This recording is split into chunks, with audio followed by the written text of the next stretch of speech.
Before we continue with today's business, I would like to ask the members not to move any of the tables within the dome, as this would affect the microphones. Thank you very much, honorable members. Honorable members.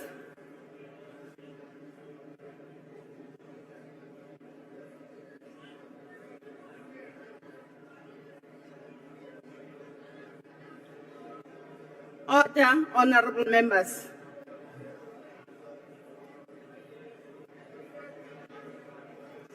The Secretary will read the order of the day.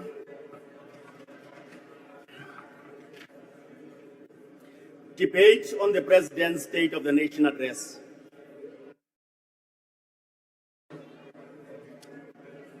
Honorable members, I have received a copy of the President's address delivered at the joint sitting on the 12th February 2026. The speech has been printed in the minutes of the joint sitting. I now call upon Honorable Chief Whip of the largest party, Honorable Mduli.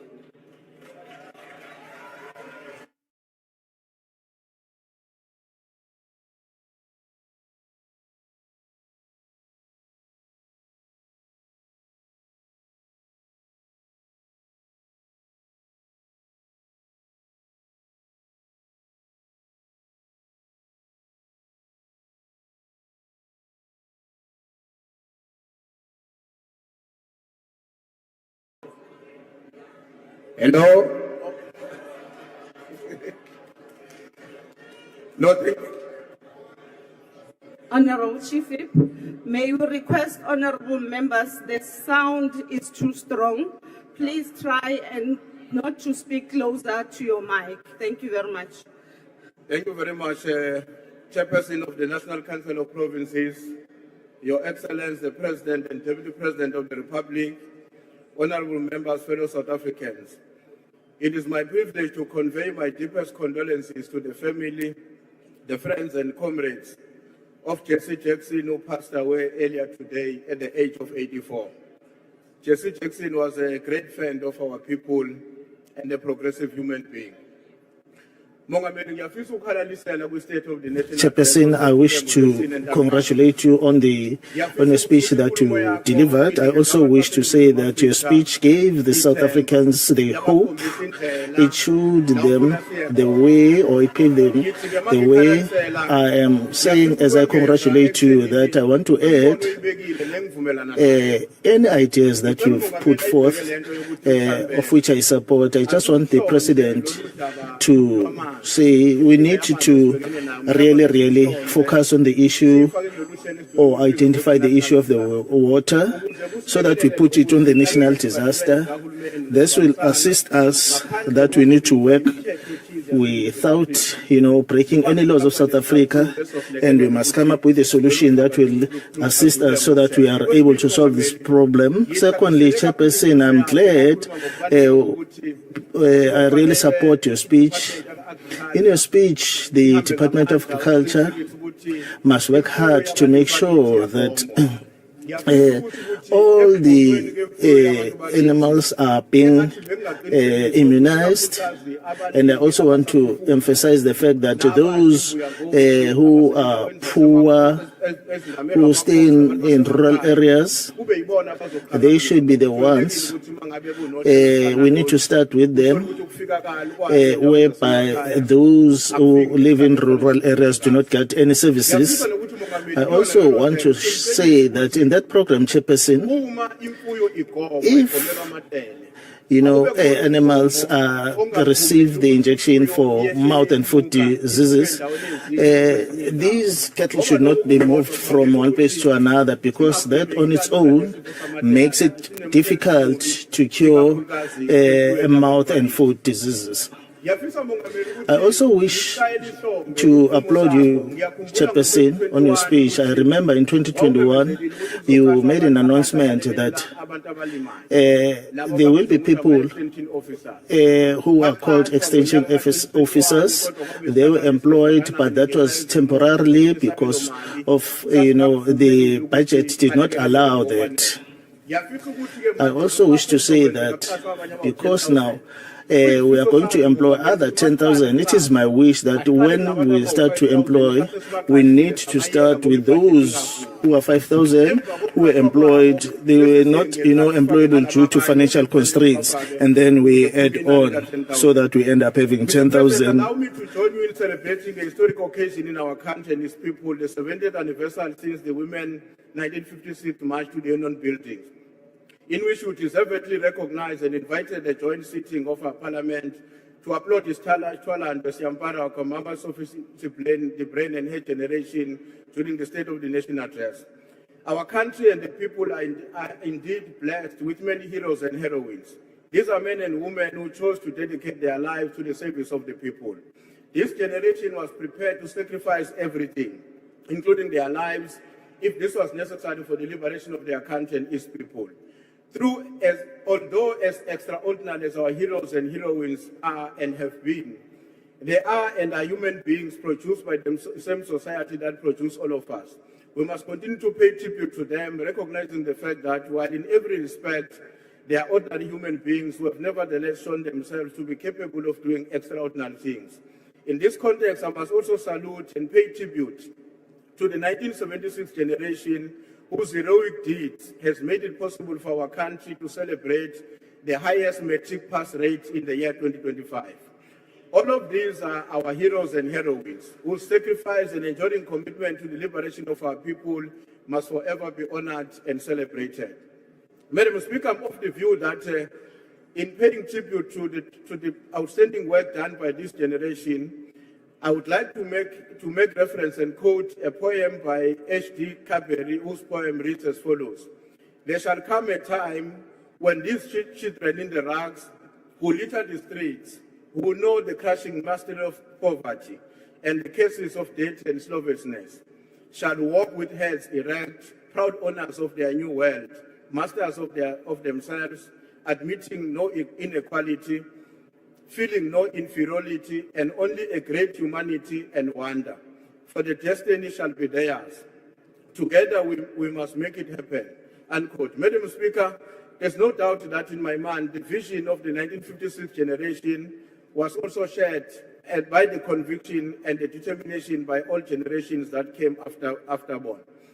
There shall come a time when we too can act in ways in which our children who still litter in the street due to unemployment, crushing poverty, can in no distant future walk with their heads erect, as was done by the generation who came before us.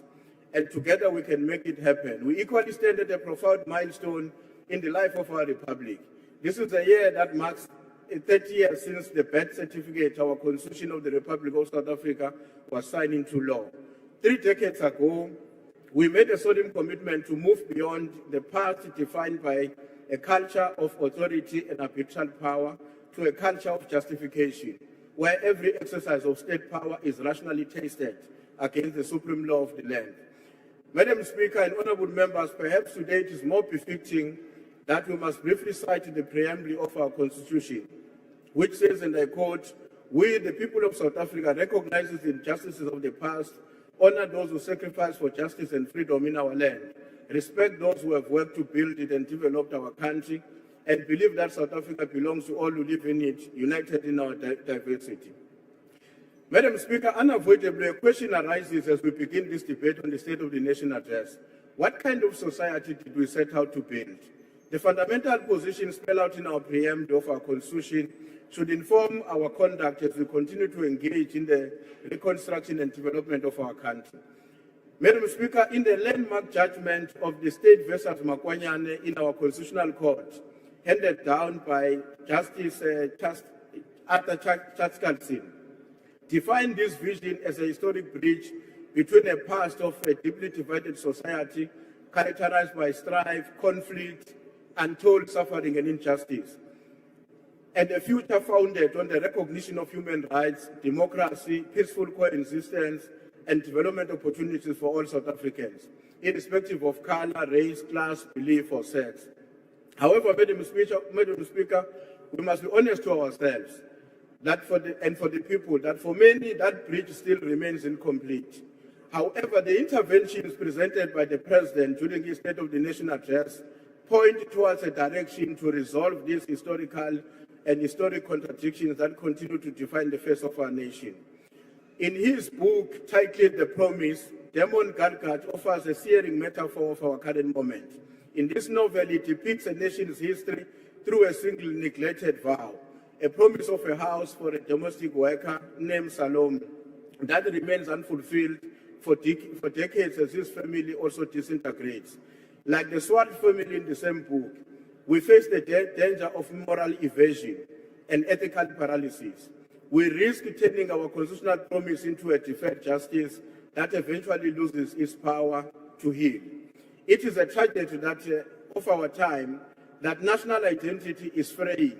The proportion of citizens who identify primarily as South Africans rather than by their ethnic group has declined. We are retreating into ethnic and racial distrust, with many of our people believing that government discriminates against their own specific group. This is a shouting economy where loud exclusionary voices down and such messages of reconciliation.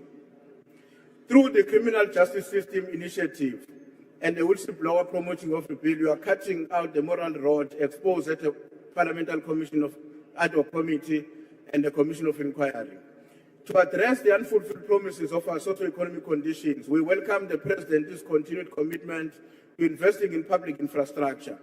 Madam Speaker, the author I referred to in this novel warns us that a diminished family results from a breached promise. We choose a different path as South Africans. We choose the altruistic and humanitarian philosophy. And on the state versus Makwanyane case I referred to, the state serves as a moral role model, valuing every life as citizen. Let us continue to building the bridge. Let's ensure that 30 years from now, the promise is no longer a story that might have been, but a testament to what we have achieved. Honourable Chief Whip. Your time is up. Thank you.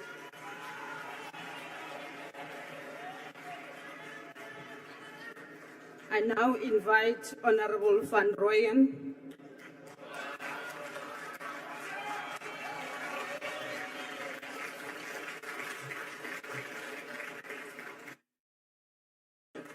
Thank you.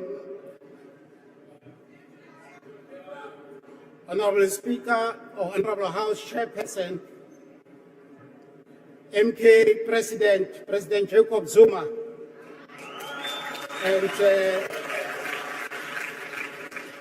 officials of NCOP party who are in attendance, honourable members of NCOP party in all the 9 provinces of our beloved country, Setjhaba sa heso, Setjhaba sa South Africa. Last week, the President rose before this House and presented what he called the State of the Nation address.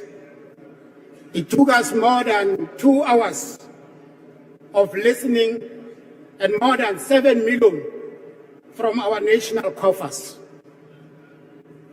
But MK party says it was not a State of the Nation address. It was a State of Intent address. It described plans, committees, trust teams, another investment summit, and what government hopes to do. It failed to report an account to the nation about the performance of the disunited so-called GNU. And a nation in crisis, under our House Chairperson, cannot be governed by intention. In 2018, the President kickstarted his tenure with Tumamina slogan and went on to introduce South Africans to an imaginary story of Tintswalo. Under this slogan and story, we have heard only promises. economy will grow, infrastructure will be accelerated, crime will be defeated, corruption will be uprooted, jobs will be created, municipalities will be reimagined. But the lived experience of our people tells a different story. In Johannesburg, communities line up at water tankers. In Africa, most industrialized city. In rural provinces, families are still sharing stream water with animals, and their calls for reliable sanitation fell on deaf ears. Because of lack of commitment by the GNU to MK Party's call for free education, year after year, students face registration and accommodation challenges. Compounding this situation, even those young people with qualifications sit at home excluded from the economy. This is not what we must celebrate as recovery. It must be acknowledged for what it is. It is stagnation.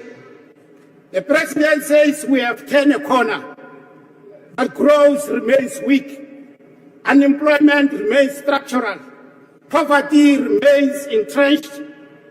The president wants us to celebrate what he termed economic growth, citing minor quarterly growth. South Africa population grows faster than its economy. If a nation's economy grows slower than its population, it is not progressing, Mr. President. It is what we call per capita decline, where more people fall into poverty. And I think, Mr. President, your business experience enables you to make sense of this basic reality, not unless you use Mr. Paul O'Sullivan crash course acquired knowledge to understand it. Honorable Chairperson, as MK Party, we can't celebrate when the masses of our people are pushed into poverty trap or turn into perpetual dependence of social grants. We welcome the cooling off of consumer price inflation because it helps. It helps to lessen food prices. What concerns us as MK Party is that low inflation in the midst of poverty and high unemployment is not good enough. Hence our insistence that low inflation must be accompanied by economic growth. We can't lower interest rates but fail to increase expenditure on growth-prone infrastructure.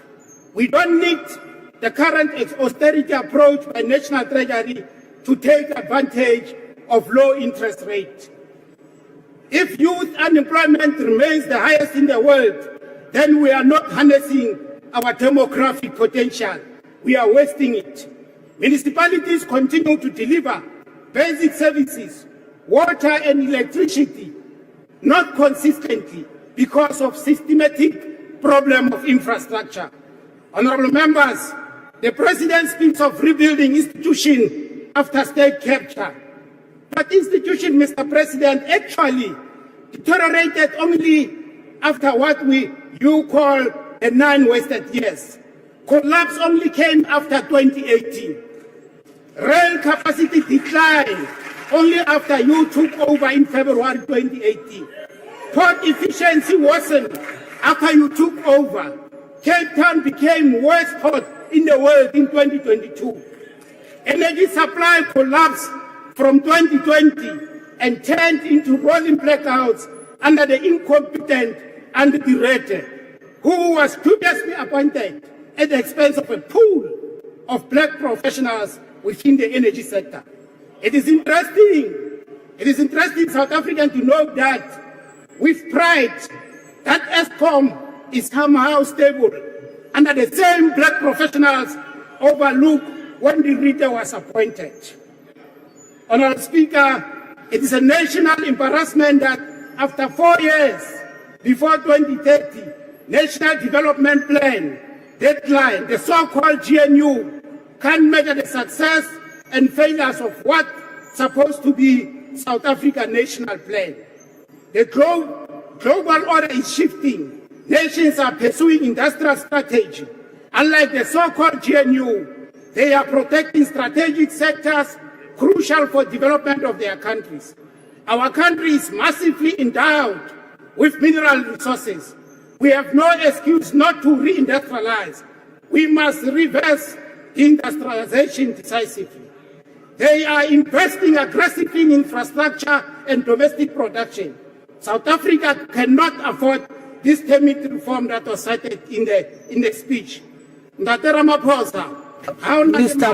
Ramaphosa, if you do have eyes, you can see. If you have ears, you can hear.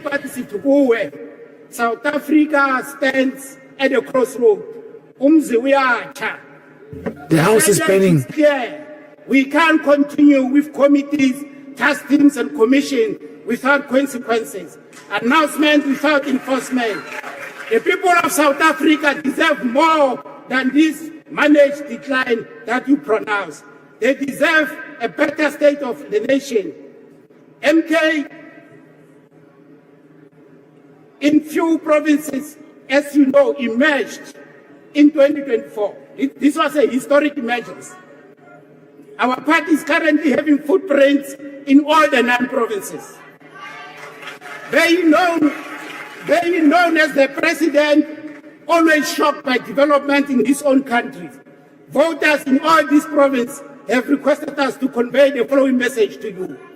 Because of your consistent and unfulfilled SONA promises, they will make sure that your party is severely punished during this year's local government elections.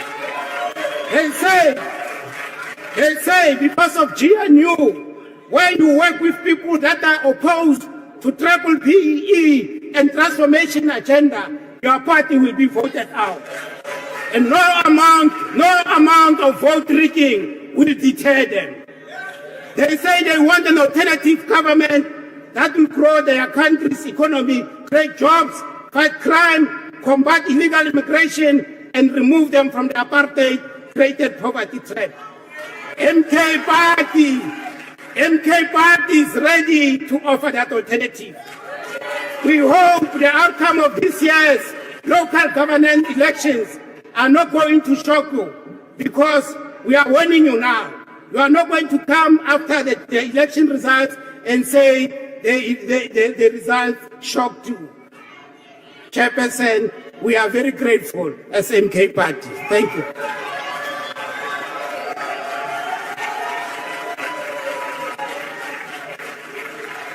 Thank you, Honorable Van Rooyen. I now invite Honorable the Minister of Agriculture. Please take the podium. Chairperson, honourable members, Mr. President, today as I rise to respond to the President's State of the Nation address, I do so with a sense of measured optimism, but also renewed determination. The President's speech reflected a country that has begun to turn the corner after years of stagnation, crisis, and lost hope. Under the GNU, we have achieved real, tangible progress. And let me be clear, much of this progress bears the unmistakable imprint of the DA's principled participation, our relentless push for reform, and our unapologetic focus as a government on what actually works for the people of this country. Our economy is growing again. 4 consecutive quarters of positive GDP growth, a feat that seemed unimaginable not so long ago. Inflation is at its lowest level in 20 years. 2 consecutive budgets of surpluses. Stabilization of our national debt. Interest rates are easing. Borrowing costs are declining. The rand has strengthened. And as we heard today, Mr. President, unemployment is the lowest that it has been in 5 years. These are important signals, not intentions, Honourable Van Rooyen, that work under this 7th administration, a coalition government, and the first not under single-party rule, is making a positive impact, and the world is taking notice. South Africa is today a better place than it was on the eve of the 2024 election. I'm proud that the DA's presence in government has been a force for good, injecting competence, fiscal discipline, and pro-growth policies into a system that was long weighed down by mismanagement and cadre deployment. But, honourable members, while we celebrate these achievements, we cannot afford complacency. At projected growth rates of around 1.5%, it falls far short of the 3% or more needed to lift millions out of poverty and to create the millions of jobs our people so desperately need. Too many South Africans wake up every day to the harsh reality of joblessness, crumbling municipal infrastructure, and rampant crime in our communities, and a local government that far too often fails those it's meant to serve. The lived experience of citizens, communities protesting for water, entrepreneurs battling red tape, families fearing for their safety at night, has not yet matched the macroeconomic headlines. We have turned the corner, yes, but we are nowhere near the destination. And that is why I say unequivocally and clearly today, we must move faster, much faster. We need urgency now. Firstly, by accelerating economic liberalisation and private sector involvement. Operation Vulindlela, Mr. President, has delivered results in energy and ports, and we now need to expand it to rail, water and telecommunications. Unbundle, concession and privatise where necessary to unlock investment and efficiency.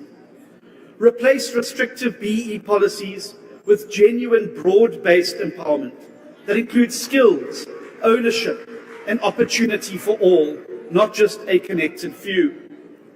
We must also replace failing empowerment frameworks with ones that genuinely tackle poverty. The DA's Economic Inclusion for All Bill represents a significant step forward, achieving a vision of genuine economic empowerment for all South Africans, and is the type of reform our country desperately needs. Second, we must get local government working, outlawing cadre deployment for all, appointment on merit, holding municipal officials accountable, and rooting out corruption. Competence must determine who runs our cities and towns, so that our people are served by their local government, not the other way around. Thirdly, doubling down on job creation and youth opportunity. We must, Mr. President, expand the successful models already implemented, but pair them with real structural changes, easing labour market rigidity that deters hiring, and to incentivise businesses to hire more South Africans. Fourthly, tackling crime and insecurity head-on. The deployments announced are welcome, but we need sustained intelligence-led policing, foster courts, and communities empowered to partner with devolved law enforcement closer to the people. And finally, let us recommit to the GNU's founding promise of stability for reform, not reform stalled by politics. Speaker, the announcement by the President that foot-and-mouth disease has been classified as a national disaster is welcomed. This will assist government to unlock a coordinated and much-needed response and provide much-needed resources, and supports the new national strategy that moves from a fragmented outbreak reactionary response to a whole-of-society, scientifically based, proactive war against foot-and-mouth disease in South Africa. Make no mistake, tackling FMD is a massive challenge, and it will require collaborative, transparent and sustained effort to resolve. FMD has been a reality in this country long before we came into government, but we appreciate the enormity of the impact on farmers, both financially and emotionally. But, Mr. President, we have for the very first time a plan backed by science, and that has involved the private sector every step of the way. This plan will succeed, and when it does, the consequences will be profound and positive, as markets previously closed to South African beef will once again be available to us, and certainty will return to the red meat sector. We're also determined to take urgent steps to help those in greatest need as a result of this outbreak. Securing a sustainable, reliable supply of vaccines has been a major priority. South Africa lost its ability to produce vaccines in 2005, and since then we've relied on vaccines only from the Botswana Vaccine Institute. Under the new strategy, we have, for the first time, secured new international suppliers, strengthening our response. In addition, for the first time in over 20 years, the ARC has produced a batch of vaccines for operational purposes. This facility has been capacitated to produce 20,000 vaccines per week initially, up to 200,000 per week in 2027. Millions of doses are being procured, and today I can announce that on Saturday we will be receiving a delivery of 1 million vaccines from Biogenesis Bago. This will be the largest single import of vaccines to date, and this will bring much needed relief to the most affected provinces and regions, and this will be followed by additional vaccines from other countries. In total, we anticipate by the end of March, we will have received over 5 million vaccines from 3 different suppliers. Mass vaccination will continue and be accelerated. Already more than 2 million vaccines have been administered, and daily vaccines are being administered across the country. We're also working on veterinary capacity, and it is being expanded. And Mr. President, today I can also announce that in terms of the Animal Diseases Act, private veterinarians can register to administer vaccines as part of the rollout strategy. This will greatly improve the available manpower to ensure that we are able to meet our vaccination target of 80% of the national herd by December this year. Because protecting agriculture, as we've seen from the latest economic data, is not only about farmers, it's about protecting economic growth, jobs and stability. Speaker, the DA remains fully committed to this coalition because it is delivering where single-party rule failed. But let me be clear, commitment does not mean blind loyalty, and we will continue to fight for foster bolder change and ensuring that every cent of public money works for the people and not for politicians. Honourable members, this is the opportunity of a lifetime to build the country of our dreams. But opportunity only means something if it is seized. Our children will never forgive us if we fail to capitalise on this moment by driving faster and deeper reform that confronts the things that hold our country back head on. To every South African listening today, the progress we have made is real, but the work ahead is urgent. And we will lead that change, championing freedom, fairness, opportunity and excellence. Together in this government of national unity and beyond, we can build a South Africa that rises faster. But the time for cautious steps is over. Honourable The time to sprint towards prosperity is now.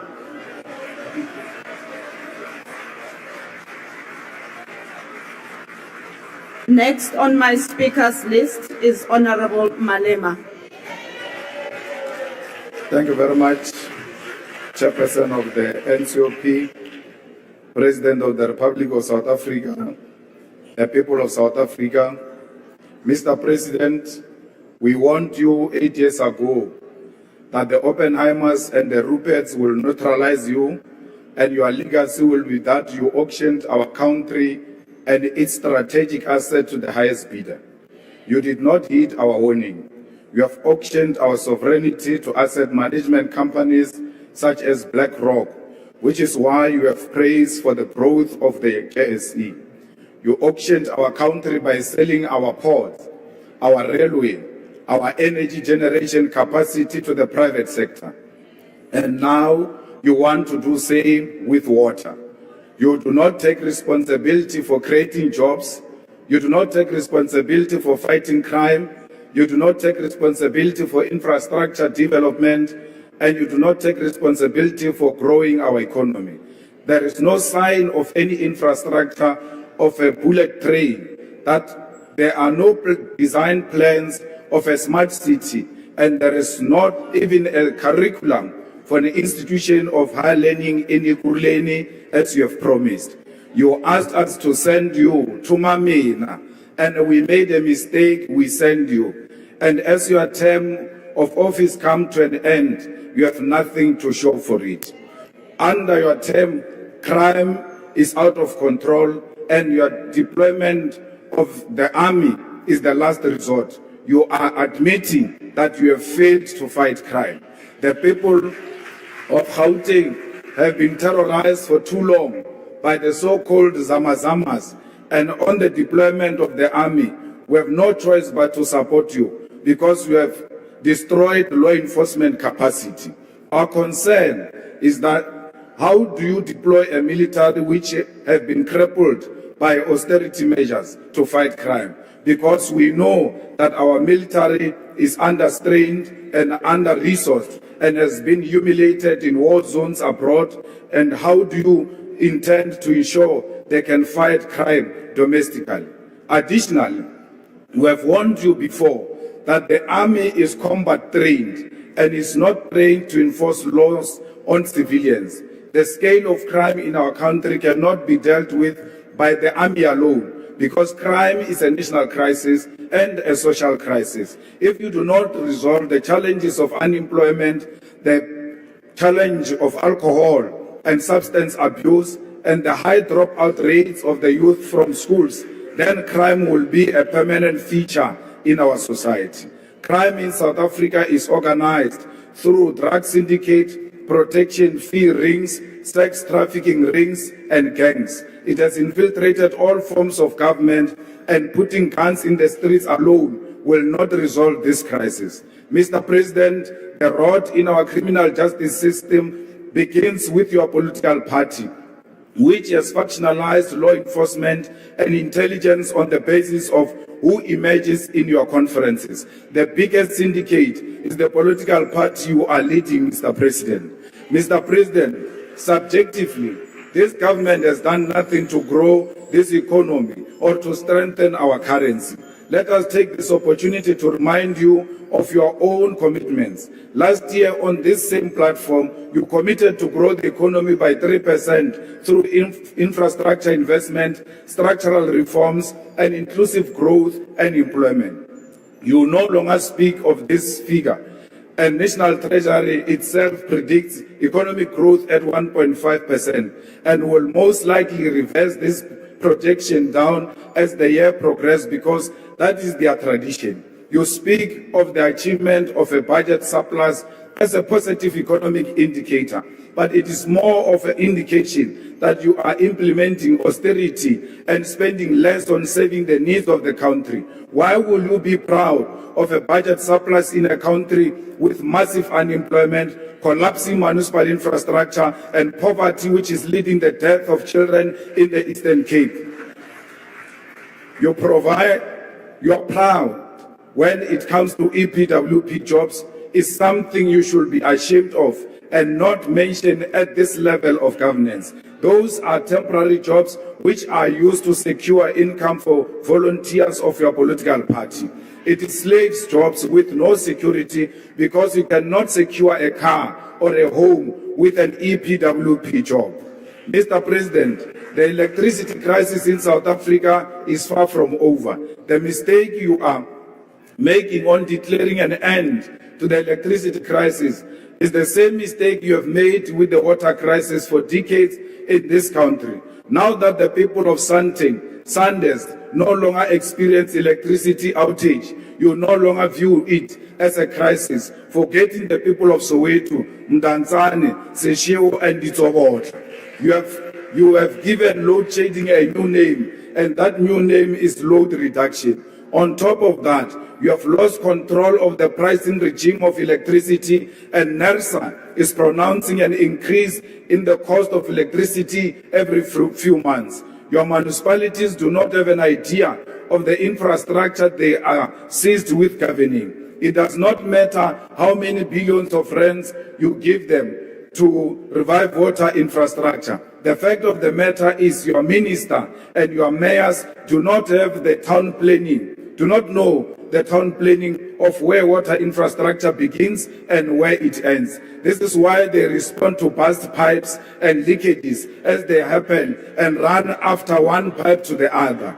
In Ekurhuleni, we have an MMC of water of the EFF, Thembi Msani, and sanitation, who is managing a water infrastructure there and has been declared as a water champion. When your minister was running around complaining about water, our MMC of water in Ekurhuleni was given an award the same week and declared a water champion. Instead of benchmarking from the DA, which struggles to provide clean water to people of the city in this township, go and benchmark from the EFF department there in Ekurhuleni on how to fix the water crisis. Mr. President, you will not fix our municipalities if you do not revise the backward and outdated equitable share model, which allocates more funding to the national and provincial spheres of government while giving the least allocation to local government.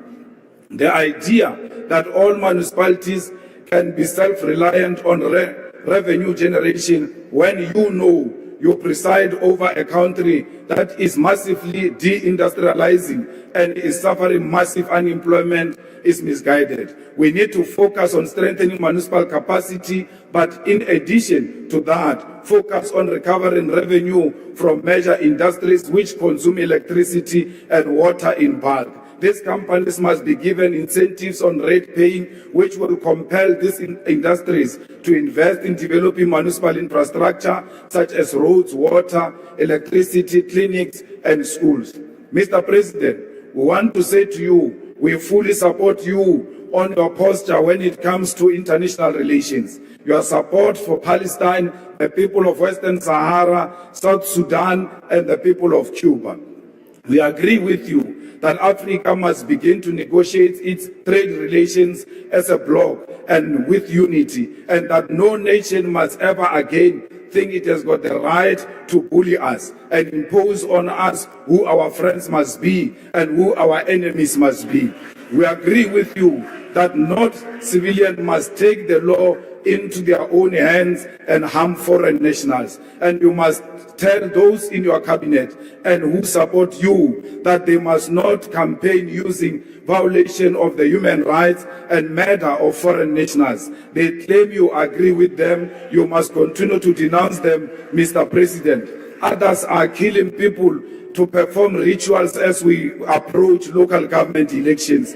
They think by killing foreigners, they will win elections. They must ask their friends who came here with the name of killing foreigners. They did not win elections.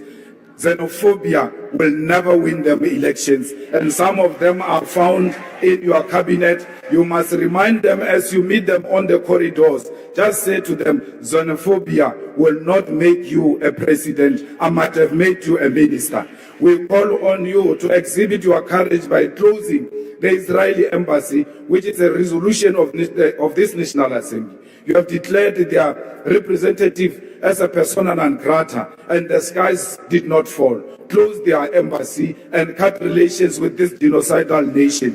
The USA has sent a rampant racist as its diplomat in this country, and we must exercise our right to refuse cooperation with the individual whose sole intention is to dictate to us what our foreign policy must be. Mr. President, your Pala scandal has rendered you ineffective in dealing with corruption and incompetence in your party and in your cabinet. When Dr. Zweli Mkhize was found to be involved in digital vibe scandal, you did not have the courage to remove him. He resigned. Today, Zweli Mkhize is the chairperson of the Portfolio Committee on Cooperative Governance and Traditional Affairs. When Honorable David Mahlobo was identified as being a key part of the corruption in the State Security Agency by the Zondo Commission, you did not remove him. Instead, he is the Deputy Minister of Water and Sanitation. When Senzo Mchunu was exposed last year for having formed part of the infiltration of the South African Police Service and disbanding of the political killings team, PKTT, on New Year's Eve, you did not remove him. You have retained Senzo Mchunu at the taxpayer's expense and called him your political burden to bear. Today, the people of this country do not have water, instead of consequence management against Honorable Pemnima Judina, who does not have a clue what she's doing, you create another task team for water, which is chaired by you, because you do not have the courage to remove her. If you have the courage to remove her now, so that you demonstrate that you've got the courage. You've got the premier. Your premier tells us he is inconvenienced and his solution is an elite. Is to take a shower at hotels, while your citizens do not have that luxury of going to take a shower at the hotel. You did not reprimand him and demanded that he apologize unreservedly to the people of South Africa. When you assumed office, you claimed it will be a transparent presidency, then proceeded to seal CR17 documents of your own funding for your own presidential campaign. And then also your political party majority in parliament to block the investigation on Phala Phala. Where is the transparency you are talking about? You said you're going to be an honest man who's going to be an open book, that your door will remain open. And today, your door will remain closed. You even put butler doors to make sure no one accesses you and the documents that are attributed to corruption. Let me reassure you, Mr. President, as long as the EFF is still alive and in this parliament, Phala Phala will never die. Thank you very much.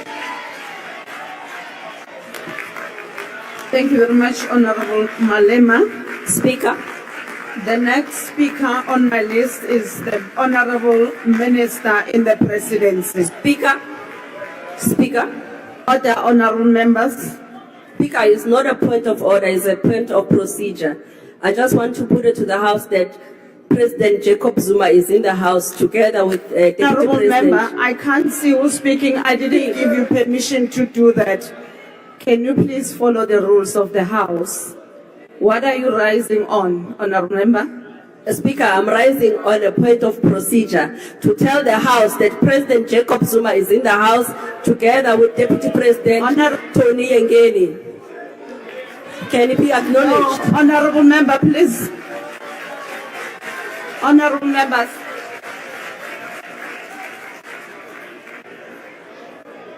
Honorable member, there's no provision for me to agree with what you are saying. Please, let's proceed with the House sitting of the House. Over to you, Minister.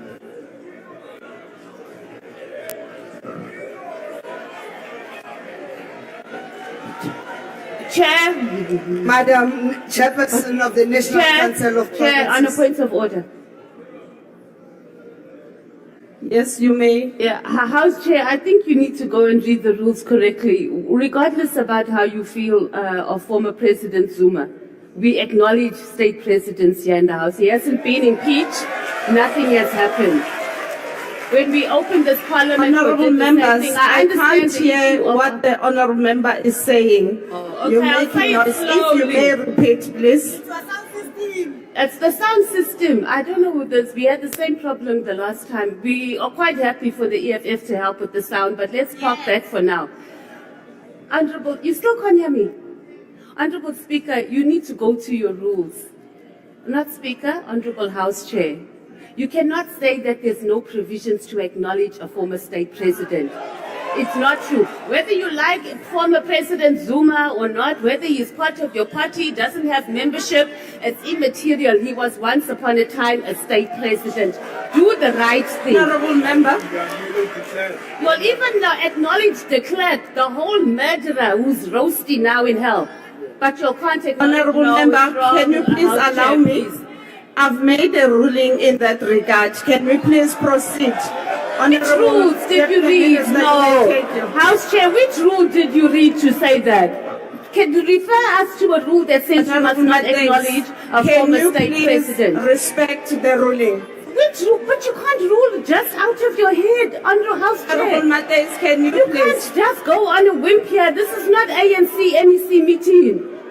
We are in Parliament. There's our rules here and there's procedures.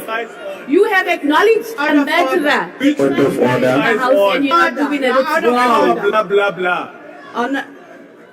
Honorable Minister in the Presidency, please continue with your speech.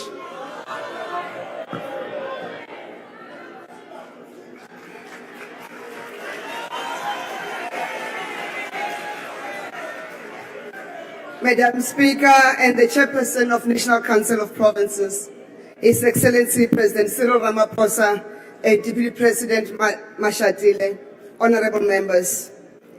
The 2026 State of the Nation address went beyond recounting our progress and future intentions. It challenged us to act, so we rise together that we must use strategies that have made us succeed in the past to fix what we must, if I must borrow your words, Mr. President. What made us succeed in the past is the ability of the President to mobilize business, labor, and civil society to contribute their expertise and their part, Honorable Malema, around a focused plan to resolve specific problems. This is the secret behind the success of the reform program driven through Operation Vulindlela, colloquially known as OV, since the 6th administration under the ANC. We cannot expropriate Operation Vulindlela. It is the ANC initiative. We must fix what we must, Mr. President, so you directed us. On the water crisis, the President elevated the coordination of the interventions to address the crisis to a National Water Crisis Committee that he will chair. The work has already commenced, Mr. President. The OV team and the Department of Water and Sanitation have started with the assessments towards a water action plan that should be ready by mid-March 2026, and a call for technical capacity as part of mobilizing resources and expertise to support municipalities in crisis is in the works, and that includes support to the municipality of Ekurhuleni because there is a water crisis in Ekurhuleni. The current draft water action plan is focused on addressing immediate crisis, propelling reforms in the water sector, and unlocking investments in the municipal water infrastructure. You have also directed us that we must act to strengthen the criminal justice system to fight organized crime. And to do that, Mr. President, you have directed that the State Security Agency re-vet members of the senior management structures of the SAPS and vet members of the Metro Police departments. We have commenced with work in this regard. To ensure progress, the SSA has indicated that they are going to prioritize the revetting of police officers and management implicated at the Madlanga Commission, and in the Metro departments, they will start at the Ekurhuleni Metro Police Department. Engagements with SAPS on the revetting process have commenced to ensure full cooperation of affected members, and the revetting will also include officers due for promotion to the SAPS SMS structures. And to ensure their cooperation, we are, as the SSA, going to share the SAPS revetting plan with the National Commissioner of Police, the Minister of Police, and the Joint Standing Committee of Intelligence by end of February 2026. Work underway to implement the Madlanga Commission findings is not an exception. We have not only been implementing the Zondo Commission's recommendations action plan, which was submitted to Parliament, but we have been reporting the progress to Parliament through SCOPA. In March 2026, we'll submit the third progress report to Parliament and the fourth no later than June 2026. And to date, 57% of the action plan has been implemented. You have also called us to action to streamline firearms licensing regulations, and the National Conventional Arms Control Committee will, in the month of March 2026, consider the firearms importation control regulations and consult with the Minister of Police in line with the Firearms Control Act for purposes of streamlining licensing, possession, and trading in firearms and ammunition, so that we remove firepower from the hands of criminals and strengthen the fight against organized crime. In 2024, we made regulations for coordination of national intelligence for the first time in the history of our country. And in 2025, we started the full coordination of national intelligence structures through NCOP to ensure the implementation of the national intelligence priorities to achieve national security, and we have moved to use technology. We secured the G20 South Africa through advanced technologies, including biometrics, AI, and analytics. And we are expanding the technology coverage towards the fight against organized crime. In terms of the 2019-2024 National Intelligence Priorities, which was released last year, national intelligence structures have identified illegal immigration as a threat to national security, and therefore this year will strengthen our support to Home Affairs to deal with illegal immigration, not only at the ports of entry, but also support the Department of Employment and Labour's inspectors to curb the employment of undocumented foreign nationals, also through the use of technology. And we are consolidating the gains of our development, Mr. President. But Honorable Malema will argue we have nothing to show for it. Maybe we need Economics 101, because I also saw Mr. Van Rooyen arguing the same. This morning, Statistics South Africa released the 4th quarterly labor force survey. Our economy has wind in the sails, Mr. President. Employment increased by 44,000 in the 4th quarter of 2025. The number of unemployed persons, listen to this, decreased by 172,000 to 7.8 million during the same quarter. Official unemployment rate decreased by 0.5 percentage point from 31.9% in the 3rd quarter of 2025 to 31.4% in the 4th quarter of 2025. We are not yet there, but we are solidly on the way. The budget surplus, again on Economics 101, helps us to pay down existing debt. It lowers the debt, our debt servicing costs, therefore meaning we release the money to be available to fund infrastructure and also social programs that are important for the livelihoods of our people. And it also increases economic confidence. We are making progress in the turnaround of Transnet. Though you wish to say we have privatized, we have not privatized. We need to know our strength and say who can partner with us. There's nothing wrong with government partnering with South Africans to deliver for the best interests of South Africa. Minister Chrissy will elaborate on the details of the improvements in performance at Transnet. Again, you said there are no plans for the passenger rail, but you are in Parliament, you are not in government. Those plans are plans that are in the executive, separation of power sharp. But the passenger rail, again, is gaining momentum. We are taking on more commuters, reducing the cost of commute between home and work and from home to others using our own Isitimela Sabantu. Again, Minister Chrissy will provide that. Mr. President, we commit to perform and deliver on the timelines you have set against us, and as the presidency, coordinate the work of government to make sure that we deliver and focus cabinet in that delivery. Because we are the daughters of Sophie de Bruyn, we are the granddaughters of the women of 1956 March, and in their footsteps, we are committed to serve the public purposefully and intentionally for the rise of South Africa, as you have called us to action. Rise, South Africa, rise.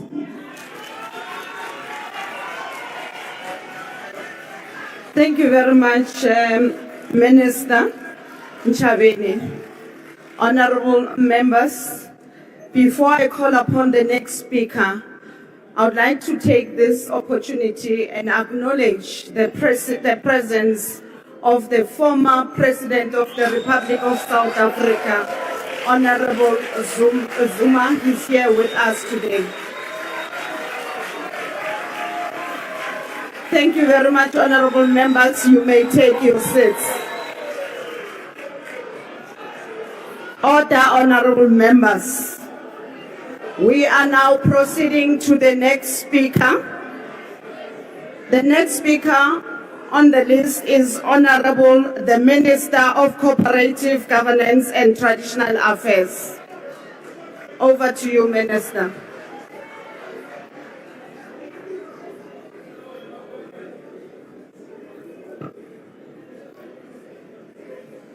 Your Excellency, the President, the Honorable Speaker and the Honorable House Chairperson, honorable members and fellow South Africans. I speak today as the Minister of COGTA, a minister in the Government of National Unity, to which I and the IFP have pledged our full commitment. I speak also as the leader of the party with the long-standing values and principles that will not be compromised, for they offer South Africa what our country, our economy, and our people need, which is integrity, stability, and hope. I have said that the IFP entered the GNU with the aim of rebuilding South Africa, and I'm proud of the IFP's performance within the Government of National Unity.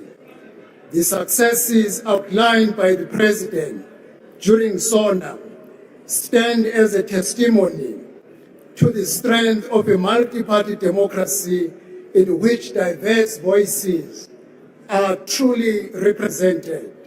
More especially, they point to intentional, sustained, sacrificial, hard work to keep the GNU stable. We do this for the sake of furthering our initial gains. Yes, our economy is finally growing, but it needs to grow faster. It needs to outpace the growing inequality in our society, the mounting social needs, and the bargaining unemployment that plagues us. South Africa has a potential workforce that is staggering in its sheer size. Indeed, the productive potential in our country is unique from a global perspective, but the potential to fail our people, to fail our youth, and to fail to achieve what we are capable of is a real and present danger.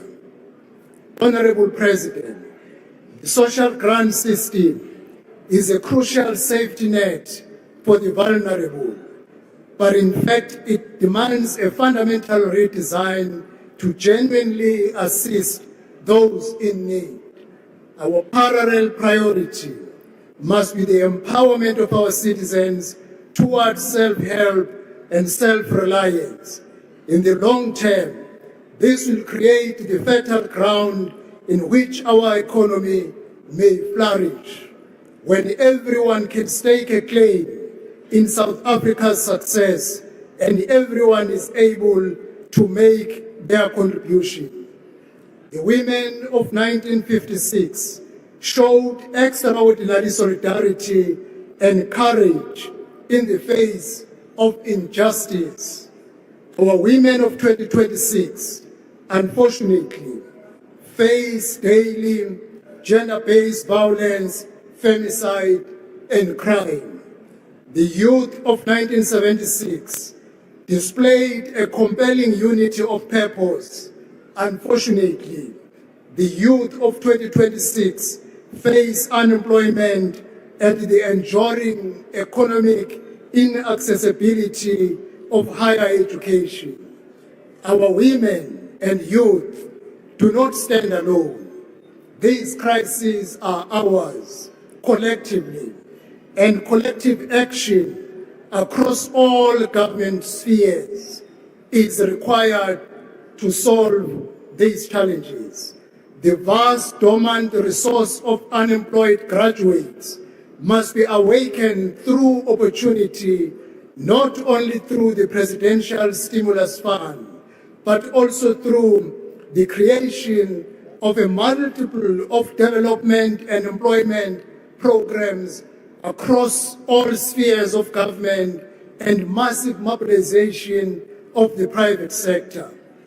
As Minister of COGTA, I must emphasize, Your Excellency, the words that you indicated during the SONA on the centrality of fixing the many dysfunctional municipalities, a task which is being tackled and will be completed by 31 March 2026 through the review of both the white paper on local government and the municipal funding model, which will be a game changer to our local governance system. Deployment of officials will have to be on the basis of competency and professionalism, not political deployment. The white paper on local government review will place municipal governance on a sound footing, facilitate efficient cooperative governance, and harness the potential within the institution of traditional and cohesion leadership, creating genuine governance partnership with traditional and cohesion leadership.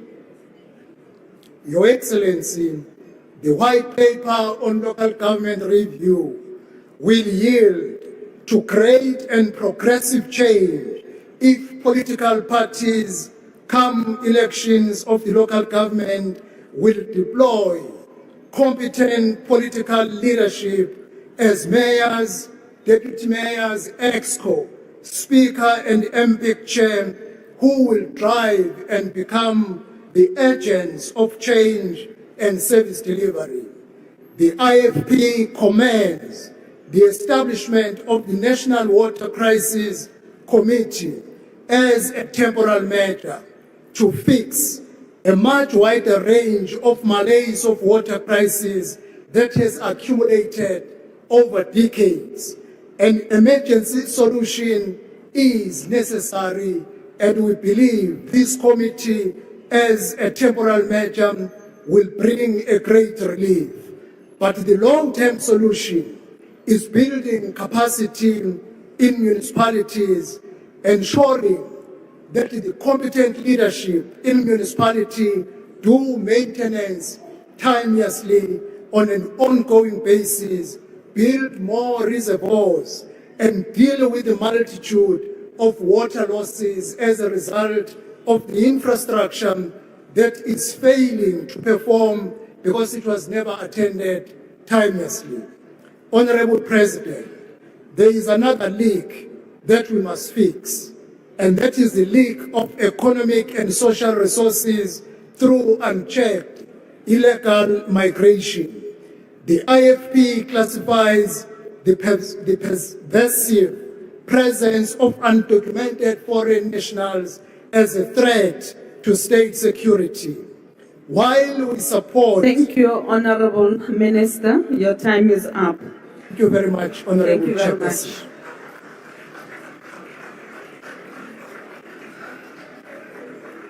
I now invite Honorable the Minister of Sports, Arts and Culture.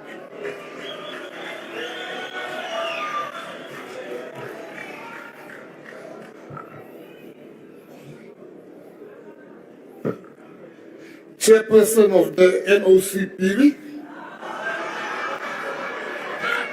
Chairperson, you see, already. These are my fans, so leave them. Let me start.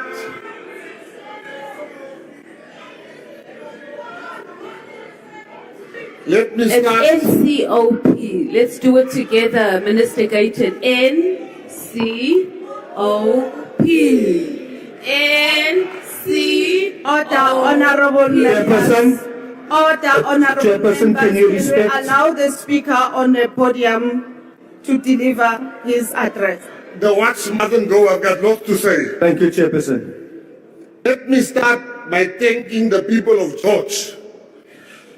The people of George has voted in the past 3 weeks in 3 by-elections overwhelmingly for the fastest growing party, the Patriotic Alliance. Thank you. Without wasting time, Honorable President, the people that vote for the PA have sent me here to say thank you to you for listening when we said illegal foreigners are a problem. You, Mr. President, are an example to all our mayors across the country, to all the mayors of the different political parties, that you listen to your coalition partners. You are a president that is consultative and you're listening. That's why today we have 10,000 labor inspectors that's going to go around the country. That's why today any businessman hiring an illegal foreigner shall meet with the arm of the law. Most importantly, Mr. President, and very emotionally for our people, thank you for listening to our cries when we said, bring the army to our areas. Thank you, Mr. President. Thank you, Mr. President. Mr. President, we would like you to add the Eastern Cape, because there more people die in the Eastern Cape than anywhere else. Mr. President, the GNU, these ones, they don't want the GNU. They don't want the DA, but they want the GNU. I can tell you we are very happy in the GNU. There's no space for you. We will see you in the next election maybe, but not now. Mr. President, there's a difference between reality and perception. The perception from our enemies is that the GNU is doing nothing. I stand here today to tell South Africa that indeed we have turned the corner. We had 10.5 million tourists flocking to our country. We had the highest matric pass rate ever in the government of national unity. The rand has stabilized and it is strong. Load shedding, Sputla, it's done, it's finished. There's no more load shedding. Now, I find it very ironic. Unlike Honorable Malema, they didn't mention my name, but he was talking about me. I'm going to mention your name. It is very ironic that you speak about the high crime rate while you have contributed yourself to that crime rate through your conviction. From now on, when you say bandit, you must specify which bandit are you talking about, me or him. You must specify, you must be very clear. He's a convicted criminal. He's a bandit. Mr. President, in March... Honorable Minister, can you please hold on? Honorable members, please let's not drown the speaker on the thing is a fact. Please, honorable members, order. Thank you, You may proceed, honorable. Order, Chairperson. Chairperson. Chairperson. Huh? Thank you, Chairperson. Chairperson, the person on the podium is the Minister of the Department of Sports, Arts and Culture. It is not a thing. My reservation I have is the reference made to the Minister as that thing. They need to withdraw, Chairperson. That's not a thing. That is the Minister of Sports, Arts and Culture and the President of the fastest growing party in South Africa. They need to withdraw. Honorable Minister, please proceed. In March, Honorable President, we have 54 of the world's top golfers coming to our shores. We have sold 75,000 tickets. South Africa is the premier destination for people that sees the GNU Yatsebeta. Minister Mazodin, your only crime today, because you look so beautiful in red. Now we must hear how incompetent you are. Sugar, you look very nice and you are working very hard. Don't listen to people that don't know what's happening in government. I am a minister, I'm sitting in cabinet. You are a government in forever waiting and waiting and waiting.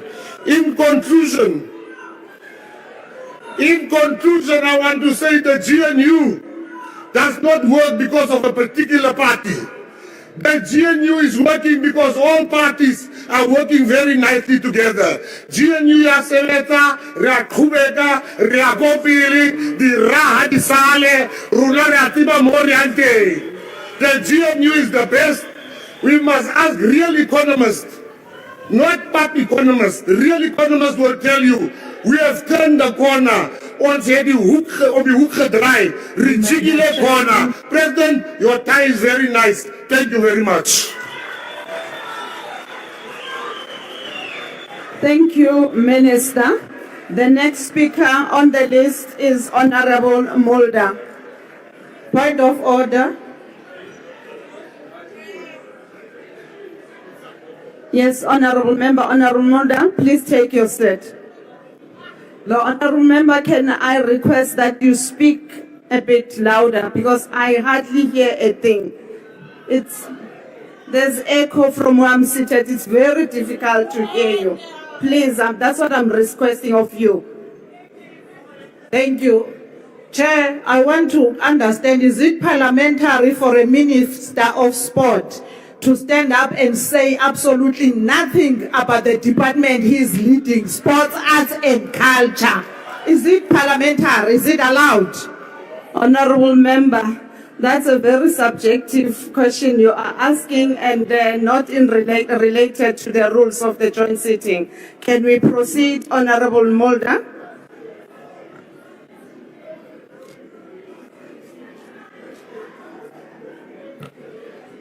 Thank you, Honourable Chairperson. Honourable President, at your inauguration after the 2019 election, you said the following: "Yes, South Africa, to Mamina, send me. I pledge here today that I will serve you. I will work with you side by side to build South Africa that we all want and deserve. I respect you for that, and I know that you are still trying every day. Today I'm going to speak in my home language, Afrikaans. But out of respect for you, Mr. President, I've provided you with a translated copy of my speech. After that speech in 2019, there was a great expectation in South Africa, and it was believed that it would be a new beginning that would send South Africa in a positive direction, to tell everyone that was ready to stand with you, to Mamina, send us. But now, 7 years later, it's clear that things did not work out exactly that way. It was difficult Thursday evening to listen to the long list of problems that you mentioned, where you spoke of all of those new task teams. Not all of these problems happened coincidentally. No, it actually happened under the rule of the ANC party over the last 30 years. Irregardless of the task teams, we have reached a point where our country is completely grinding to a halt and stagnating, where it cannot be led ideologically into the policy directions that you've promised. Things like cadre deployment, black economic empowerment and affirmative action, that simply doesn't work. And I can just briefly address three other matters. Firstly, water supply. To have clean water is a basic human right. The crisis is so severe that you, as president, have to take control of it yourself. A water shortage didn't occur overnight. 30 years of maladministration coupled with no maintenance of infrastructure lies at the root of the problem. In most parts of the country, there's more than enough water, but the pipes are leaking and the pumps do not work. With cadre deployment officials that do not know how to get the things to work, the estimation calculation of Johannesburg is that 50% of water is lost due to leaking pipes. Secondly, foreign policy. There's no difference in the foreign policy that you have mentioned in this and the previous SONAs. My problem remains that it still remains the ANC's policy and not the policy of the GNU.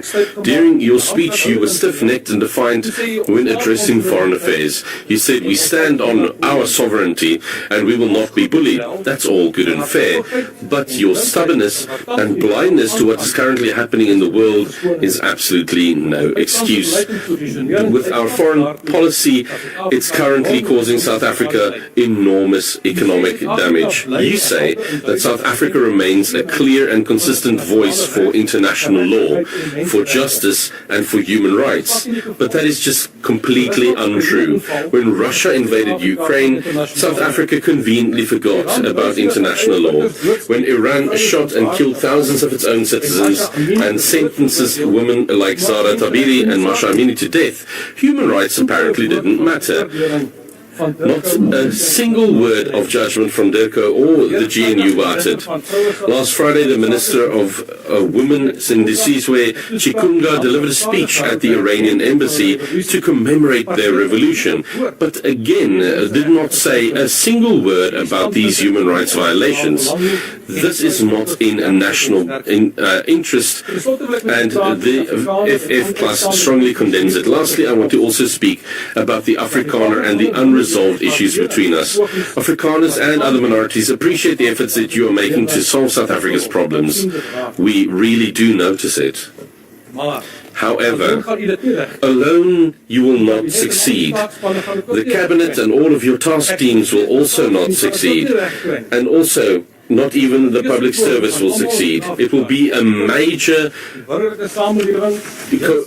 collaborative effort from everyone in South Africa, political leaders, civil society, and every South African in this country that needs to do this. Then only do we stand a chance. Here is my hand, Mr. President. Today, the Afrikaner and other minorities are extending a helping hand to you. We want to help, but it's not unconditional. We request equal treatment and recognition. It doesn't help if we say we will not be free as long as the people of Palestine and the Western Sahara are not free.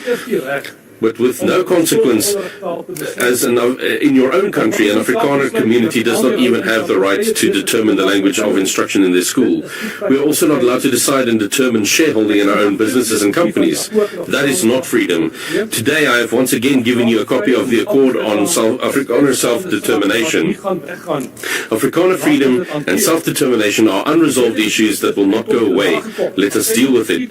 In the past, the Freedom Front Plus has honored our agreements. Look at our history, but the ANC has not. That leads to Afrikaner anger and reaction. 2 examples. The FF Plus honored our part in the agreement regarding the Northern Cape. After the election, the NC blatantly violated it. This makes us angry and a serious breach of trust. The agreements reached concerning the Bella Act and expropriation without compensation were also violated. That makes Afrikaners draw their hands back. But let us look one another in the eye now and address these issues. We are willing, Mr. President. Thank you.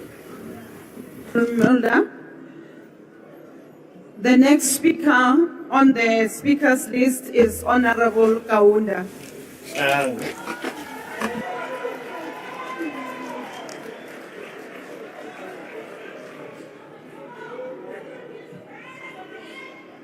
Thank you, Honorable Chairperson. NCOP. Honorable Speaker. Your Excellency, President Cyril Ramaphosa, President, members, malunga ahloniphekile baholi bezomdabuko abakhona manene namanenekazi bantu bakithi eNingizimu Afrika ngimi ngaphambi kwenu Honorable Chairperson, somlomohloniphekile ngimele isifundazwe saKwaZulu-Natal presenting KwaZulu-Natal, which is done very well with the great 12 results in this country. Out of everything that's happened in South Africa, but the province, it's a rural province. It gives me great pleasure to participate in the 2026 SONA debate delivered during the significant month of February, a month that marks the release of former President Nelson Mandela and other political prisoners. This is also the month where we celebrate the birth and commemorating the passing of our founding president of the African National Congress, Dr. John Nangalibele Dube Umafuguzela Onjengelanga. Although he departed this earth many decades ago, we continue to draw inspiration from his philosophy and ideals rooted in education, economic self-reliance, and interracial harmony. It is therefore no coincidence that in pursuit of this vision, he established Ohlange Institute that promoted agriculture, industrial training, alongside academic learning. We must continue to draw lessons from his legacy as we confront the challenges of our time. You'll agree with me Honorable Chairperson, that one of the pressing issues we face is water security and the decline of core services in our municipalities. Yet we stand today with renewed purpose and decisive action, which is being taken by the President to reverse this tragedy. We take off our head for you regarding your SONA, which was relevant, and it showed that it demonstrated the country issues and the successes and the journey we have gone through to develop people's life into a better life. It entails the economy, which is going to create jobs. It also is going to chase away hunger from the people of our country. We welcome the establishment of the National Water Crisis Committee, chaired by the President. This is not merely another structure. It is a clear demonstration of national resolve. By placing this committee under his direct leadership, the President sends a powerful message that water challenges demands agency, coordination, and unwavering oversight. This is leadership that rises to meet the moment. We further express our appreciation for the 156 billion investment committed to water and sanitation infrastructure. We may talk about our province. They're going to build a big dam, Stephen Dlamini Dam. They're going to build Loan Abam Komazi, which is going to ensure that the water issues are resolved. The water issues facing our people are going to be resolved, especially in the location in the urban areas. This comes at a critical time as communities across the country face severe water scarcity, aging infrastructure, and repeated service disruptions. This injection of resources is not only timely, it is essential to restoring dignity and protecting the fundamental right to water for every South African household. Honourable members, we must be honest about the challenges before us. The declining performance of water, electricity, and solid waste services in our municipalities undermines constitutional rights, restricts economic opportunity, and limits job creation. Our 8 metropolitan municipalities, where this challenge is severe, account for more than 2/3 of South Africa's economic activity. Their decline is not merely a municipal concern, it is a national risk. That is why the performance-based grant introduced by National Treasury is a game changer. It shifts us from the funding failure to rewarding performance. It incentivizes metros to reverse the deteriorating in electricity, water, wastewater, and solid waste services.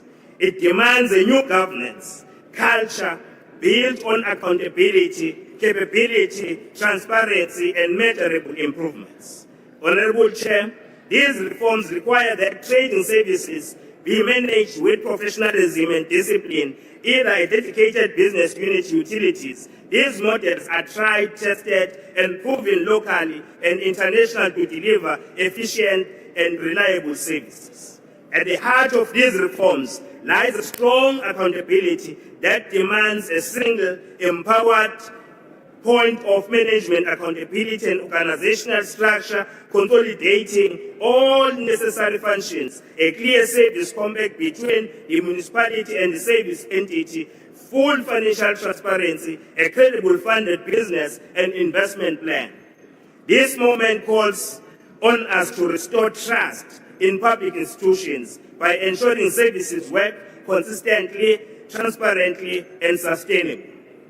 This is not merely technical reforms, it is a moral obligation.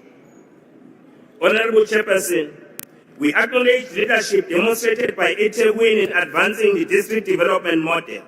Through the DDM, they've been able to streamline their planning and facilitated the establishment of one-stop shop for environment impact assessment and water use licenses approvals. Through the funding from Infrastructure South Africa, eThekwini municipality has been able to unlock critical infrastructure for major catalytic projects such as the 10 billion rands brickworks development in Avoka on the northern part of eThekwini and 15 billion rands eShongweni development in the outer west of eThekwini. These economic projects have injected economic growth and jobs and economic opportunities where they were created. It is important, Honorable Chairperson, to mention that along Entry Corridor, a bold vision is taking shape. The development of a new urban node connecting Durban and Pietermaritzburg. This corridor is becoming a spine of KwaZulu-Natal. The intention to establish a Midrand equivalent for the province, reflecting strategic foresights and anchoring logistics, industry, commercial development, and residential growth along one of the country's busiest transport routes. The Cato-Ridge dry port development is attracting significant investment and will ease pressure on the Port of Durban, improve freight efficiency, and strengthen export competitiveness. Major Sunrun upgrades to the N2 and N3 corridors, which together carry close to 300,000 vehicles daily, will further stimulate the economy of the province and create sustainable jobs and economic opportunities. This investment in infrastructure has significantly improved business confidence in eThekwini. The latest Business Confidence Index report from the University of KwaZulu-Natal indicates that Business Confidence Index rose from 52.12% in Q3 of 2025 to 63.38% in Q4 2025. A clear signal that reform and investment are restoring trust. Recently, the city of Durban has been ranked among the world's top destinations to visit time out worldwide. In its newly released list of best places to travel in 2026, Durban secured the 14th spot globally, cementing its status as a premier destination for tourism, leisure, and entertainment. Honorable Chairperson, no discussions of growth is complete without confronting the youth unemployment challenge. Therefore, every development agenda must place the youth employment as its core. Key interventions should include mandatory youth hiring quotas linked to catalytic projects, DDM youth economic zone focus on digital economy, logistics, green industries, and township manufacturing, youth work readiness programs tied to infrastructure grants, ensuring very rent spend, build skills and vocational employment. This should be a collaborative effort between TVET colleges as well as the private sector. This must prepare the youth to become creators of jobs, not the job seekers. A targeted youth public employment guarantee in high unemployment communities, youth must be involved in projects such as pothole patching, grass cutting and road marking, and installation of solar panels. Honorable Chairperson, to achieve the SONA 2026 presidential directives, we must return to the Constitution. We must focus decisively on Section 217 of the Constitution of the Republic of South Africa, which governs public procurement. Section 217 is not a procedural clause, it is a transformative directive. It instructs that when the state contracts for goods and services, it must do so in a manner that is fair, equitable, transparent, competitive, and cost-effective. But critically, it also empowers the state to advance persons disadvantaged by unfair discrimination.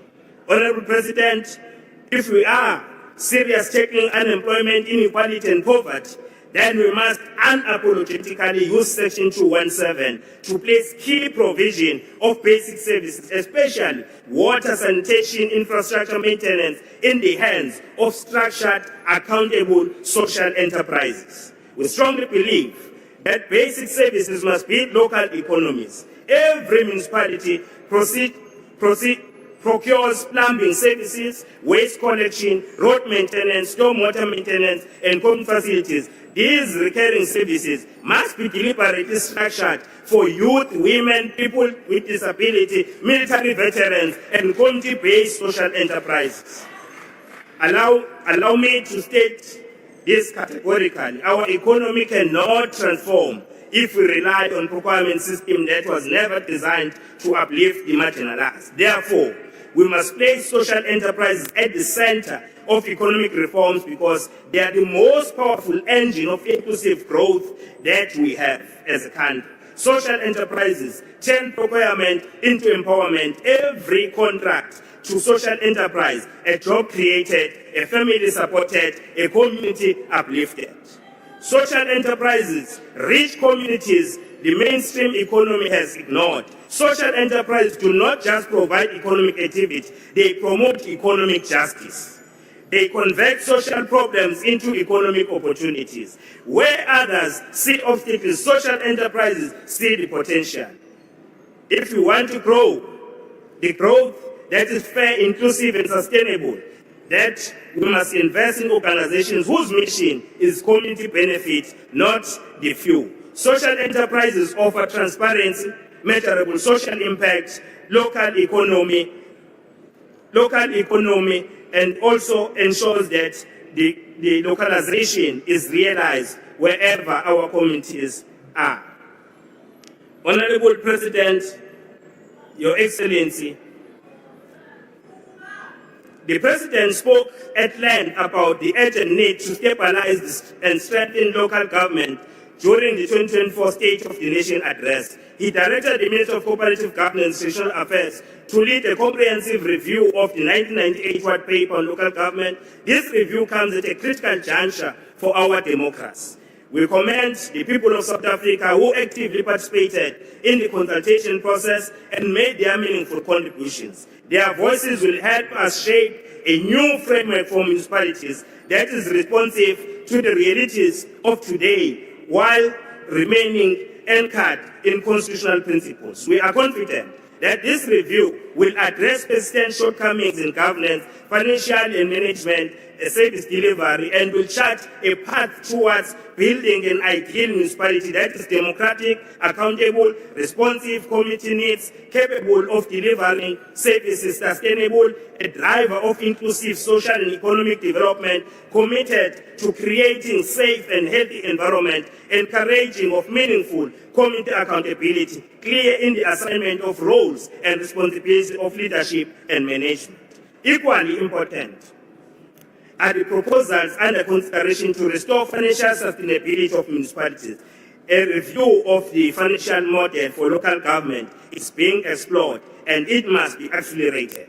One that directly addresses the structural imbalance where expenditure continues outpaced revenue while service delivery declines. Without reform, this trajectory is unsustainable. The proposed trading services reforms hold particular promise by strengthening management of core revenue generation services such as water provision and others. Together, these reforms signal a decisive commitment to building a capable, ethical and developmental-oriented local government, institutions that are not only administratively functional, but are the engines of growth, dignity and opportunity to all. We are confident that reforms will also clearly define the role of traditional leaders as we go forward.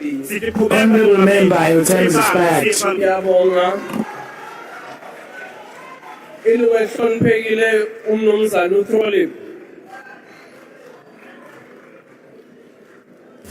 Honorable member, President, Mr. Trolley Chairperson, international trade you said that did you choose to align with autocratic, despotic regimes across the globe where might is the only fair, and in so doing you alienate our trade partners from the democratic free world?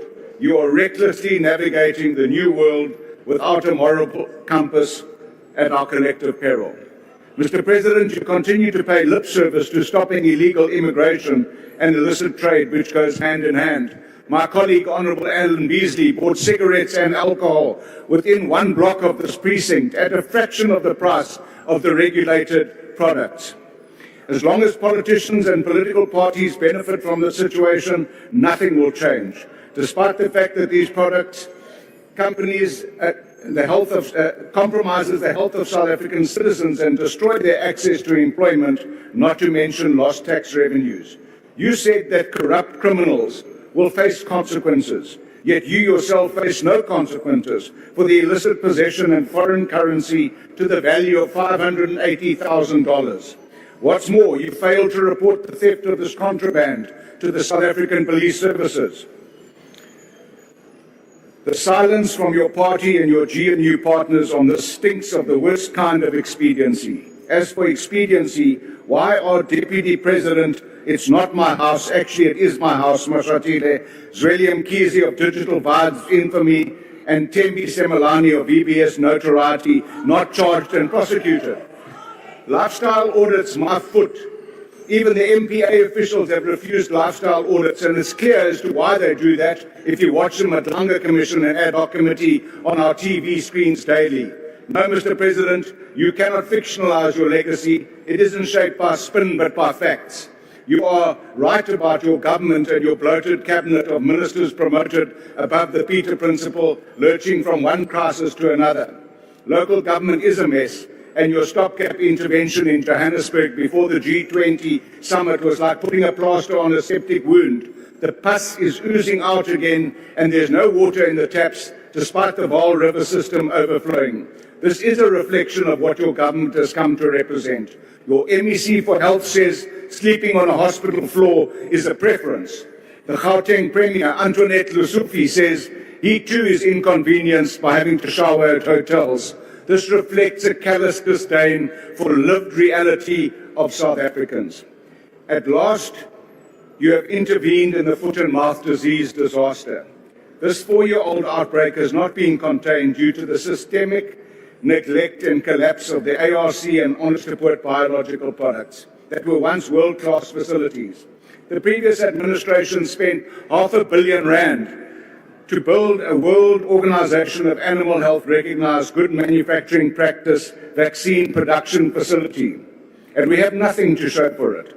The Minister of Agriculture is sitting on the investigative report, and those responsible for this disgrace are still at the forefront of controlling the disease. Mind-boggling. This state-controlled disease is out of control. Comprehensive vaccination is no one's inspirational decision or choice. It is a desperate last resort because the spread of the disease can no longer be contained. Take note that the Western Cape government, who've jumped the queue to get vaccines, are now also wanting to procure their own vaccines because they don't believe that the bureaucratic bungling of the responsible department and ministry will deliver them to them.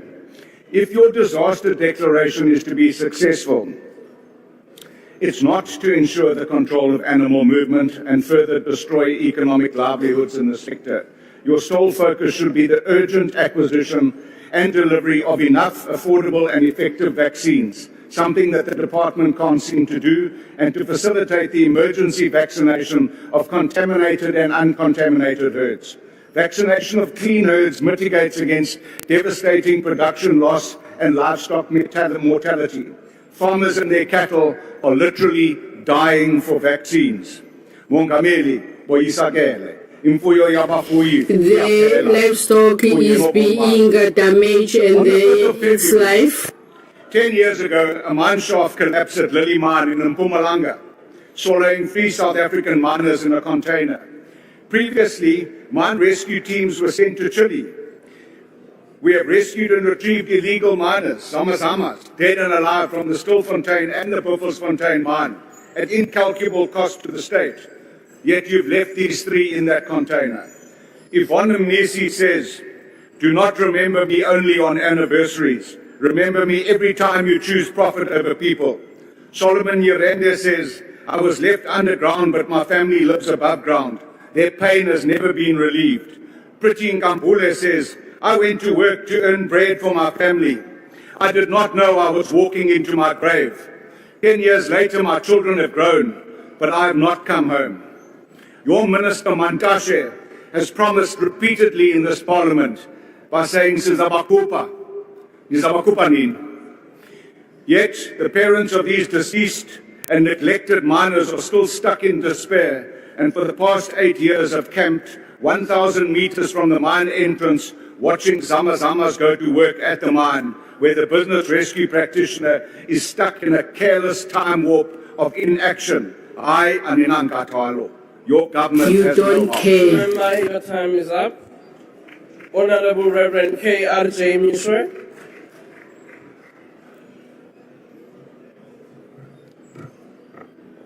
Madam Speaker, Mr. President, honorable members, yesterday's The Star newspaper had as its top story on the front page an article entitled, Public and Analysts Warn of Another SONA of Lies. It was subtitled, Critics noted that the President has a history of announcing initiatives that remain unimplemented. The article went on to say that the President's ambitious plans include economic growth, job creation, crime reduction, and service delivery. Mr. President, in short, they are saying implement your ambitious plans. While the ACDP and most South Africans are relieved that load shedding seems to have come to an end, we are nevertheless concerned that we now have water shedding. Pre-1994, many of us looked forward to the fall of apartheid, but did not foresee a new form of suffering that will be caused by poor service delivery and the destruction of our critical infrastructure. We thought that the ANC would be wise enough to retain and hire skilled engineers to maintain our water infrastructure that provided our major cities with clean water while expanding to other areas. We never imagined that people in cities such as Johannesburg, Sandton, Bedfordview, and Germiston would be drinking water that is dirty because of poorly maintained infrastructure. Speaker, in the 1980s, we had municipalities whose quality of tap water was rated above that of bottled water. Today, sadly, some of those municipalities no longer provide such quality of water. Among the Chapter 9 state institutions supporting constitutional democracy is the Commission for the Promotion and Protection of the Rights of Cultural, Religious, and Linguistic Communities. The primary objectives of this commission are A, to promote respect for the rights of cultural, religious, and linguistic communities, and B, to promote and develop peace, friendship, humanity, tolerance, and national unity among different communities. Mr. President, I want to submit to you that the CRL Commission has failed to promote respect or promote and develop peace and tolerance among different communities. They have instead gone to great lengths to attempt to regulate religion, something the ACDP totally rejects. In one of the interviews given by the CRL chairperson, she said, this thing called Christianity must be regulated. Well, she still has to answer why she said this thing. This is definitely unacceptable, and we want her to retract that and to be reprimanded. She also was recorded in another instance saying that anyone who says that God spoke to them must be taken to a psychiatric ward. This, again, was very, very insulting, because some of us, the Lord spoke to us, that's why we're here, but we do not qualify to go to any psychiatric ward. This, Mr. President, is offensive, and we expect the President to do something about that. She must be reminded, as they are making attempts to get rid of the charismatics, that Jesus said he will build his church and the gates of hell shall not prevail against them. The ACDP calls for her divisive utterances that undermine constitutional values and her fitness to serve as CRL Commission chairperson to be investigated. We also call for an investigation into the process followed. Thank you, Honorable Member. Your time is up. Thank you.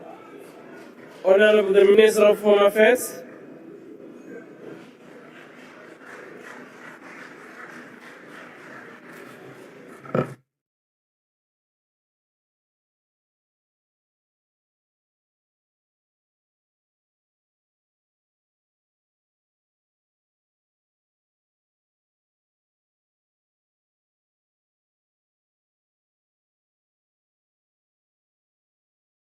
Can the service officers please help the Minister?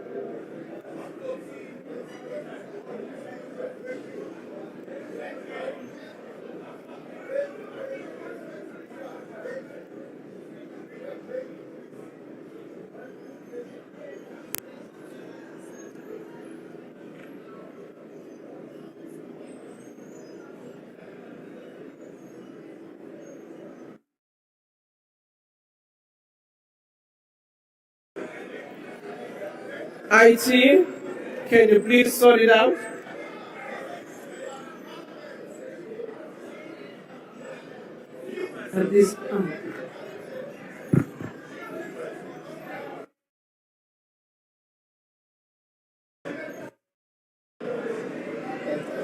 Speaker. Order. Yes, you can take a point of order. Thank you, Speaker. While they're busy with that, these plugs don't work. There's no power in here. Thanks. Very much. I'll also try and ask them to deal with that. Honorable Skosana. Ngiyathokoza Speaker. Lokhu kuyakutshela ukuthi iGNU iyahluleka Speaker. Sihlula into elula kangaka Speaker. Awa nisiphathise inhloni. Order, honorable member. This is the work that Parliament and Public Works were doing in terms of the dome, not government. Honorable Schreiber.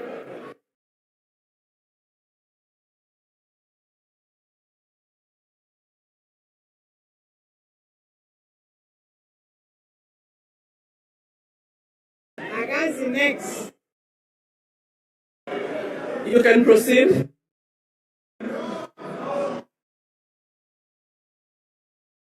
Order, honorable members, we can have a 5-minute break while we are sorting out the communication system.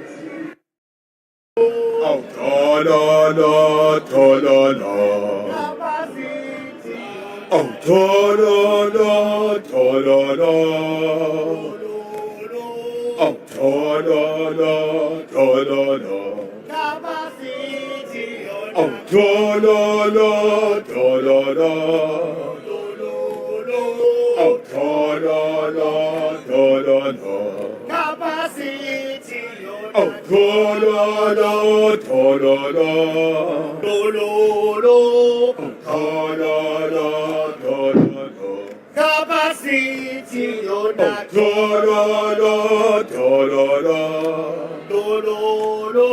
Oh, ta-da-da, ta-da-da. Ushinuma zashe yena. Ta-da-da, ta-da-da. Ta-da-da, ta-da-da. Capacity, yona. Ta-da-da, ta-da-da.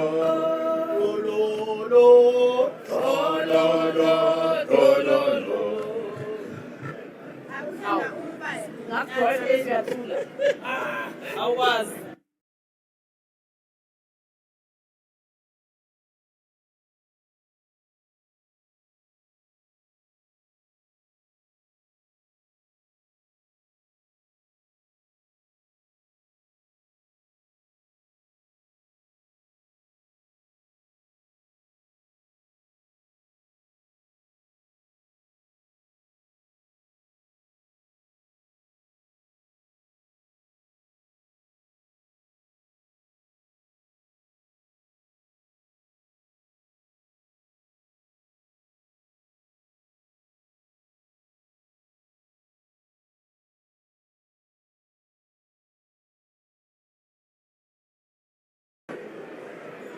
One, two.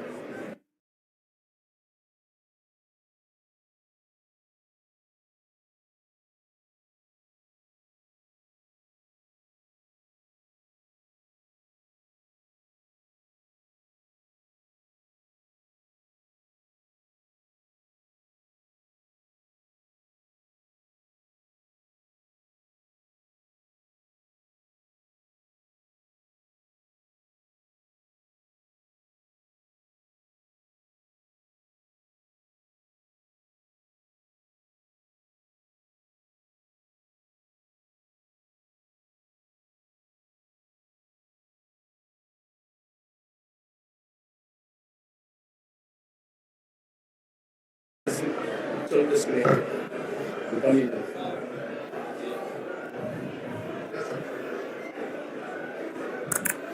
One, two. Podium mic. 1, 2, 3, 1, 2.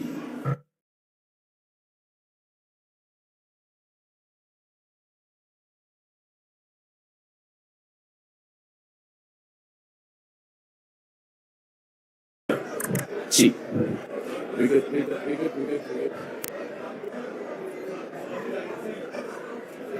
Oh, we good.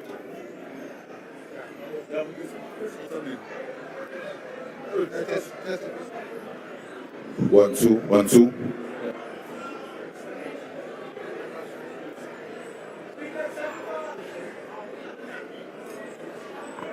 Order, honorable members.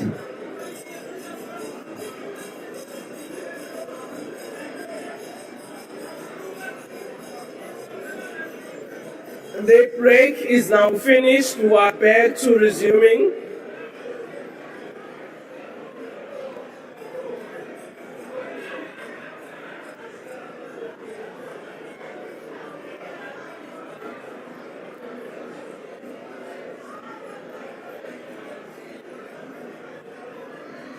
Order, honorable members, can you please take your seats so that we can resume the debate?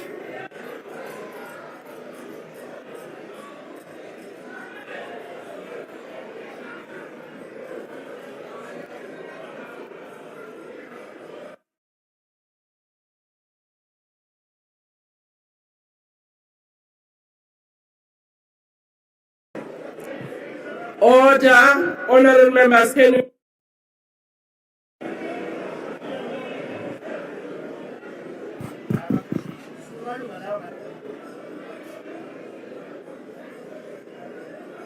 Can members settle down?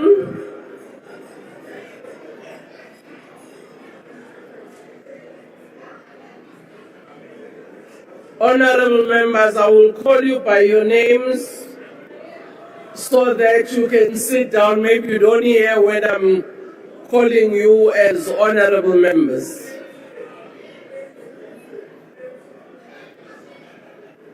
Madala, you are also standing. Order, Honorable Minister of Home Affairs.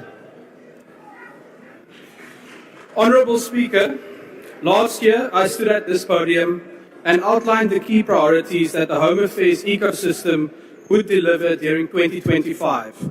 These were to build the first components of a digital identity system, conclude a new digital partnership model with the banking sector to expand access to smart ID and passport services, enable naturalized citizens and permanent residents to obtain smart IDs, and build an electronic travel authorization system that uses AI and machine learning to ensure efficient and secure processing of tourist visas. In 2025, Home Affairs not only delivered on each and every one of these pledges, we went far above and beyond.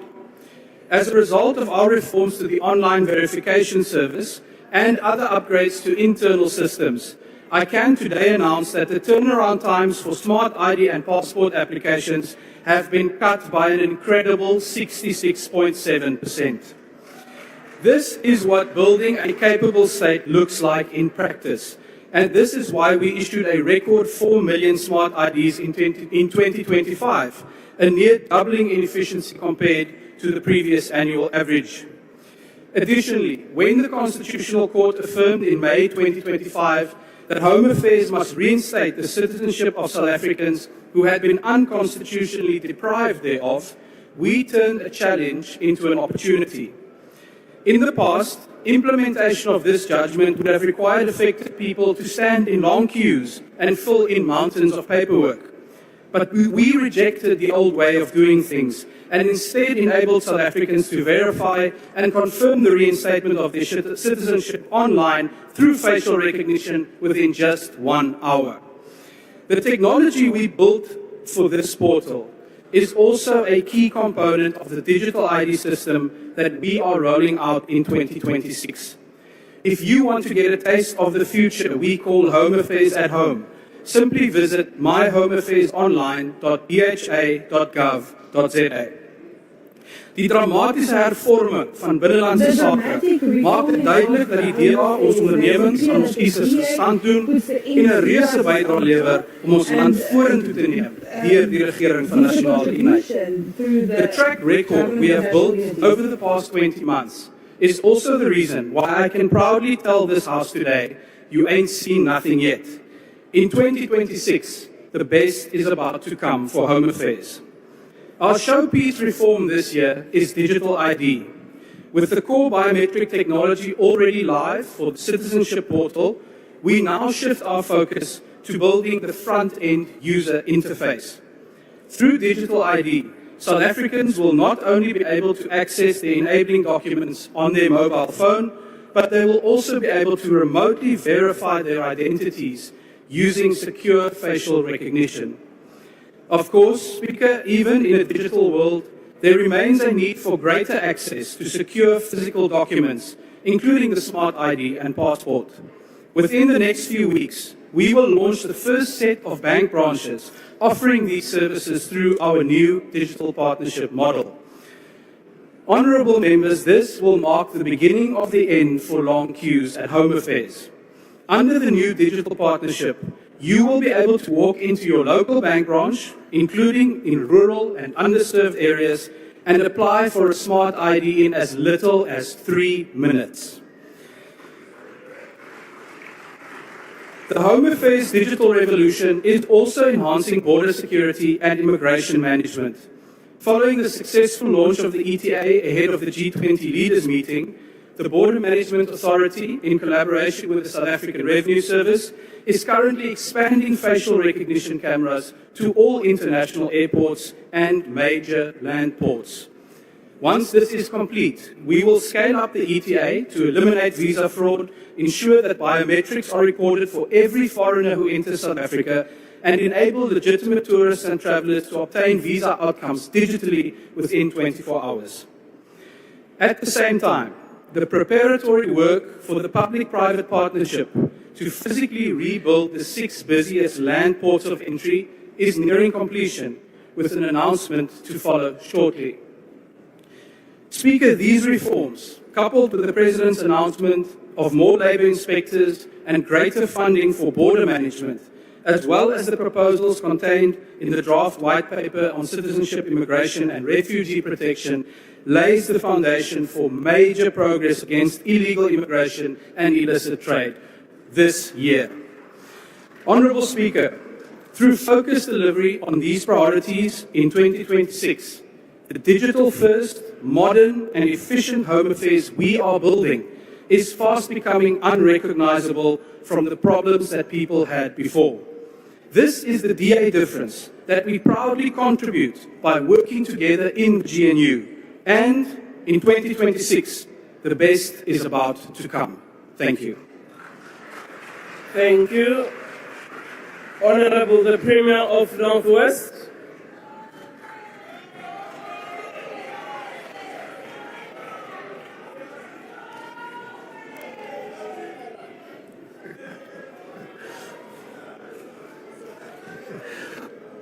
Honourable Speaker of the National Assembly, the Chairperson of the NCOP, Your Excellency President Cyril Ramaphosa, Your Excellency Deputy President Paul Mashatile, honourable members and South Africans.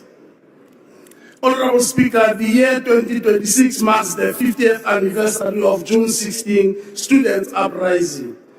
As we mark this important milestone, we do so cognizant of the sacrifices made by students and the youth leaders of this generation. Their enduring resilience in the face of adversity continues to inspire us to be of great service to our nation and her people. They are part of a political infrastructure which inflamed a trajectory which led to the country's democratic breakthrough in 1994, culminating in the adoption of the Constitution in 1996. It is their sweat and blood which nourished the creation of a non-racial, non-sexist, democratic and prosperous state. Honourable Speaker, we have gathered here today to yet again commit to our ongoing efforts of building a capable state. One that is characterized by the will of the people and is able to prioritize their needs and find solutions to their challenges. Honourable members, many of our people still bear the burden of past injustices. The promises of our hard-fought democracy remain etched in their hearts and minds. Therefore, our participation in this debate is not merely about catchphrases and how eloquent we sound to say public opinion. As a province, we are hard at work to turn the tide against a litany of socio-economic challenges afflicting our developmental trajectory. The upward trajectory in audit outcome speaks to the systems we have put in place to ensure that we put emphasis on ethical leadership. And as such, 8 out of 10 departments received clean audit and unqualified outcomes in the last audit cycle. This stability has trickled down to the departments such as health, as it continues to lead the pack in the drug-resistant TB management in the country with a success rate of between 84 and 86%. These efforts have also been bolstered by the allocation of additional 200 million rand for the employment of nurses, doctors, specialists, as well as procurement of new ambulances. Furthermore, the NSC result of 2025, which currently sits at 88.9, the fourth highest in the country after affluent provinces, is consistent with our efforts of infrastructure development in our distressed communities. There's equally improvement in the overall outcome of these results in our rural and farming communities. And as a consequence, we have managed to reduce the learner performance gap between disadvantaged schools with Resource 1. And as a matter of fact, 54% of bachelor passes in our province were recorded in no-fee schools. Honorable members, we are at heart like fixing local government. We are working hand in hand with the national government, and we have brought stability to the local municipality of Ditsobota following the introduction of the National Cabinet representative. We have descended into the Matosani local municipality with a view to strengthen existing intervention measures to improve the situation. On a very positive note, the Ramotsiri local municipality this Friday will be signing a memorandum of cooperation with Infrastructure South Africa under the auspices of Adopt a Municipality initiative. This will see the municipality benefiting from various infrastructure projects that are aimed at expediting provision of services to the residents. This municipality has ticked all the right boxes in the form of improved audit outcomes as well as honoring payments to third parties. We have recently, as a province, convened what is called local government Kota Kote under the theme, every municipality must work.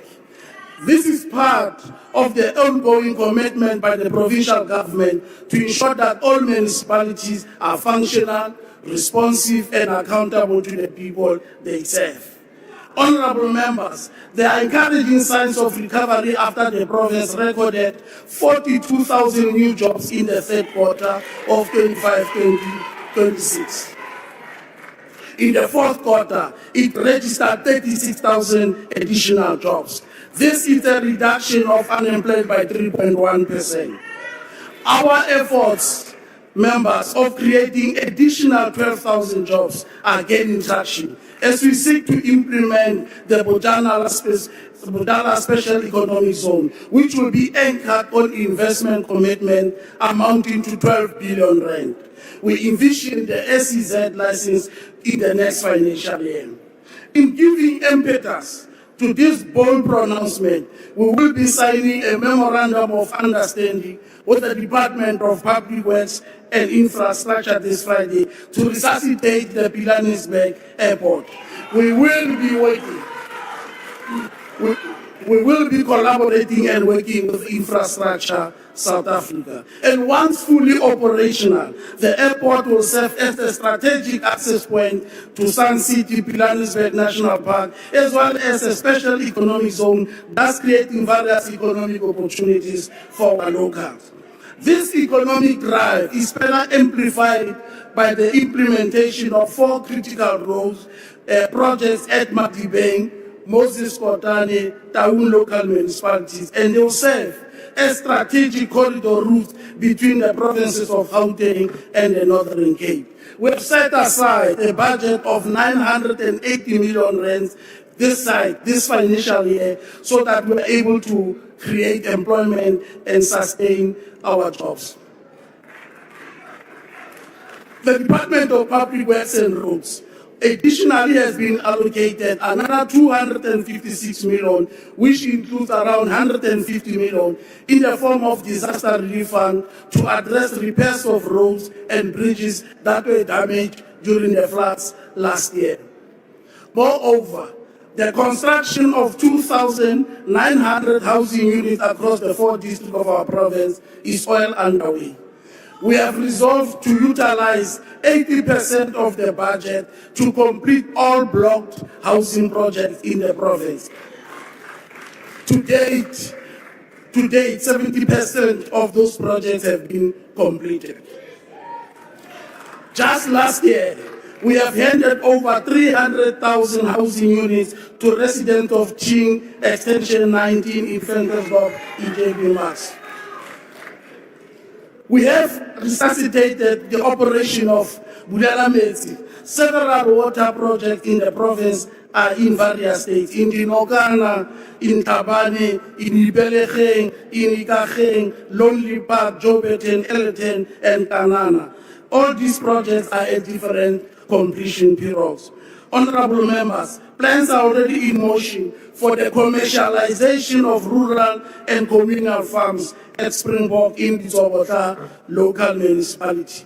Over 100 farmers across 23 villages will benefit from this 40 million rand initiative in the Ngaka district. The Provincial Disaster Management Center has been activated to assist farmers and help them to arrest the spread of the foot and mouth disease in the province. We have put measures in place for farmers to adhere to the dictates of the protocols for the movement of cattle as a means to avoid and curb this new infection. As I conclude, Madam Speaker, the Nigerian author and novelist Ben Okri averts, and I quote, "Where there is perfection, there is no story to tell," unquote. We have never claimed to be perfect, but will be true to the cause of reversing all the injustices meted on our people over 300 years of colonial apartheid rule. Let's build communities together. Thank you very much. Thank you, Honorable Member. Order. I'll now ask Honorable Acting Minister of Police to take the podium.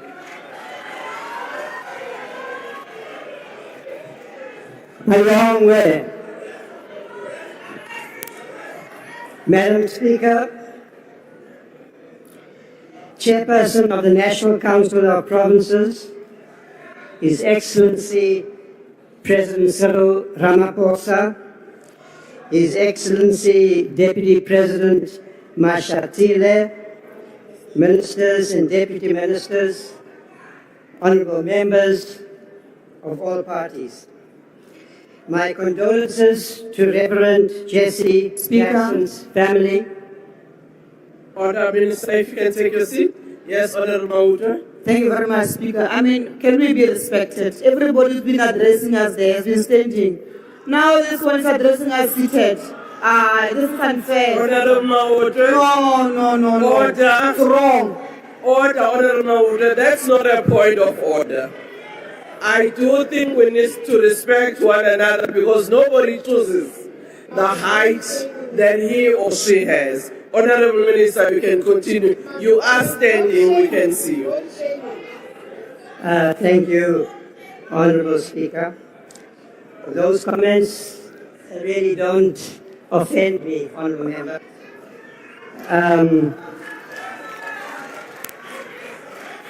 They're much more a reflection on you. My condolences to Reverend Jesse Jackson's family, principled friend of the people of South Africa and our struggle for freedom. I also wish the government and the people of China a happy new year. With respect to the fight against corruption, violent crime, and organized crime, including gang violence and illegal mining, the President's SONA address on the 12th of February was, in my opinion, the most significant in the last decade. The President's speech recognized that the well-being and security of our people must be the core priority on which inclusive economic growth and the proper functioning of our democratic institutions is dependent. He set out a clear vision for the coming decades, as well as detailed action plans that must be implemented if we are to achieve our objectives. I confirm that the National Commissioner of the South African Police Service and the Chief of our Army met yesterday to finalize the deployment plan, which will begin in the next 10 days. And by the direction of the President, I can confirm that the deployment will include the Eastern Cape. Mr. President, this decision is appreciated in communities across our country, from Umtata in the Eastern Cape to Philippi and Khayelitsha in the Western Cape to Gauteng, Order, Honourable to Minister. Reiger Park. Order, Honourable Minister, if you can take your seats. Honourable Brady, what's the point of order? Thank you, Honourable Speaker. Will the Minister be prepared to take the question? Minister, will you be prepared to take a I will question? continue with my speech. It's a maiden speech, Honourable Member. I don't Thank need you. to remind you of the rules. Minister. I was saying, Honourable President, before the interruption, that this is a decision appreciated across communities that I have visited, including Reiger Park in Westbury. We have agreed that the method of deployment should learn from past experiences in our own country as well as elsewhere, respect the respective mandates of the South African Police Service and the SANDF, as well as the Constitution, having regard to the imperative obligation to restore calm and stop the killings. In addition, I have asked the National Commissioner to take further steps to strengthen the anti-gang units and to deploy specialized units of the South African Police Service, on which I'm expecting a report in the next 2 weeks. It's also going to be critical in this period to implement steps to strengthen the capabilities that are required for intelligence-driven approaches to dismantle the networks behind organized crime. Multidisciplinary task teams, including the National Prosecuting Authority, under the able leadership of its newly appointed advocate Mutibi, skilled and experienced detectives, the Special Investigations Unit and the South African Revenue Service will be targeting the leadership, finances, firearms, and logistics of these criminal cartels. I will be setting up a multi-stakeholder Organized Crime Advisory Council, which will be overseeing the implementation of this comprehensive and integrated strategy to combat organized crime. It will rely on open source information and analysis to support the monitoring and oversight responsibility of the ministry. We also have to implement an all-government approach to the fight against crime, including organized crime, as provided for in the Integrated Crime and Violence Prevention Strategy. This is a critical intervention because crime also has socio-economic roots. The social cluster departments of government, including provincial and local government, have a critical role to play to improve safety and security of our people across the country. The provincial governments of the Eastern Cape, Western Cape, Gauteng and KwaZulu-Natal, most affected by gang violence and various forms of organized crime, including extortion and illegal mining, have an important role to play in ensuring that service delivery and the development needs of our most affected communities are attended to. We cannot fight gang violence and criminality by relying on law enforcement alone. Young people in these communities need opportunity and the prospect of a meaningful and dignified future. In this regard, I'm in full agreement with the Cape Crisis Coalition that has emerged in response to the gang violence in the Western Cape, an organization with which I'm in constant contact. The levels of gender-based violence, rape and femicide in our country is unconscionable. Therefore, the classification of this as a government disaster by the President has provided us with the impetus to tackle this issue with renewed vigor. In my visits to communities in many parts of the country, particularly in the Eastern Cape, I have been shaken to the core by the kind of violence in our families, in the most intimate spaces between husbands and wives, adults and children. I have therefore asked the Deputy Minister of Police, Dr. Bushello, to lead a process supported by the Civilian Secretariat to make an assessment of the gaps in the current response of the South African Police Service and to propose remedies. Our approach will include expanding and strengthening the family violence and child protection units in the South African Police Service to improve docket quality, DNA evidence, and victim support at police stations. It will also require working with the Departments of Social Development, Health and Justice to ensure the provision of shelters, psychosocial support, and survivor-centered services. Fighting crime and improving safety also requires an all-of-society approach. At the inauguration of our democracy, there was a strong commitment to community policing. It appears to me that this project has lost some direction and impetus, and that a renewed effort has to be made to involve communities across the country through community policing forums, patroller programs, and neighborhood watches. We do not have to impose a one-size-fits-all approach.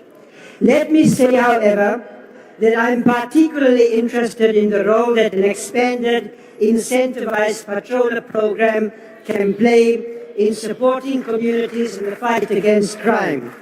One option for funding to be sourced by provincial governments from the Presidential Employment Stimulus or the EPWP program. I see this program also as having social benefits because it has the potential to provide additional income support to families in distress. Minister, your time is up. Thank you. Hey.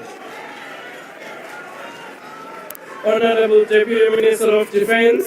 Thank you, Honorable Speaker.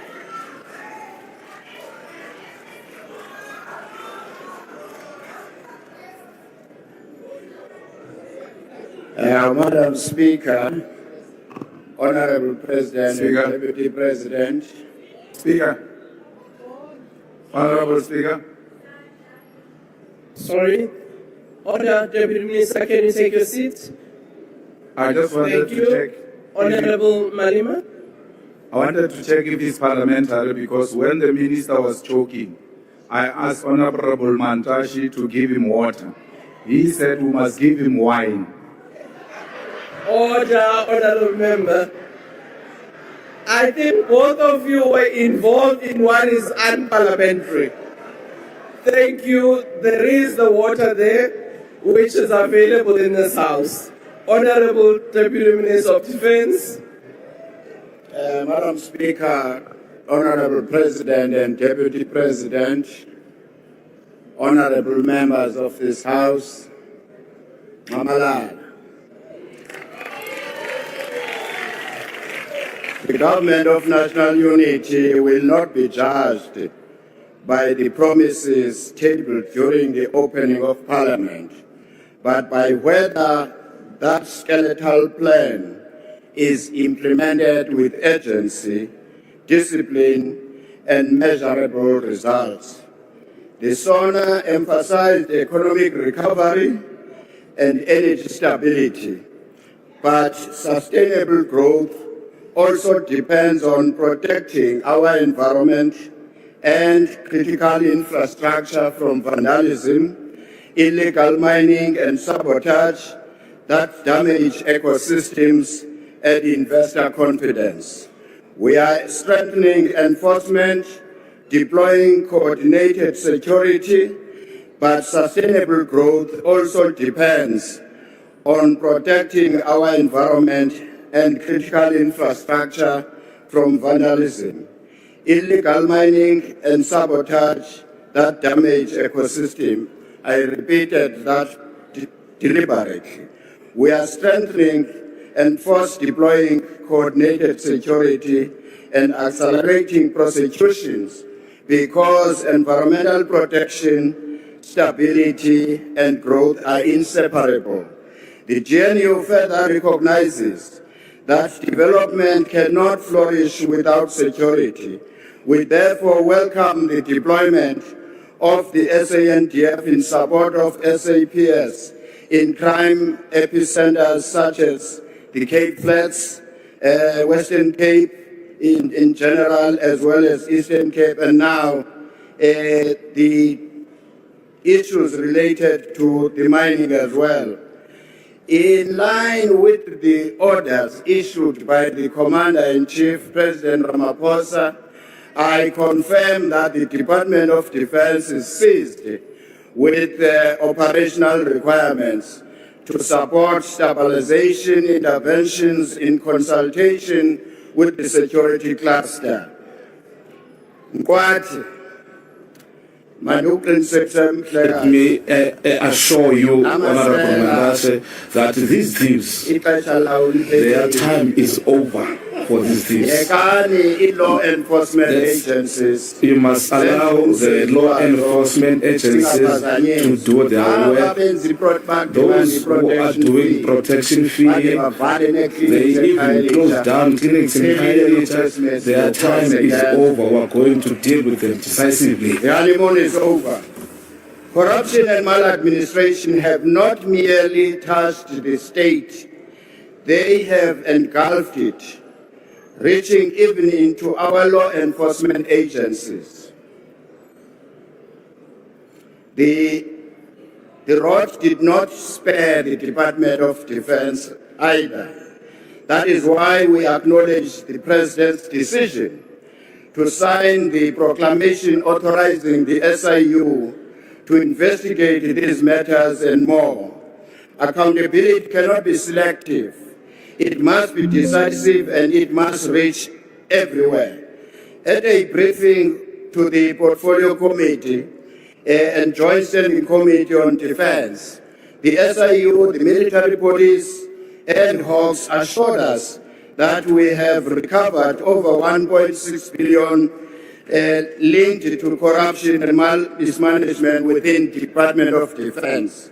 This is just a start of restoring the image. Thank you, Honorable Member. Your time is up. Okay. Just like that, just like that. Time is up. Honorable SSDB. Thank you, Honorable Speaker. Honorable President, when we spoke last year before you proclaimed the Madlanga Commission, I said two things. The first was that it was the right decision to ventilate such matters in public and under oath, especially with a highly capable team led by Justice Madlanga.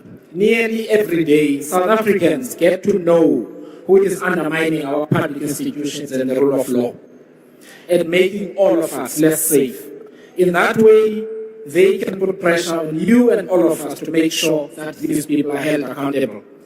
In this respect, I want to commend you for responding to what is in the hearts of every South African, that the senior ranks of law enforcement must be revetted and cleaned up. South Africans are not only angry, but afraid to report crime because they do not trust those who have taken an oath to protect them. The process of vetting must be adequately resourced and urgently done. This leads me to the second thing I mentioned last year, which is that South Africans want you, Mr. President, to cane someone on the streets, proverbially, that is. They want to see people in court and then in orange overalls as quickly as possible. They want to see wrongdoers fired. I urge you to be unrelenting in pushing the relevant ministers and the National Police Commissioner to complete this task as soon as possible and keep Parliament appraised. What we have heard being revealed at the Commission amounts to treason, and we must be harsh and unforgiving in dealing with it. These people have to learn that at the end of a prisoner's journey lies great punishment.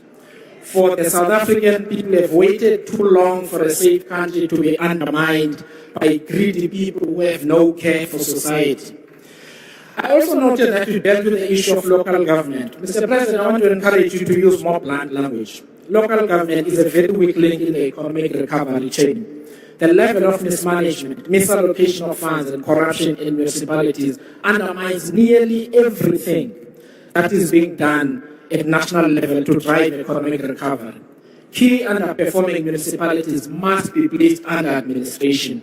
Why? Because every business that employs people is in a municipality, and the failure to deliver basic services continues to struggle investment.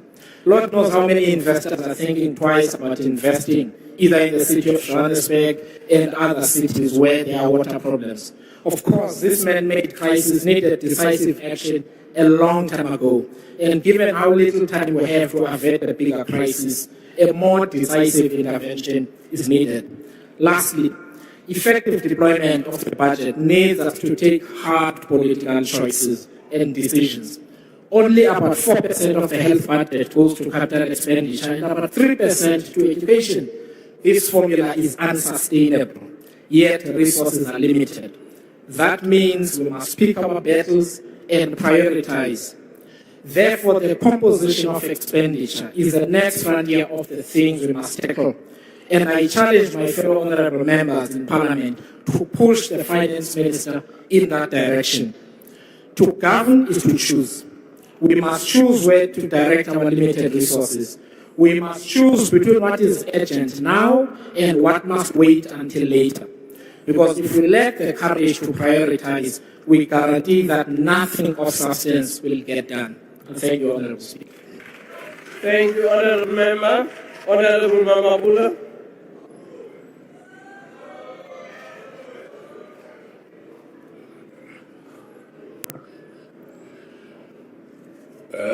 Madam Speaker of the National Assembly, the Chairperson of the National Council of Provinces, His Excellency the President, the Deputy President, Ministers, Deputy Ministers, Premiers, traditional and courtesan leaders, honorable members, councillors, distinguished guests, fellow South Africans.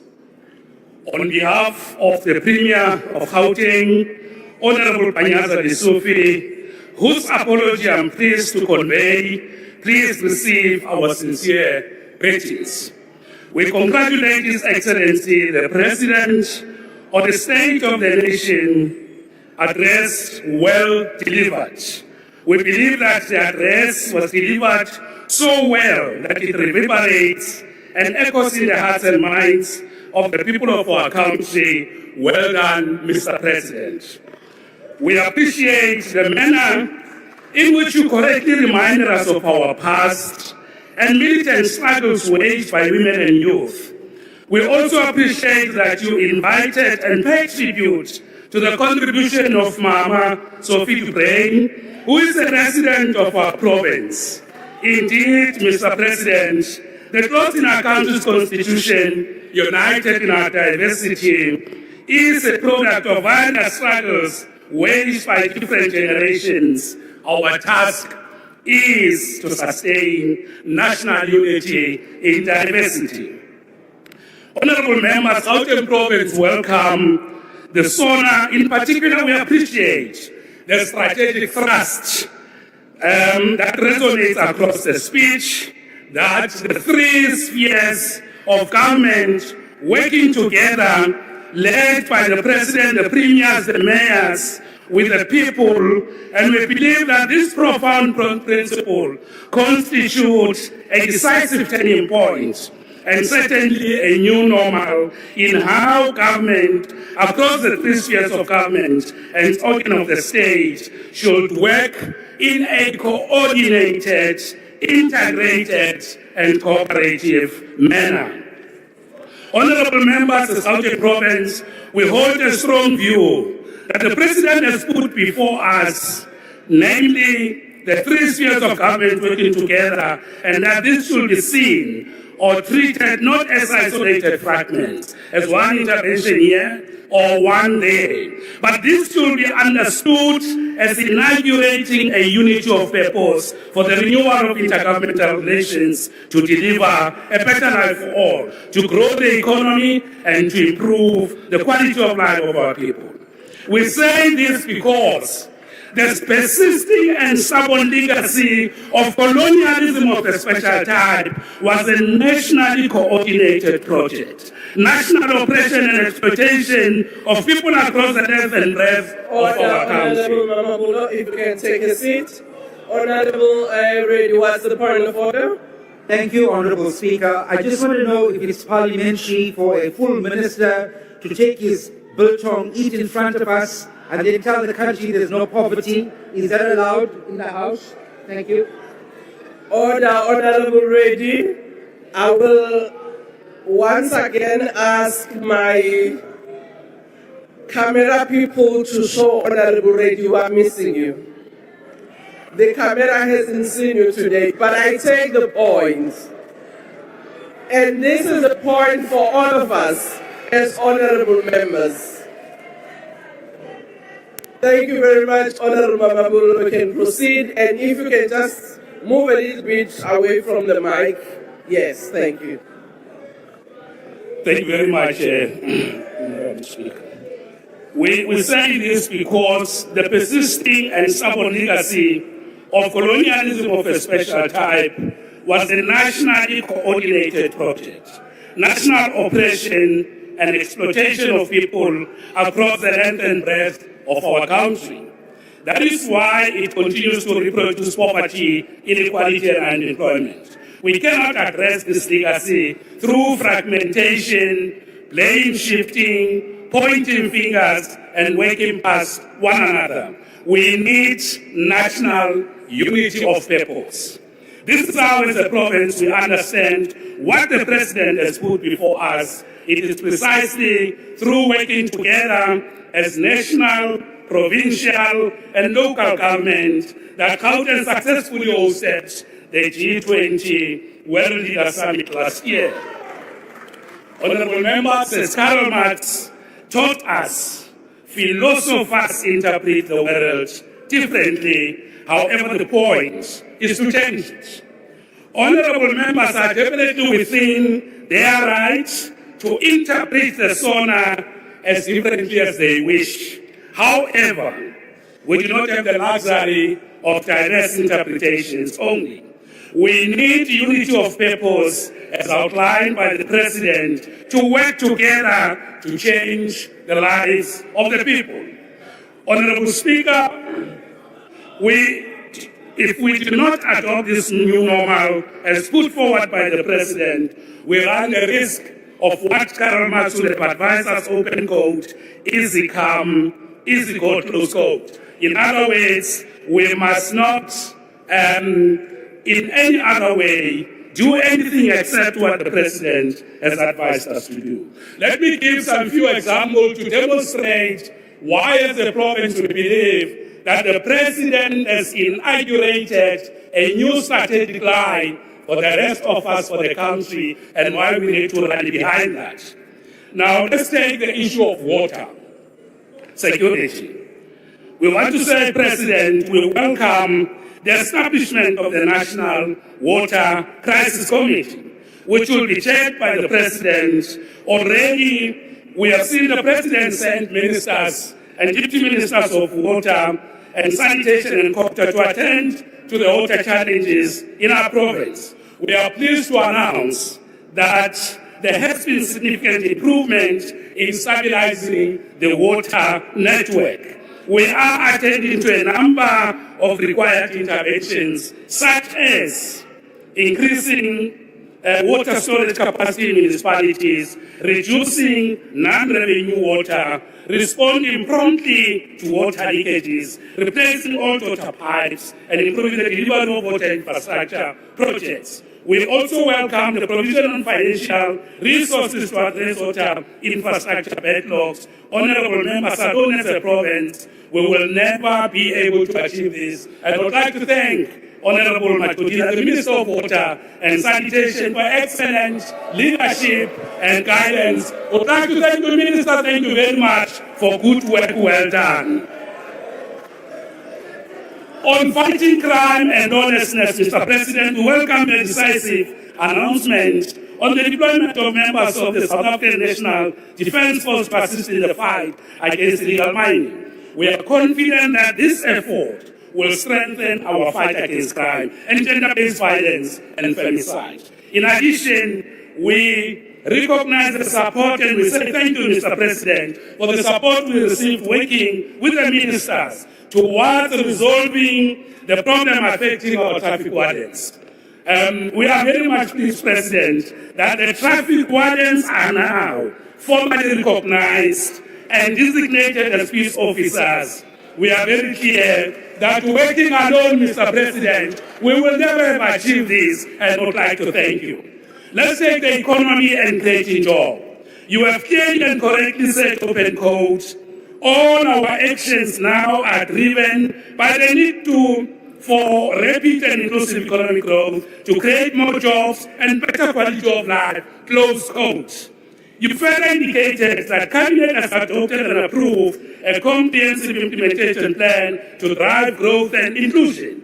As the economic hub of this country, we can say, without any shadow of doubt, President, to achieve the objectives of the plan, we need to work together as the three spheres of government. No single sphere can grow the economy, create jobs, particularly fight youth unemployment, on its own. We do need to work together. For that, we thank you, President. Let's take health and NHI.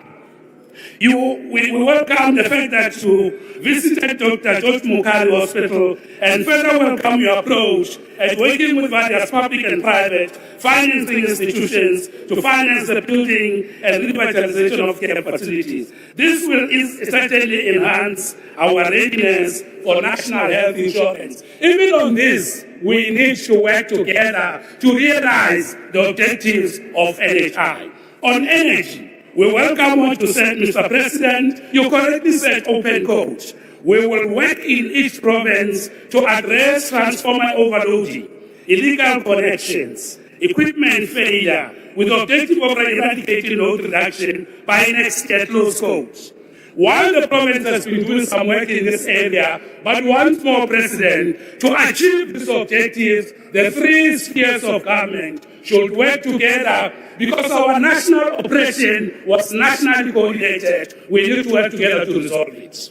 On issues related to infrastructure, we applaud what you're saying, President, and you have said, open code. Infrastructure is much more than investment in brick and mortar, concrete and steel. It is an investment in jobs, productivity and growth, close quotes. We do need better coordination across the three spheres of government to deliver infrastructure. No single sphere working alone can realize Thank you, Honourable. it. It is for this reason that we welcome the President. We call on the House to accept, to welcome and endorse the SONA. Thank you very time much. has expired. I now invite the Honourable Maimane.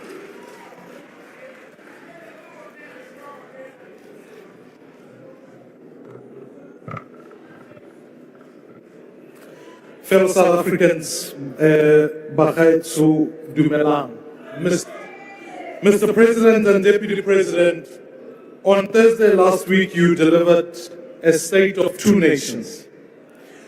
There is a nation whereupon which South Africans are enjoying reduced interest rates, they're enjoying a stronger currency, they welcome the removal from grey listing For them, the lights stay on, and ultimately for others, they enjoy blue light brigades and police for safety.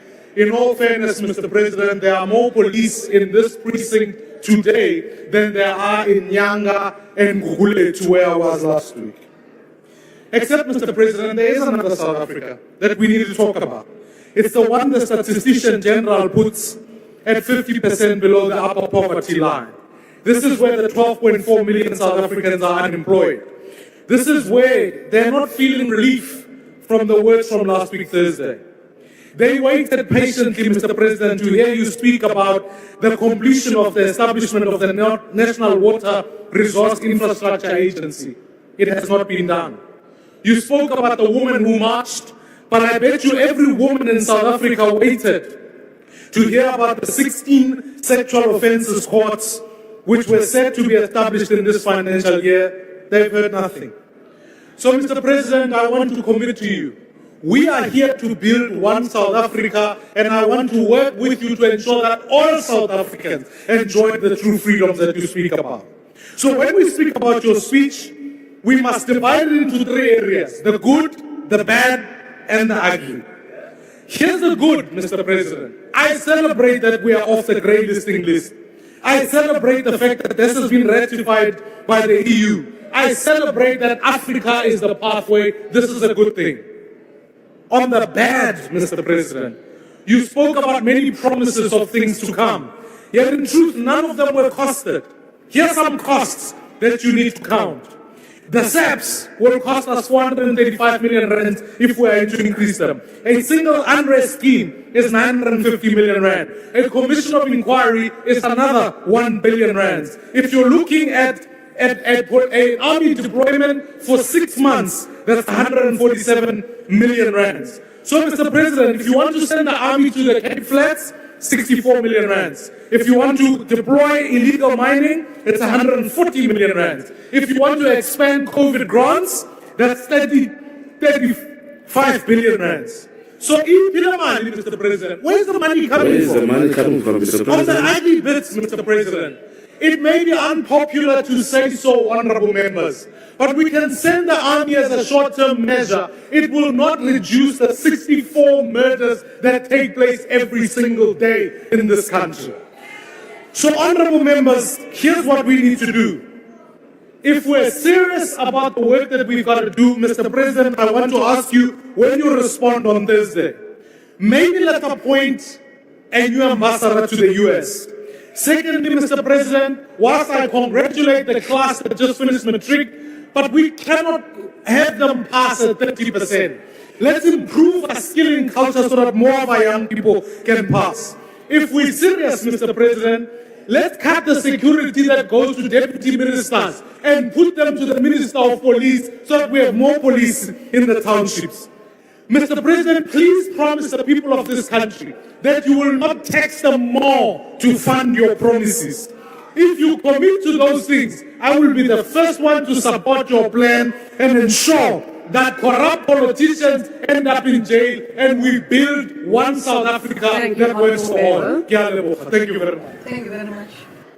I now invite the Honourable Zungula.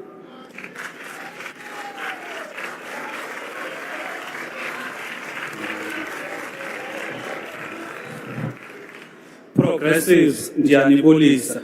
Mr. President, the people need a leader. They can confidently say, the President hears our cries and is on our side. They want a leader that sympathizes with them. A leader that will not gaslight or chastise them when they are expressing their views on what affects them. You believe in the private sector to address our problems. Hence, last week, you mentioned private-public partnerships more than 8 times. When citizens turn to their own activism because the state is clearly failing them, the answer is not to label them vigilantes, but to fix the problem that gave rise to it. We have had 8 years as president of this country. In that 8 years, the rich have become richer, poor, poorer. Even the economy you say is growing is not creating jobs at the rate required. Instead, companies are closing. When over 1 million young people apply for 5,000 SAPS vacancies, It is a crisis that should be declared a national disaster. The reality is over 40 million people in the country are living below 3,000 rands a month, yet the food basket price is 5,300. In your 8 years as president, black people have been displaced from the entry-level sectors of the economy and jobs. Black people have resorted to taking their own lives to escape their daily suffering. It is black children that are dying in pit toilets from eating snacks from Pazas and have to walk over 20 kilometers just to get to school. Black people in Randfontein are refugees in their own country, fleeing illegal miners that are enabled by porous borders and weak immigration controls. Black students do not have accommodation in CPUT and NMMU, and the state unleashes the police and private security on them. Black businesses receive a tiny share of government spending, are made to pay bribes for their invoices to be paid, and to receive funding from the PIC. If they don't pay bribes, they are blacklisted. A black nation of Amatlubi is still not recognized, yet historically, they are one of the oldest nations in the country. Inkosi are sidelined in the land their forefathers fought for. It was in Ngonyama Langalibalele, Chief Auchumato, Inkosi Jongumsobomvu Makoma, who were among the first political prisoners in Robben Island for resisting colonization. Yet the institution of monarchs is undermined by the current government. It is a travesty of justice for a party that was formed by Amakosi, treats Amakosi like second-class citizens. We have to ask this, Mr. President, why is it so difficult for you as the ANC to advance the interests of black people? We are the majority and native to this land, yet black people are the ones who suffer the most in this country. What hurts people the most is that it is a black government that has failed them, even with basic services such as water, electricity, and safety. So last week, Mr. President, when you are saying we are strong as a country, you are definitely not referring to black people, rather to your white private sector. As the ANC, you hate black people. Hence, you chose to govern with parties that are against BEE and affirmative action. Parties that openly practice apartheid in Cape Town and are pushing for Cape independence. Fellow South Africans, we must rescue the country from the failures of this GNU. In this coming election, we must vote them out. Mr. President, in Palapala, you are still going to account for Palapala. The Honourable Premier of the Eastern Cape.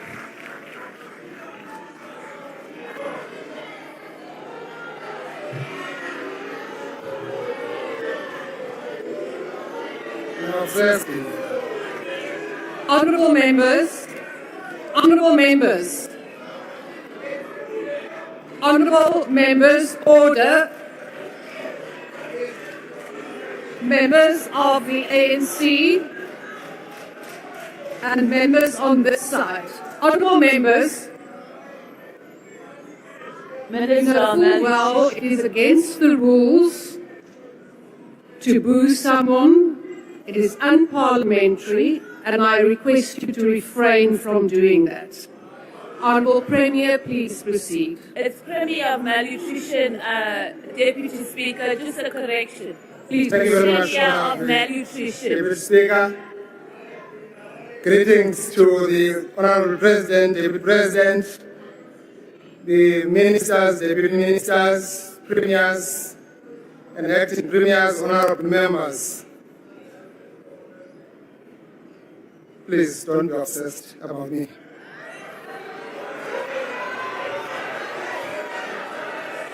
As public representatives entrusted with the historic responsibility of advancing a better life for all, we do not gather in this august house merely to debate policy, but also to reflect on whether our collective actions are improving the lived realities of the people of South Africa. From the rural hinterlands, small towns and industrial corridors of the Eastern Cape comes a clear message. When we invest in people, infrastructure and security, development becomes visible, hope becomes tangible. We are rolling out, Honorable President, the massive work in our province of building state-of-the-art schools and healthcare centers in our rural areas. We are connecting our people to service centers by revitalizing their village towns through our multi-million investment on small town revitalization program. We are steadily restoring dignity of our people as enshrined in the Bill of Rights. It is on this basis, Honorable Deputy Speaker, that we support the State of the Nation's address as a program of action to deepen opportunity, restore confidence, and advance the promise of our democracy.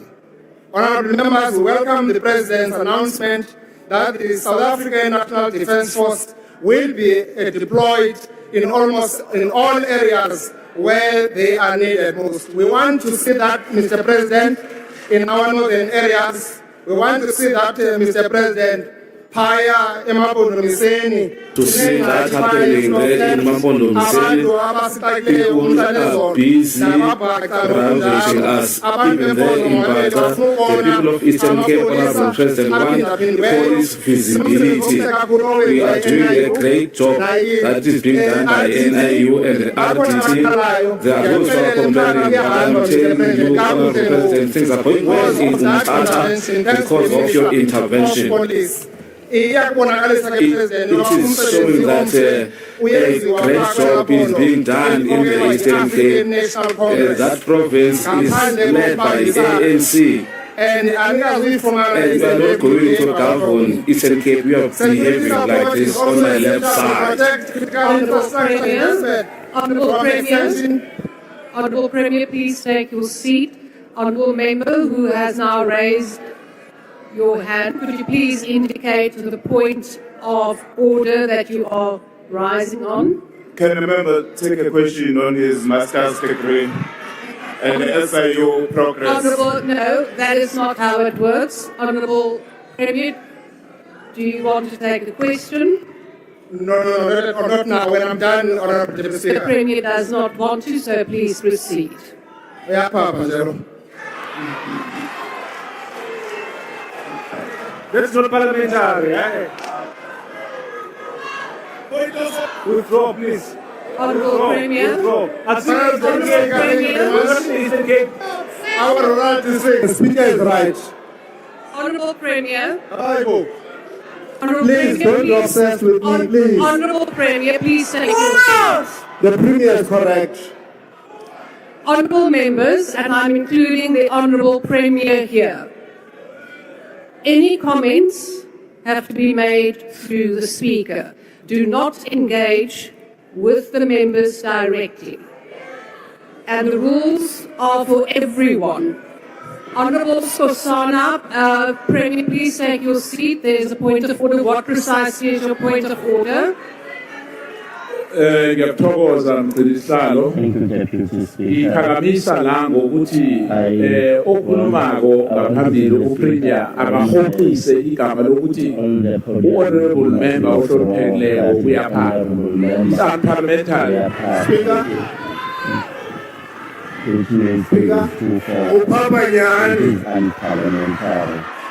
indeed, that honorable member. The Premier did not name anybody. Who tell law? Whose law?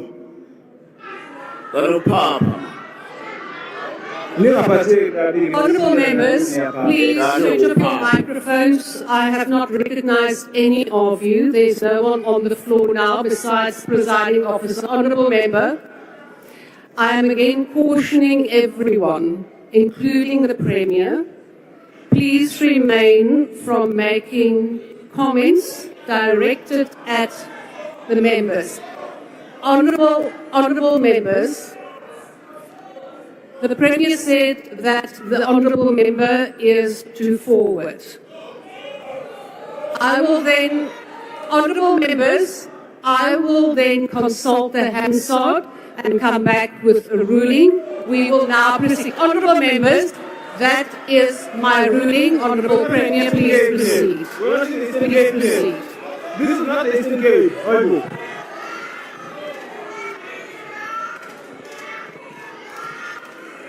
Thank you very much, Honorable Deputy Speaker.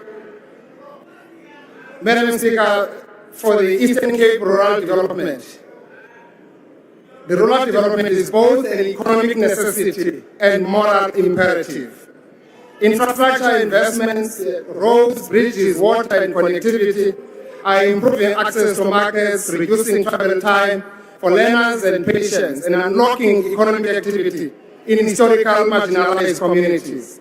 Every road built narrows the distance between poverty and opportunity.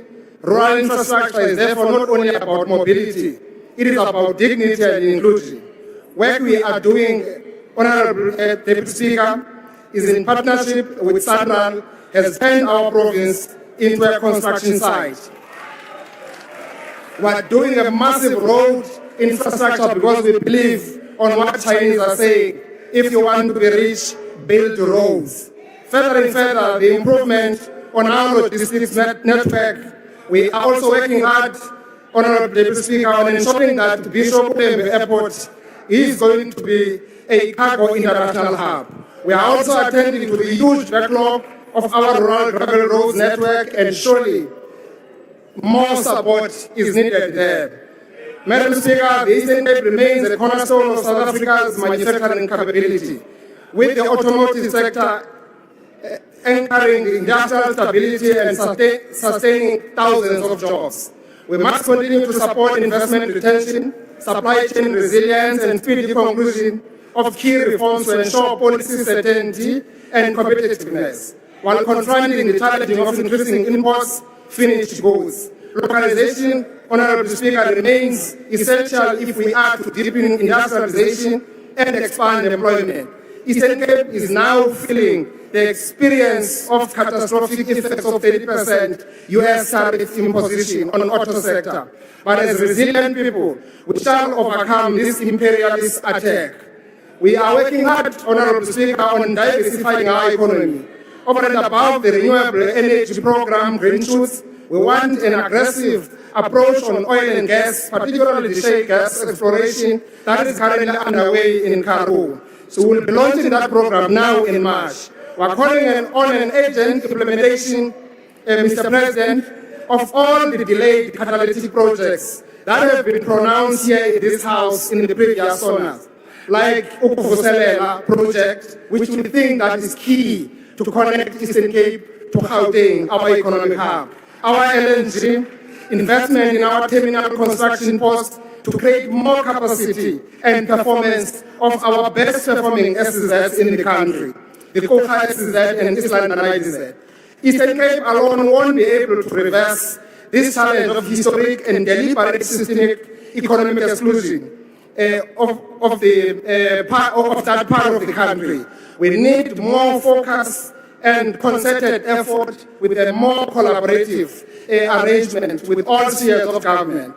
Complementing this, Mr. President, we are also working very hard with the agricultural institutions to ensure that we are actually using agriculture as an alternative in diversifying our economy. Our Department of Agriculture is working hard on that. We are also rolling up our sleeves in ensuring that we are confronting the FMD challenge. The commercial farmers in the Eastern Cape, Honorable Speaker, have been demanding from me that government must relax the regulations around this. They would want to procure the vaccine because government has delayed so much, and our fear is that this thing now is rolling out, is actually spreading like wildfire. The progress that we are making in government, in stabilizing government in our province, Honorable Speaker, now in our province, all government departments in our province are unqualified. Many of them are clean audit government departments. That includes our education and health, who are now on unqualified after so many years. We are stabilizing our province, we are focused on our province, and we are making sure that we're turning the tide around the corner. Madam Speaker, national programs will need to make a measurable difference in our province, strengthening services and social cohesion. Welcome emphasis on strengthening frontline human capacity through social workers and agricultural extension officers. In the province, This is complemented by the employment of over 800 early childhood development teachers alongside the recruitment of doctors and other medical professionals. These investments ensure that the developmental stage is felt where it matters most, in homes, clinics, and classrooms. Honourable members, our response to malnutrition continues through targeted programs supporting children and vulnerable households. We are not going to bury our heads in the sand when we are confronting this challenging problem. Our government is putting more than 35 billion for child support grant and SRD for our elderly people. Our challenge is that we need to strengthen the law. Those who are making children and leave them in the Eastern Cape and go away with grants, they must know that they are breaking the law. And then the law must follow them wherever they are. We are also responding decisively to this challenge of FMT, as I said, Mr. President. We also wish to take this time to honor the late Bishop Bolan, whose life embodied compassion, humility, and service to humanity. Honourable members, it also saddens me to report to you the passing of our late veteran, ANC veteran, who distinguished herself during times of our struggle for liberation, Umama Deborah Gomos, whose lifelong commitment to the struggle lives an enduring legacy of courage and community upliftment. Honourable members, the Eastern Cape progress is inseparable from the national trajectory. When national policy succeeds, our municipalities experience tangible improvement in opportunity, services, and hope. Our task now is to deepen implementation, strengthen accountability, and accelerate delivery so that progress is measured in everyday lives. Nation building is a collective responsibility, not a responsibility of howlers. From rural heartland to the industrial centers, we are building infrastructure, strengthening industries, as I've indicated. Let us, therefore, leave this debate with a renewed resolve to act with agency, protect the vulnerable, and unlock the full potential of our nation. Because the true measure of our work will not be the debates we hold in this house, but the dignity that we bring to our people. Thank you very much. Mr. Fake Diploma. Honourable members.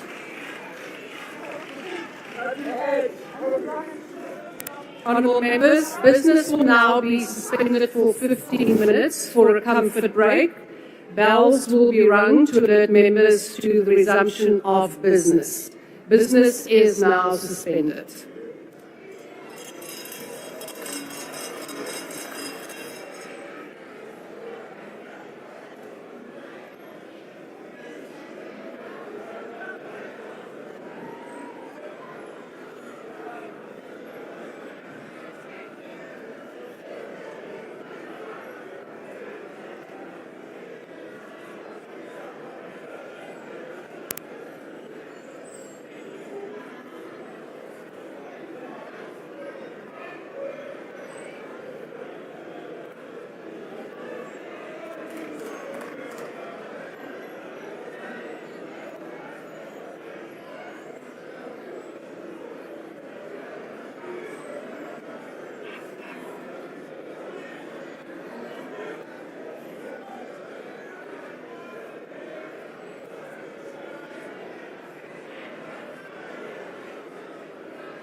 We need a thing to fussy. We need it smooth. I don't know.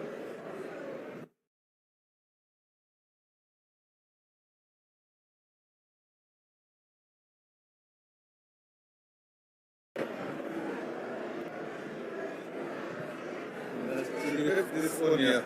So we even have this here. Yeah, we need that is.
Yeah, I saw it now, from here. Yes, Oh, see. So we need this to be the. What do we want to do? Kill the tax. I'm looking for actually duct tape. Let's just go find duct tape, then I can put the tape in it.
We need something to put on the label. I don't know if you put cable ties.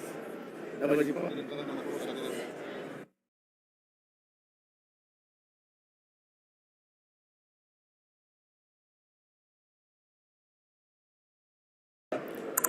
Sì.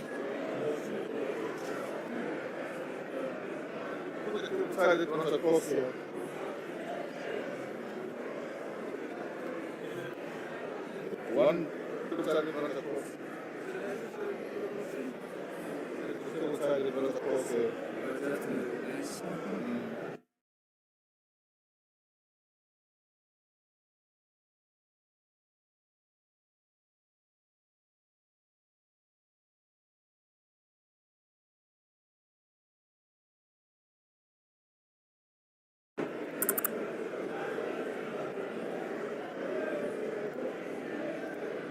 This is a very good.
Move this, the whole unit is moving.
Sì. Sì.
Madam Deputy Speaker,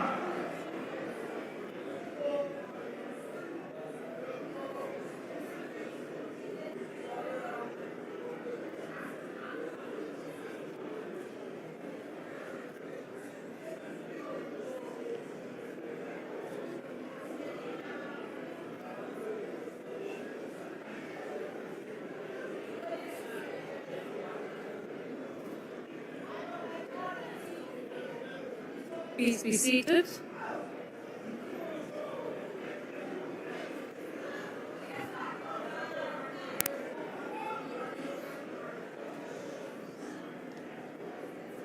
Honourable members, we shall now resume the debate on the President's State of the Nation address. I now invite the Honourable Stofile.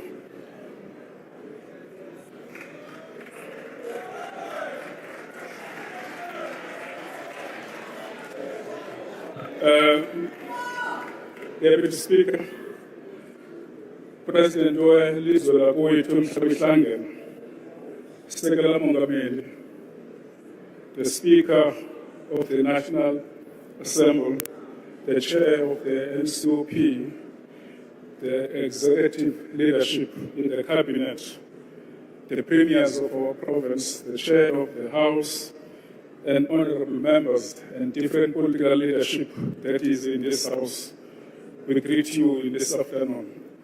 On behalf of organized local government, in the contribution towards the State of the Nation address that has been made by the President of the Republic, which has dealt with the number of issues that our nation is pursuing and the work that lies ahead, we express our gratitude to the President for dedicating a significant portion of his address to local government, particularly in light of the considerable challenges faced by this sphere in serving our people.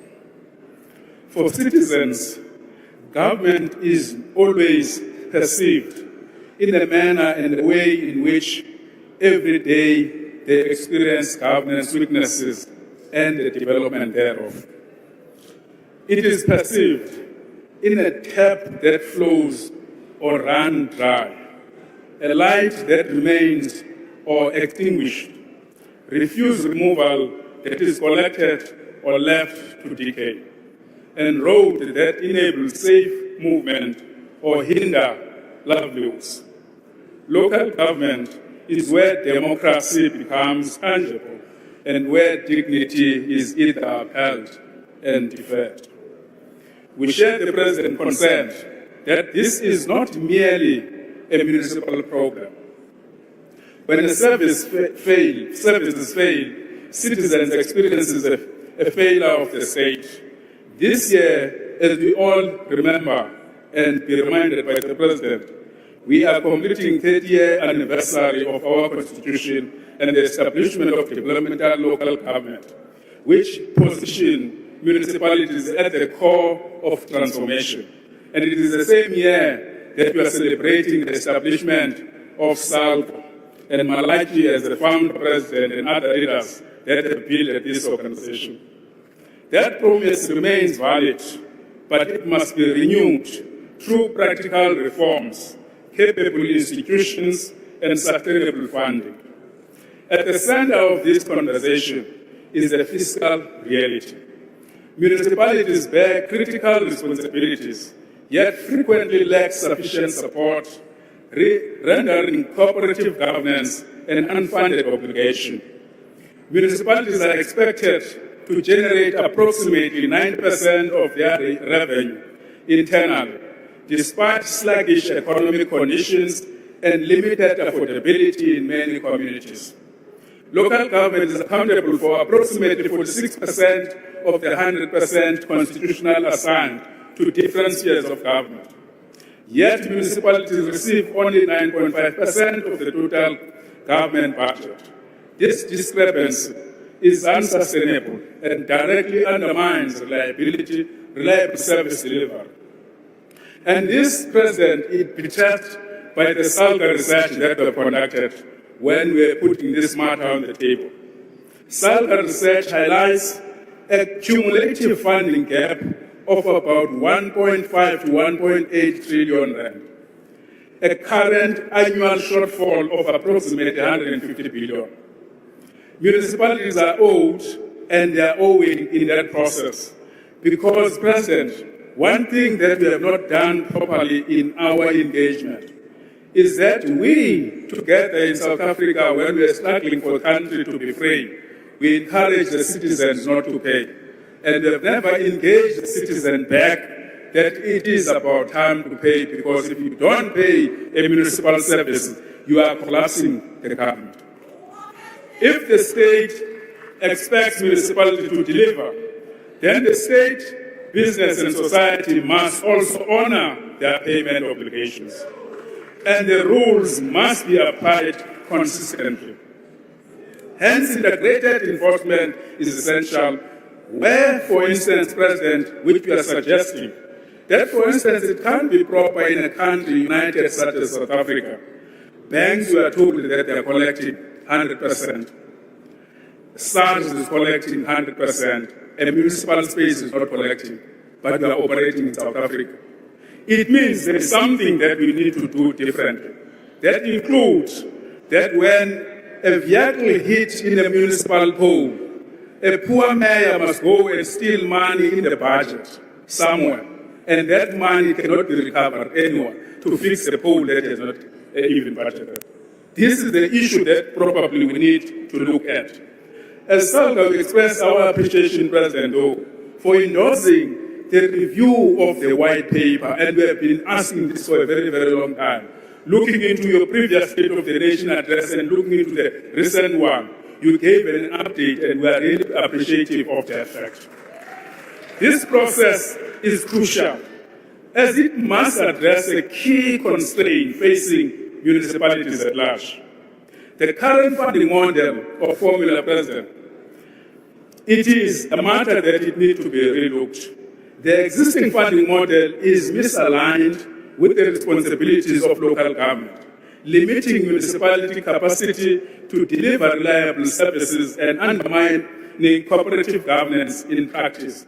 And the critical question here, President, is as we look into the freedom that we've achieved over the last 8 years, the question that we must answer or ponder around, how much does it cost to address or redress the imbalances of the past, of the spatial planning that we have uncovered?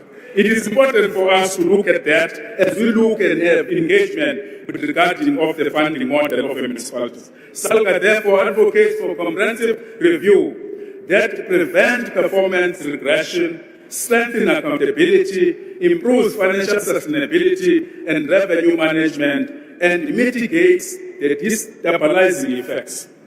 And in this process, President, we are requesting the political parties, new leaders, requesting the political parties to play their role. It's political parties that take councillors to council. There is something that is missing in the between. What is that something? And I think it's a matter that probably we need to talk about, address it as we deal with that issue, so that we avoid the governance failures. SALGA welcomes the President's prioritization of water as a national issue and the establishment of the National Water Crisis Committee. Let us explain why we are appreciating this. Which, in the State of the Nation, you said, we are going to tell. We support the coordinated deployment of experts and resources because water security is inseparable from public health, local economies, and social stability. Importantly, this approach, President, gives practical meaning and effect to Section 154 of the Constitution, that the national and provincial government must support local government. And in this way, we are driving that support directed, committed into addressing the challenges, which obligates national and provincial government to do that, to manage their affairs, municipalities, in exercising their powers and perform their functions. Municipalities are struggling, President, to manage water and electricity costs that are rising above the consumer price index, compounded by aging infrastructure, increasing bulk tariff services, backlogs, climate shocks, and inconsistent support conditions that elevate the risk of systemic failures. And you can see this, President, when we did the planning of local government in South Africa, the population was standing at about 18 million. The population today is about 64 million, with an unaccounted people that have visited the country. They are using the infrastructure. And the infrastructure, therefore, is bound to collapse because it consumes more than what it was planned for. While maintenance is crucial, the growing disparity between municipal tariffs and bulk charges is leading to unfunded shortfalls that council cannot sustain indefinitely. Financial pressures can swiftly escalate into a community crisis. For instance, President, the metro of Ekurhuleni in around Gauteng adjusted the electricity tariffs, including fixed charges, in response to public backlash as the public were pushing back at. While the city of Cape Town, where we are, they have tried the same. The following the introduction of the new tariffs. Your time has expired. The next speaker is the Honourable Litchfield Shabalala.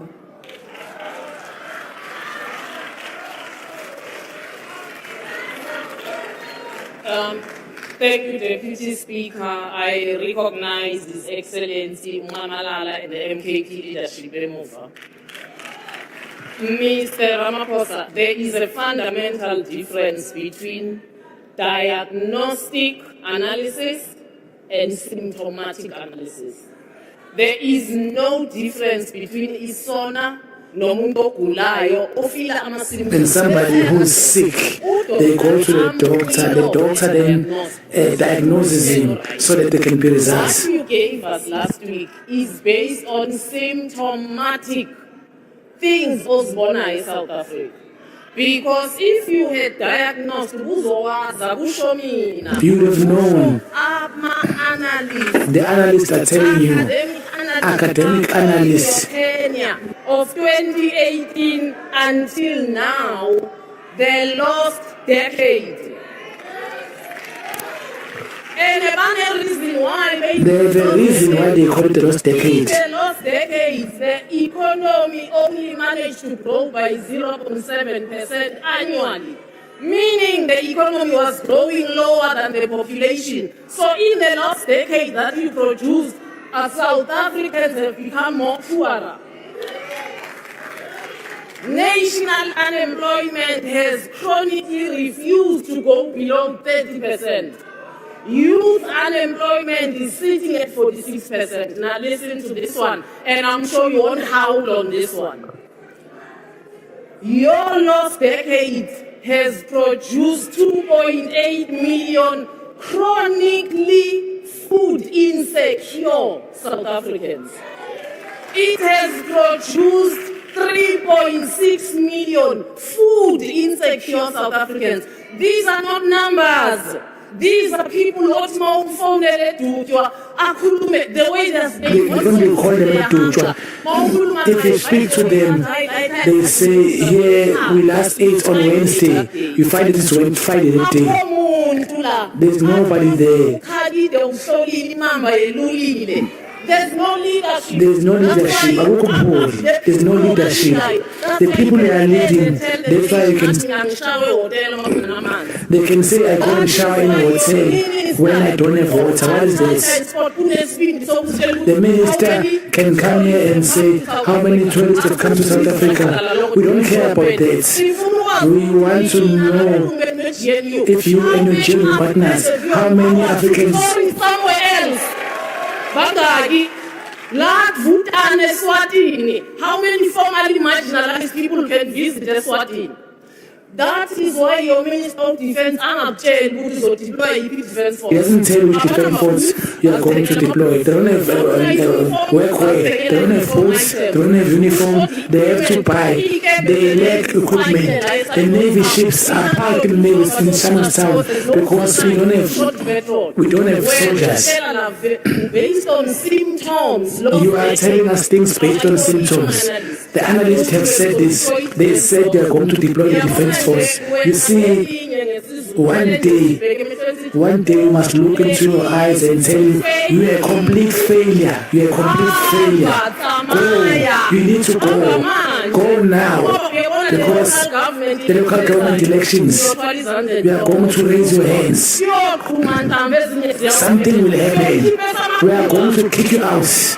We are going to vote you out. We are going to kick you out. This 126 million And these 4.6 unemployed does not even want to see you. We are going to bring them together to us.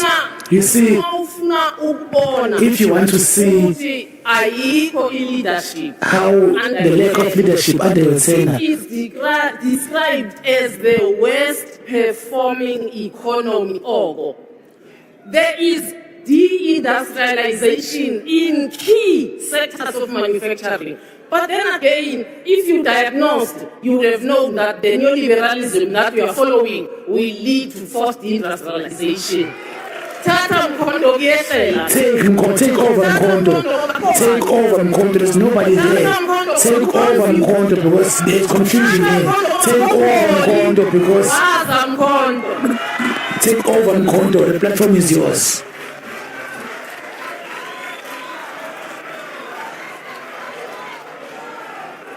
The Honourable Sharif.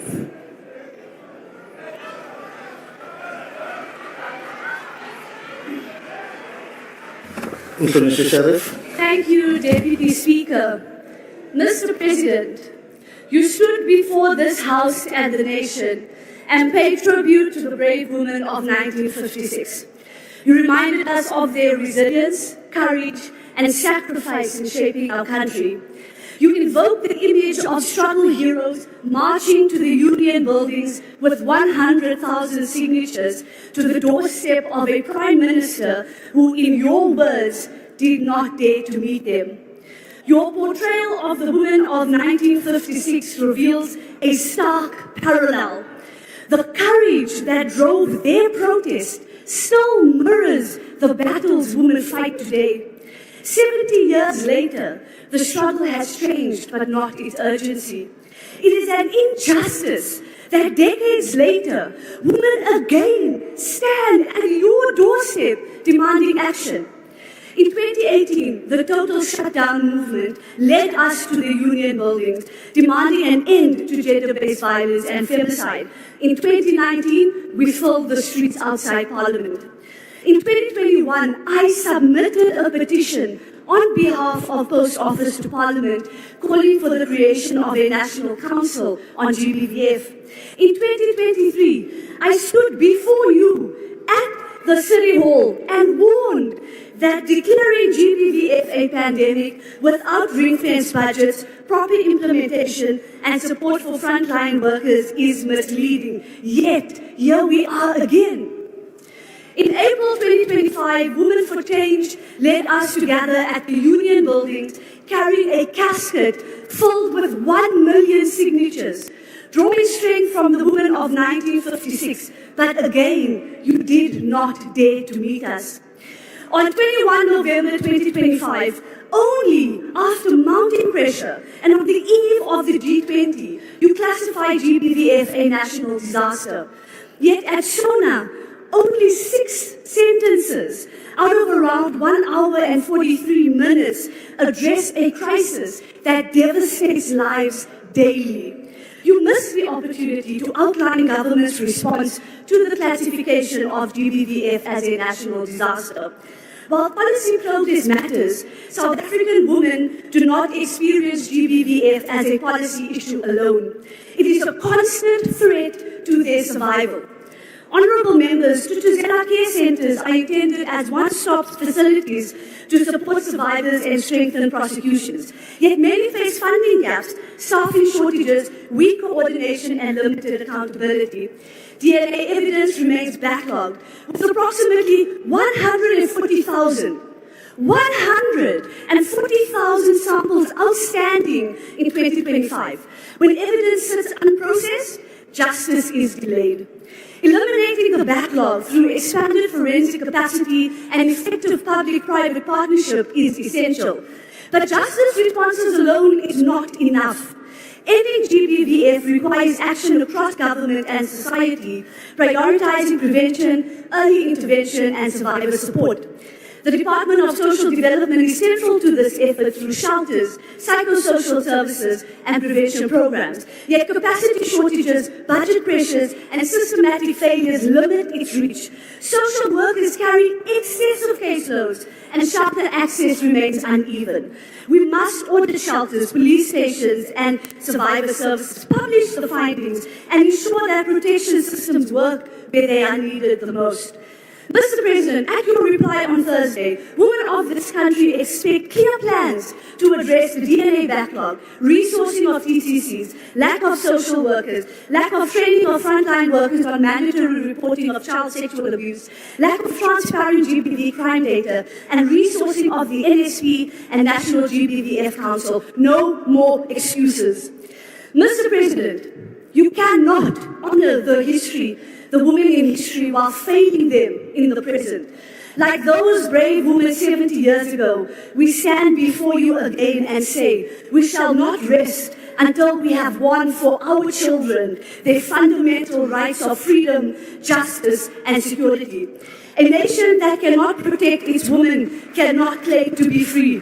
A nation that does not prosecute perpetrators cannot claim to be just. And a nation where 15 women are killed and 117 women report rape every day cannot claim to be secure. I thank you.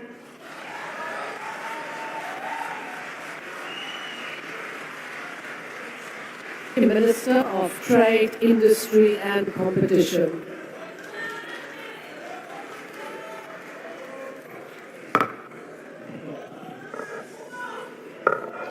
Thank you very much, Honorable Deputy Speaker, Madam Speaker, Chairperson of the NCOP, Honorable President and the Deputy President, Honorable Members. We participate in this debate on the President's 2026 State of the Nation Address at a moment when our primary task is clear. It is to accelerate growth, to build our country's productive capacity and create jobs at scale. The President has called for faster and more inclusive growth driven by higher investment, increased infrastructure expenditure, trade expansion, and a broadly capable developmental state. Naturally, industrial policy is central to this program. It is through continuing industrialization that we will expand production, promote innovation, deepen localization, transform ownership, and create sustainable employment.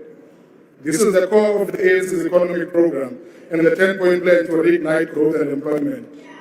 Honorable Speaker, the debate on economic growth must be anchored on the objective realities of our economy, not impressions. The President's 2026 State of the Nation Address spoke about an improving but not perfect economic environment. That improvement is not a coincidence. It is visible in the data and is being driven by deliberate structural interventions to stabilize the macroeconomy, restore credibility, and defend productive capacity. South Africa has now recorded a fourth consecutive quarter of economic expansion. The latest growth forecast projects South Africa's economy to grow at between 1.3 and 1.6% in the near term, with growth expected to strengthen as improvements in energy, logistics, increased infrastructure expenditure, and new investments take effect. This is the sign of an economy that is regaining momentum beneath global headwinds. Inflation has also eased materially. The South African Reserve Bank revised its forecast for headline inflation to 3.3% for 2025 and 3.5% for 2026, and noted progress in inflation expectations towards the 3% goal. The shift to a 3% point target with a 1% tolerance band lowers inflation expectations.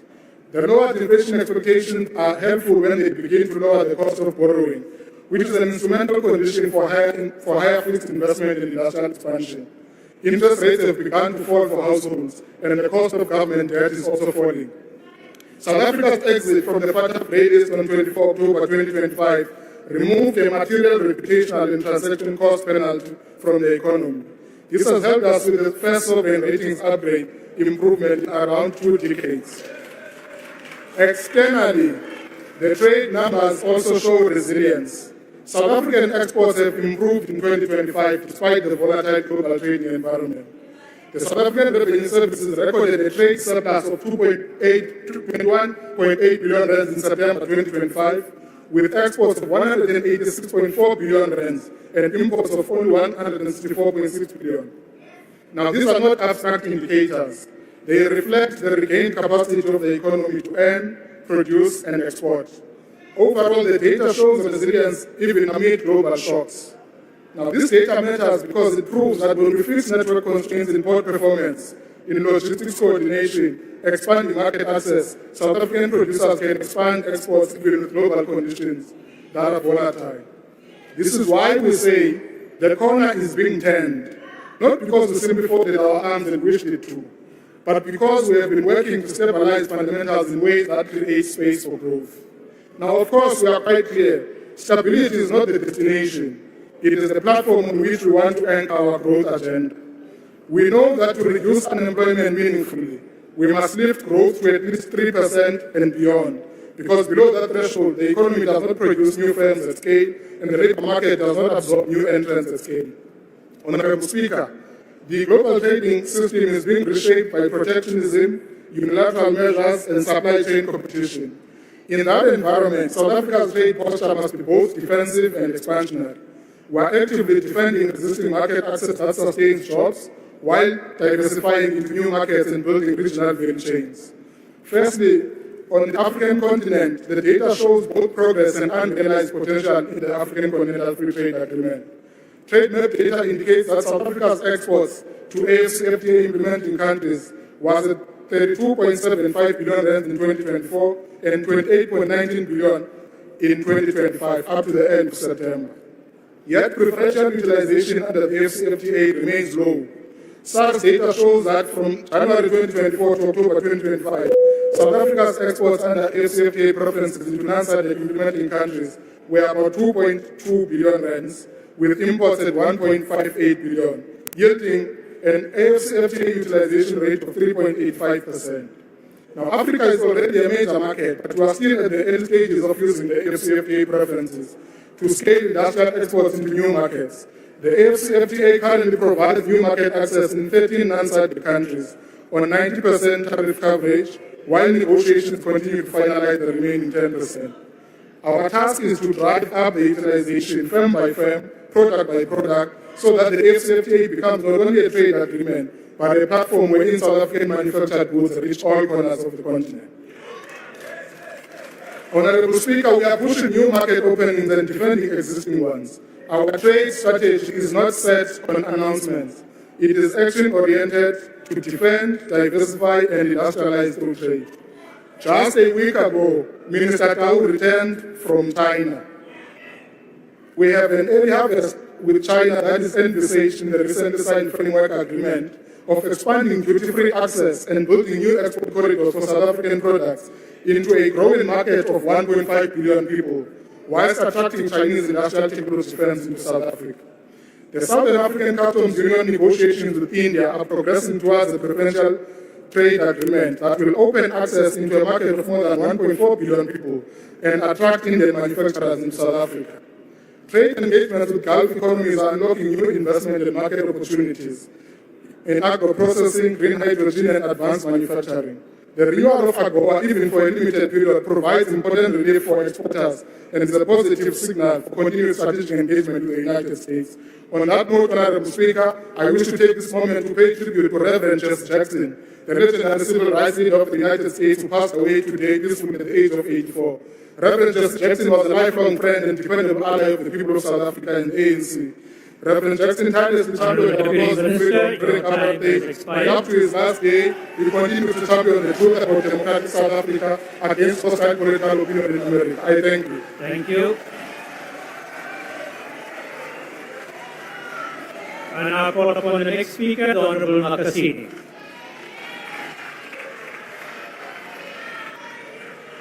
Thank you, Deputy Chairperson of the NCOP.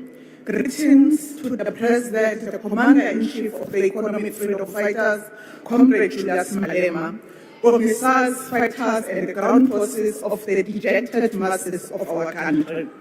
It's nice to be in the construction site of the GNU called Dome. We are sitting in the tent. That's why the South Africans need to know. The tent you never see. Honorable Chairperson of the NCOP, abantu baseMthatha people of Mthatha in KSD, President, when they were listening to your speech last week, they lost hope because ever since they have been in floods, they are affected by floods. They were put in Northwest Hall. Today they are still there in the hall. There is no change. You have forgotten about the people that we put there. You came, President, and you said you came to them and you are coming with money. They say come back and give them the answers of when will they live in the halls. The people in Commands in Pumalanga, the people in Shakuma, Tulamena, they are saying that they are waiting because ever since they were affected by floods in 2025, to date, they are still waiting. There is nothing happening. So that you do not look at the floods that happened in December. Think of them because they are still waiting for their houses. They can't live with their kids. They are in home. But President, there are kids who are graduates that we meet who are daughters. They are sitting at home, not working with their certificates. They are gathering dust. There is no home. They are asking you politely that majority of them, you send them in China, they need replacement, they need work so that they can assist the government. The hospital, on weekends, it's only one daughter that works.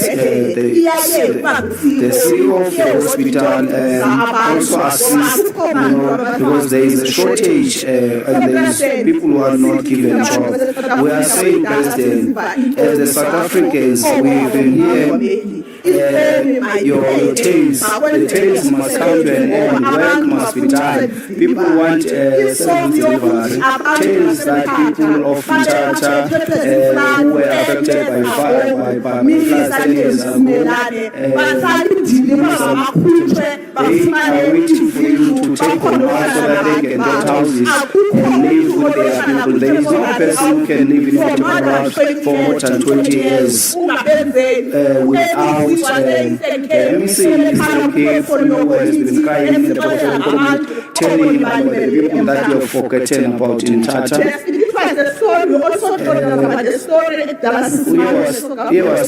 You told that about the story where you told that there is a child who's called Jinswale who will get freedom. Today, are sitting with their civils, they are not working. They are hungry at home.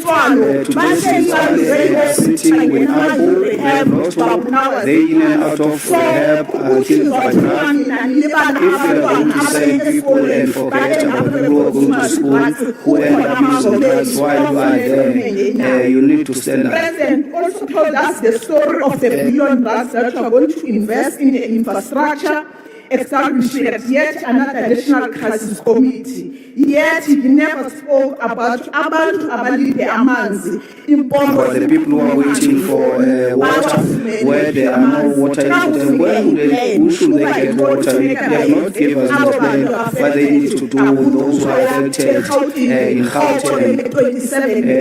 They have been without water for 7 days. You have not told the 5 years old mother who wants to drink the medication. We are here today because they send us, the South Africans send us. We are not sent, we did not send ourselves. What they are saying to me is that stop giving promises. They need actions now. Water and sanitation is being placed under a special focus in 2025. Yet again, in 2026, kukho national emergency crisis yamanzi. Kodwa last year unanisixelela uba kuneplan enyenzayo. You told us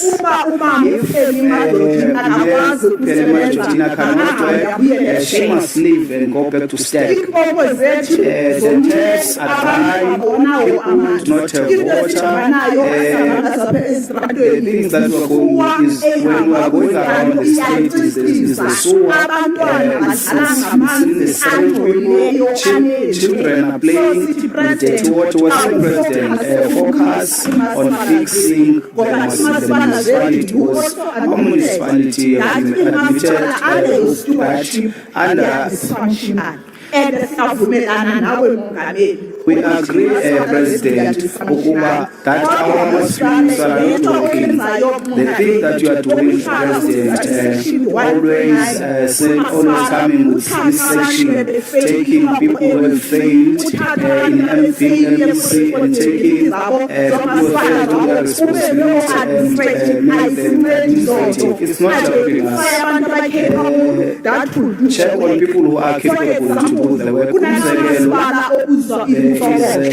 Namasipala for the highest municipality in South Africa, also une 8 administrators since the dawn of democracy. Till today, in the There's nothing that is happening. There's a problem with administration. We need you to look at these things. You cannot do Section 139 on people that you know yourself that have failed. Madua can testify on this because they also have the same municipalities where the parties are not being paid. People are struggling, the third parties are not being paid. They pension without getting their money. And Fulani municipality, they also have the same challenge. From 2018, they were under Section 139. Why are we having such situation in our nation? Let's go to Machabeni and Mangawunga and Mafubenya and Masilonia and Komazi, where you said you were going to have a system of administrator where there is no political interference. Last week we went to Komazi municipality where the administrator hid the report. He didn't want to issue it. The administrator, that we are waiting for what level at Gomarasi. We got 283 houses that are affected by disaster. After the report was rejected, as the committee, we got that disaster not only what level it was also what 5 of Mpumalanga and what 17. It was ST report. Whose reports were not submitted. The fact that you like so much, they are quiet because they have taken. They are just sitting, they are not working, just like the Deputy Minister of Water. We don't even know what they are doing. He's just eating with all that big. Some of our municipalities are having such a challenge. You need to make sure things are happening. We need to create committees that are going to deal with our problems. But the task force is not going to help us. President, appoint people, competent people, appoint people in the committees who are credible, who will give services to people who know when there is a problem with the pipe, they will have the plumber to fix that. If the electricity is not working, they know what to fix in terms of electricity so that people can work. Many committees are not going to help us because our people are starving. Maybe that you are losing power in 2026. So what you are working for with these many communities, you want to control municipalities. That is not going to happen. As you wish, I Alizufa, Alizuba. We are not going to steal, we are going to do oversight and accountability. Thank you. And I call upon the Honourable Minister, the Premier of the Free State.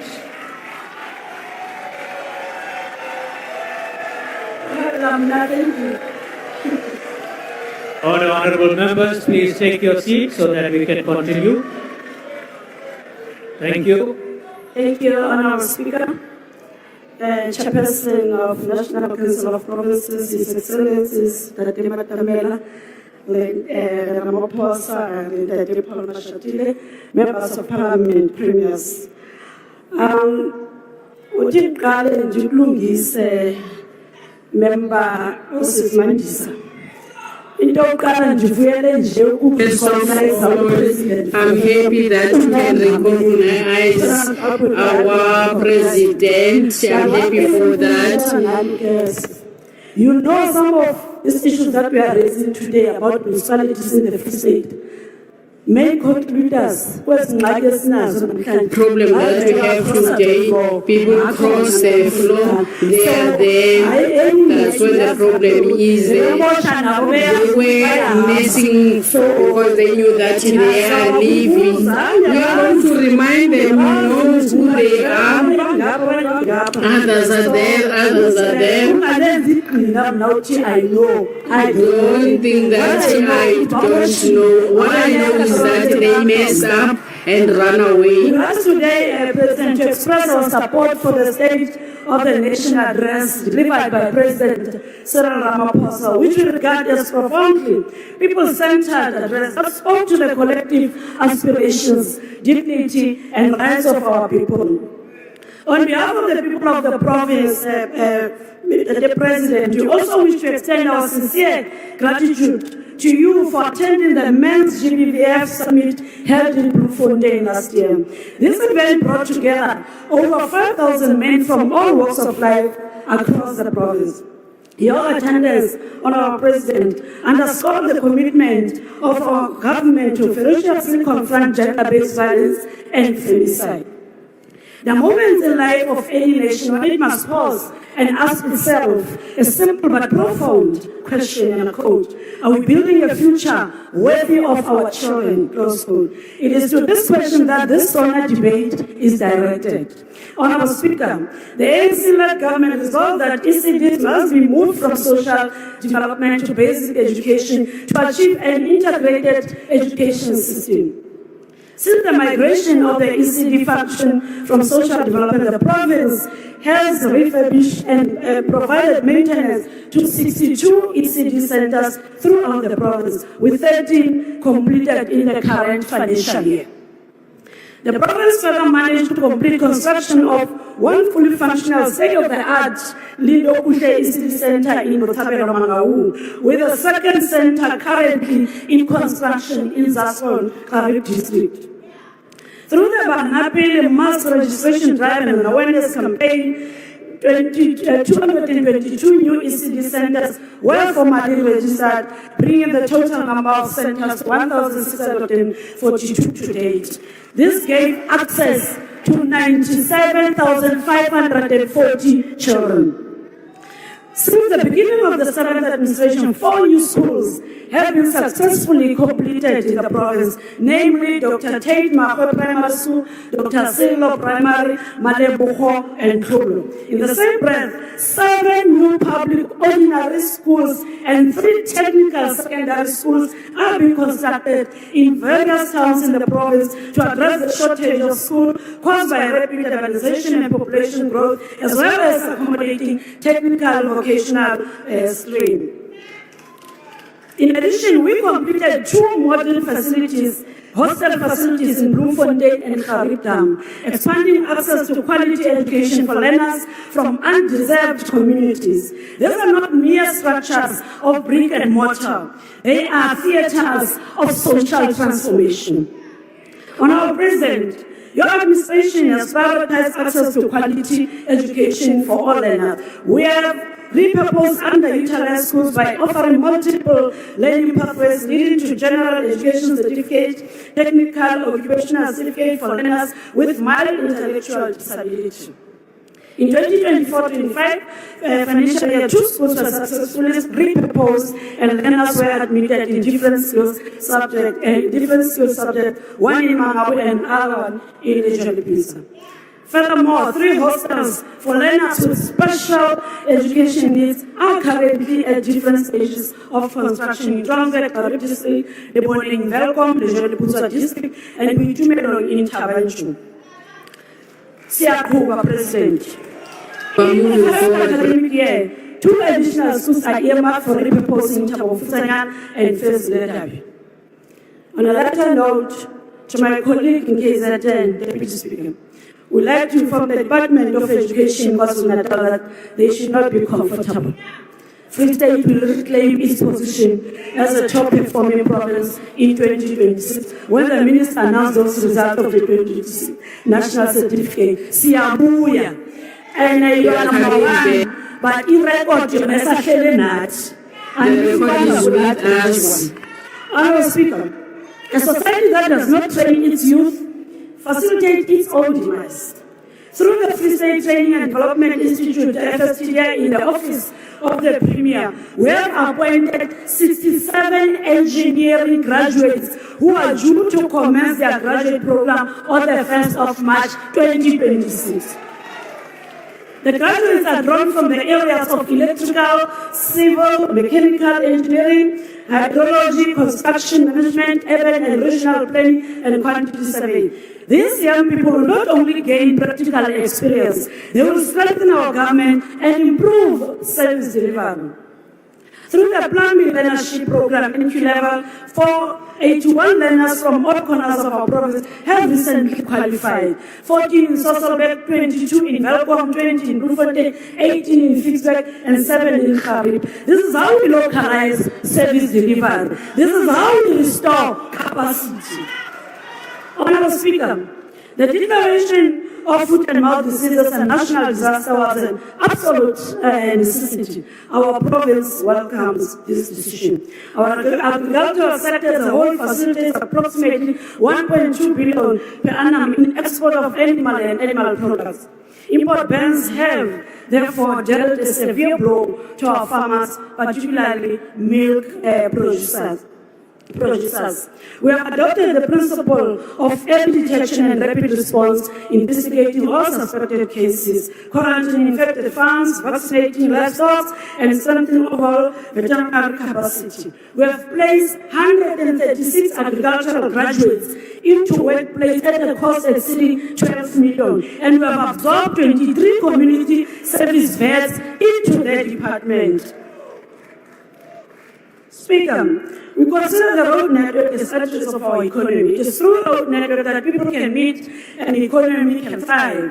We have ensured that we allocate adequate resources to maintain and upgrade our roads, especially those that connect towns. In this financial year alone, our roads infrastructure program created over 3,500 jobs, recruited through a transparent public recruitment system to ensure fairness and inclusion.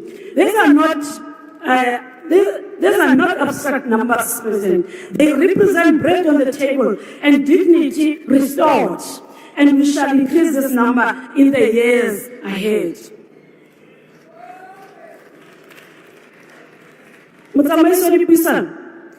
Program Director. How it comes to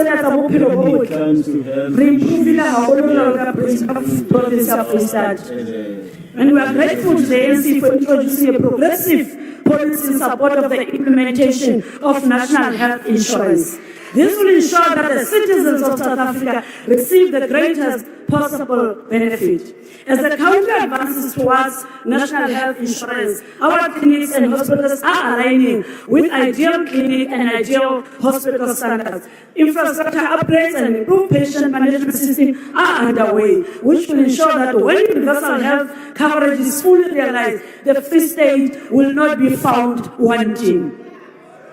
I'm proud to report that in the Free State, 195 out of 216 of primary healthcare facilities have attained ideal clinic status. And 16 out of the 32 hospitals have achieved an ideal status in 2025-26.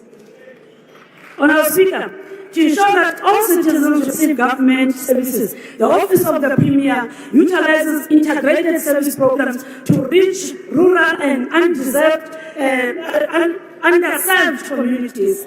This initiative brings together a variety of government entities, departments including SASA, IC, SAPS, Health, Home Affairs, etc. Rea Kuba, Rezualona, Abo, Masbalem, Mame, Mandisa, recently services 123 in Machare just last week. Thank you very much, Honorable Premier. Thank you.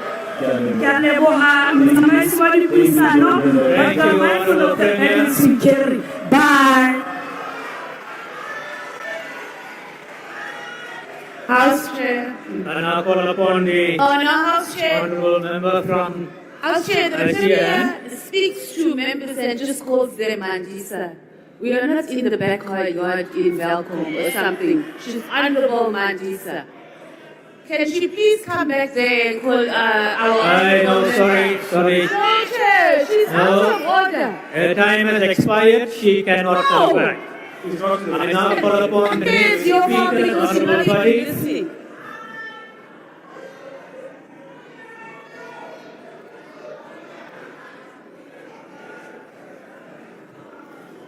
Thank you, House Chair. Mr. President, Deputy President, Honorable Speaker, and all of my colleagues. Chair. Mr. President. Farid, can you take a seat, please? Chair. Honorable Fadil. The Honorable Mateus raised a very important point, because if you want to degenerate this House and we start calling each other like that, as if we are in a netball team, it's incorrect. You are chairing, your head is calling Mandisa, not Honorable Mandis. You have a duty to put this House into order. You know, if people are used to permanently staying in taverns and they address each other like that, we are not part of that. Thank you, Honorable Malema. Honorable Farid. Thank you, House Chair. Mr. President, many things were said in your speech at the SONA, but I'm going to focus on the most pressing thing for my community. You mentioned the bullet train that you want to build, but you spoke very little about the bullets flying in our streets. We understand that for the last 30 years, the colored people have been taken for a ride by this ANC. It is the ANC that took away our quotas as fishermen and handed them to people in Joburg where there are no seas. When you turned our fathers and our sons into poachers. It is the ANC that closed the factories in Woodstock, Salter and Observatory and turned our mothers, the finest seamstresses in the world, into nothing. It is the ANC that allowed foreign nationals to take over the construction business. Farid, can you take a seat, please? There's a point of order. Honorable Member. Thank you, House Chair. House Chair, niemand, ik wil net vragen, kan je hem net zo 5 minuten geven om die time te krijgen, alsjeblieft. Alsjeblieft. No, that's not a point of order. That is not a point of order. That's not a point of order. Continue, Honorable Farid. Ik heb ons hier gekomen als gebouwwerker, maar niet als MP. Je moet niet uit vergeten. Not all of us forget where we come from, leader. It is the ANC that has turned our sons into what they are. It is the ANC that allowed 27,000 guns to be pumped into our ghetto by the South African police services and then classified the report. And now, Honorable President, what do you want to give us to make our community safer? You want to give us the army. We've been begging you for an army, Mr. President. We asked for an army of social workers and skills developers and teachers and football coaches. We don't need more guns. If this is all we have to offer, then it is a sad story indeed. Mr. President, my community is dying for development. Our children are dying for lack of opportunity. Our children are not involved in the tertiary education system. but you're going to give us more guns. You're going to normalize firearms, weapons, soldiers. Our community is a community in trauma. We beg, Mr. President, we will beg no more. We have asked for fairness. You gave us QBE. We've asked for jobs. You put us out of the system. Come into the Cape Flats and see our foreign nationals, undocumented foreign nationals and their children occupy the school spaces while colored children sit in street corners. Mr. President, you are the reason, and this ANC is the reason why the colored community sent an animal like me to come and back for them. Let me warn you, Mr. President, they asked me to be a pit bull. I'm going to be ask Hayden to translate that for you. Thank you. Thank you very much, Honourable Member. And I call upon Honourable Reddy.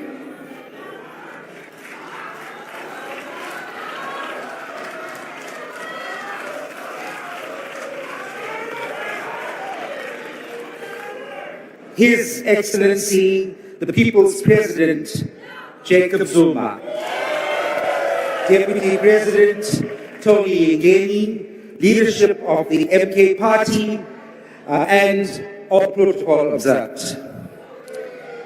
How do you tell 8 million unemployed South Africans that the economy is improving? Just think about that. How do you tell 6 out of 10 young people with no job that this is recovery? How do you tell matriculants who passed but cannot secure university space that this is progress? Let's be honest. The last time a university was built in this country was when President Zuma was the head of state. Because, friends, honorable members, the reality does not live in percentages. It lives in households. The MK Party will prioritize industrial expansion, infrastructure-led growth, and state-supported manufacturing to create real, permanent jobs, not temporary statistics like we've been hearing here today. You know, the former DA or outgoing DA leader, John Steenhuisen, he described the past 8 years under Mr. Ramaphosa as being the most disastrous years. Today, he comes here together with the other GNU parties. They praise the so-called GNU. So what changed? The country or the coalition? Now, I want South Africans to know the truth today, because the lived reality that you go through every day is not what you're hearing from these GNU parties. They're saying the things they're saying today because of the perks, the blue lights, and all the fanfare that comes with these positions. I mean, you heard one of the ministers. He came and he said, I'm in this because I love the blue lights. Openly declared that. And today when they come and tell you that South Africa has improved, let me tell you, mothers that are crying out there, children that have no job, they are spitting on your face. Because what you are saying is far from reality. You know, MK Party, we will never trade our mandate for positions. We could have done this. President Zuma could have agreed to join the so-called GNU. And we could have all been having positions today. But we are a party of principles. And we want our voters to know that. When it comes to the local government elections, don't vote for sellout parties, because they're going to sell you out. You talk about 46,000 jobs in the third quarter and 34,000 in the fourth quarter. South Africa has 8 million unemployed people. What's 80,000 jobs against 8 million unemployed people? Youth unemployment, 6 out of 10. This is structural failure. The MK Party will implement a national youth public works and technical skills program. We're not going to create jobs that's temporary, that just last for a month or 6 months like EPWP jobs. We want permanent jobs. But listen to me carefully. The best is yet to come. You know, we've been hearing about water. And I want to tell you about water. South Africa is not running out of water. We are running out of management. Johannesburg residents in Soweto, in Brixton, in Westbury, and in a township called, there's a township in Asia South, they haven't had water for 2 years, 20,000 residents. And we make a big noise when people in Sandton are complaining. But the reality is that there are townships and rural areas that have not had a single drop of water in their taps for the past 2 years. And we as MK, we're on the ground. We see this every single day. In eThekwini, in Phoenix, in Chatsworth, Angazi, prolonged disruptions, Hammanskraal, Giyani.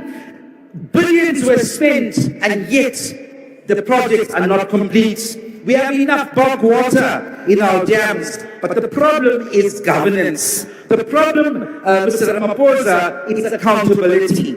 You know, more than half of planned maintenance remains incomplete.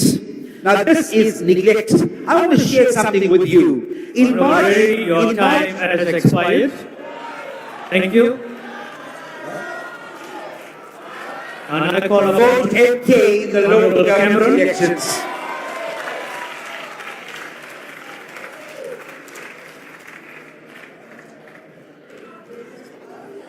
Thank you, Chair.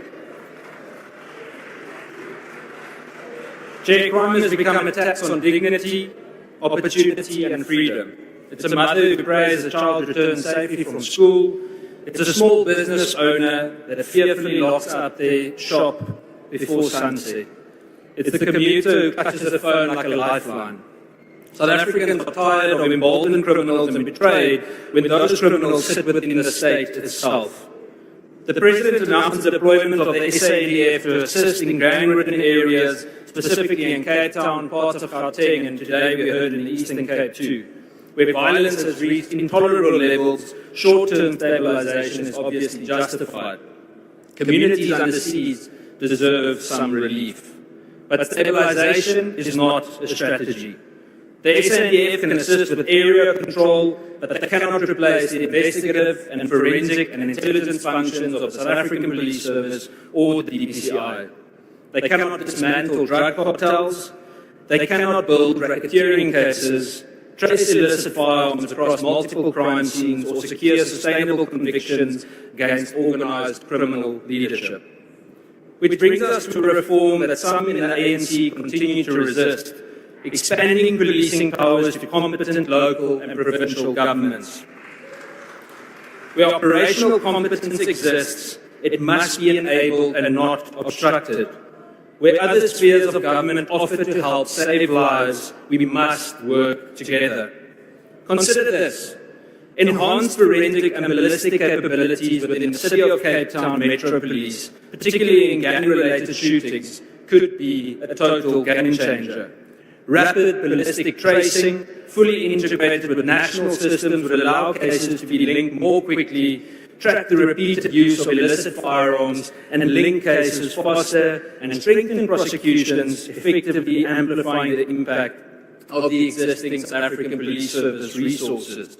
If reform measurably improves safety and saves lives, why would we block it? We must ask ourselves today, is this about politics or is it about the people? Because South Africans are not interested in turf battles between spheres of government, they are interested in getting home alive. Our police officers are often under-resourced, overstretched, and placed in impossible conditions. Communities feel abandoned and criminal networks exploit systemic weakness with ruthless efficiency. Imagine SAPs pleading for dogs to be donated while failing to even properly feed police members sent for canine training at the Roodeplaat Academy. Yet the same SAP supply chain division could pay the likes of Kat Mklala to corrupt supply chain commanders and processors. In fact, the Divisional Commissioner of Supply Chain Management in the South African Police Service is still in his position. In most cases, the men and women in the South African Police Service on the ground are not the enemy. They are also often victims of poor leadership, corruption above them, and of a system that too often fails to protect those who try to protect us. Allegations of collusion and corruption remain unresolved. Even the Deputy President's protection thugs were allowed to stay in the South African Police Service after having earned that name, the Blue Light Mafia, when they violently attacked innocent civilians for no reason. The Malanga Commission is welcome, but South Africans have grown weary of commissions without consequences, reports without dismissals, findings without prosecutions, truth without accountability, if wrongdoing is exposed but not punished. And let us not forget the cost borne by whistleblowers and witnesses, individuals who risk not only their careers but their lives, often with inadequate protection. Then, honourable members, there was one last commentary suggesting tighter controls on lawful firearm ownership. And let's be clear, law-abiding licensed firearm owners are not the drivers of organised crime. Criminal syndicates are armed through illicit trafficking, diversion and corruption, and they are very rarely lawful owners of firearms. Disarming the compliant while illegal firearms flood our communities is neither rational nor just, and lawfully armed citizens are assets to communities. They are responsible individuals who comply with the law while protecting themselves and their families. We will fight any attempt to disarm law-abiding citizens while illegal firearms continue to flood our communities. In closing, history has taught us that any state that disarmed law-abiding citizens does so not for safety, but for ultimate control of the populace, even tyranny. I thank you. Thank you. I now call upon the Honourable Premier of KwaZulu-Natal, the Honourable 18 Tuli.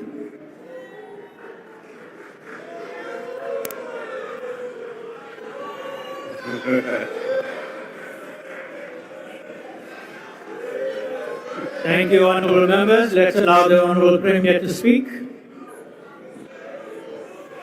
Thank you, Deputy Chair of NCOP, the Speaker of the National Assembly, the President of the Republic of South Africa, the Deputy President, honourable members, fellow South Africans. I rise on behalf of the people of KwaZulu-Natal to contribute to this important debate of the 2026 State of the Nation Address. Indeed, South Africa is turning the corner. Indeed, we have witnessed the stabilization of our energy supply, renewed economic momentum, unlocking of infrastructure investment, and a gradual return of investor confidence. The Government of National Unity has demonstrated that cooperation, when anchored in constitutional values and national interest, is both powerful and persuasive in confronting the socio-economic challenges facing our country. The performance of 90.6% by the KwaZulu-Natal 2025 class of matric is one more evidence of the positive direction for South Africa. KwaZulu-Natal welcomes this new charter. We understand that political cohesion is not an abstract ideal. It is a practical instrument for service delivery, economic reform, and the implementation of a government medium-term development plan. But turning a corner is meaningful only if we now move forward with agency, discipline, and unity of purpose. For KwaZulu-Natal, the message of the State of the Nation Address is clear. Implementation is now the defining task of leadership. We must lead from the front. We must deliver and deliver effectively. KwaZulu-Natal is not merely another province. It is a strategic economic pillar of South Africa. We are the country's logistic gateway, home to the busiest port of the African continent. We are a manufacturing hub serving regional markets, a province endowed with a fertile agricultural land, globally competitive tourism assets, and a youthful population eager to participate in the economy. Ingakho nje njengohulumeni waKwaZulu-Natal, Why as the government of KwaZulu-Natal I have visited some of the beneficiaries where one was awarded some money to implements babiyelwa 3 kilometers weplaza ngoba KwaZulu-Natal because we are prioritizing the youth in our programs of improving their lives. Have delivered job opportunities for the others. The bottleneck which was experienced in the port of Durban was resolved after the introduction of motor boats and new monster cranes. When KwaZulu-Natal grows, South Africa grows. The President's announcement of expanded public-private partnership in ports and rail, including the modernization of Durban's container terminal, marks a decisive structural reform. This is not incremental change. It is a foundational to reshaping our economic outlook. As the government of Provincial Unity, we will move decisively to support this reform agenda. It is imperative that Transnet municipalities, business and labor align their efforts to unblock logistical bottlenecks, accelerate freight rail recovery, and integrate land use planning around strategic logistics corridors. Our objective is clear: to restore Durban to world-class operational efficiency and reposition KwaZulu-Natal as the preferred gateway to South Africa trade. Sorry, Honourable Speaker, will the outgoing Premier of KZN be prepared to take the question? Honourable Premier, would you want to take a question? Because he is outgoing, this may change. I will answer the question after a decision, not now. The announcement of over 1 trillion in public infrastructure investment over the next 3 years represent a historic opportunity. Already KwaZulu-Natal is a construction site. Our N3, N2 with some of the provincial and local roads are under construction. We are prioritizing the rehabilitation of roads and bridges following flood damage, water and wastewater upgrades across the eThekwini and rural districts, revitalization of industrial parks, renewable energy infrastructure and digital connectivity in township and rural economies is on the agenda. The establishment of the Provincial Investment Office within the Office of the Premier is central to this effort. Our message to investors is unequivocal. KwaZulu-Natal is open for business and government will operate at the speed of opportunity. Honourable members, I agree with my leader of the IFP, Honourable Kosini Etabisa, that the President of our country correctly identified water security as a national crisis, which is indeed a crisis. In KwaZulu-Natal, water insecurity threatens households, agriculture, tourism, and industrial productivity. We therefore fully support the establishment of the National Water Crisis Committee and welcome decisive intervention where municipalities fail to perform. We have seen the good benefits of such interventions, such as the Presidential eThekwini Working Group, which is quite effective.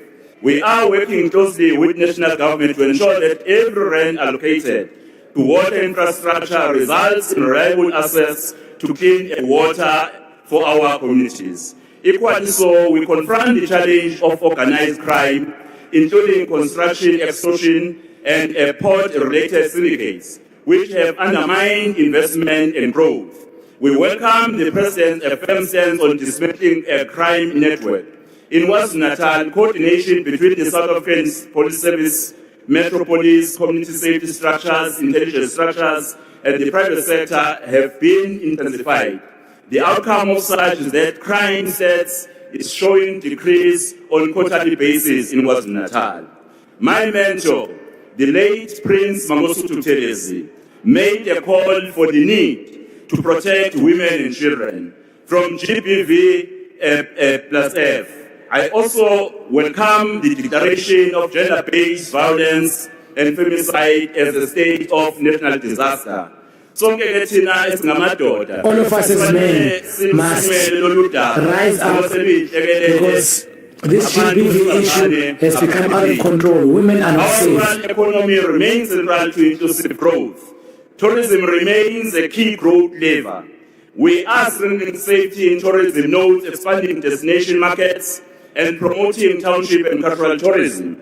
Every visitor sustains livelihoods. Every event stimulates local enterprise. In 2025, we have realized significant increase in both local and international tourists visiting our province. Madam Speaker, Deputy Chair of NCOP, we welcome expanded agricultural finance, strengthened extension services, and the national response to foot and mouth disease.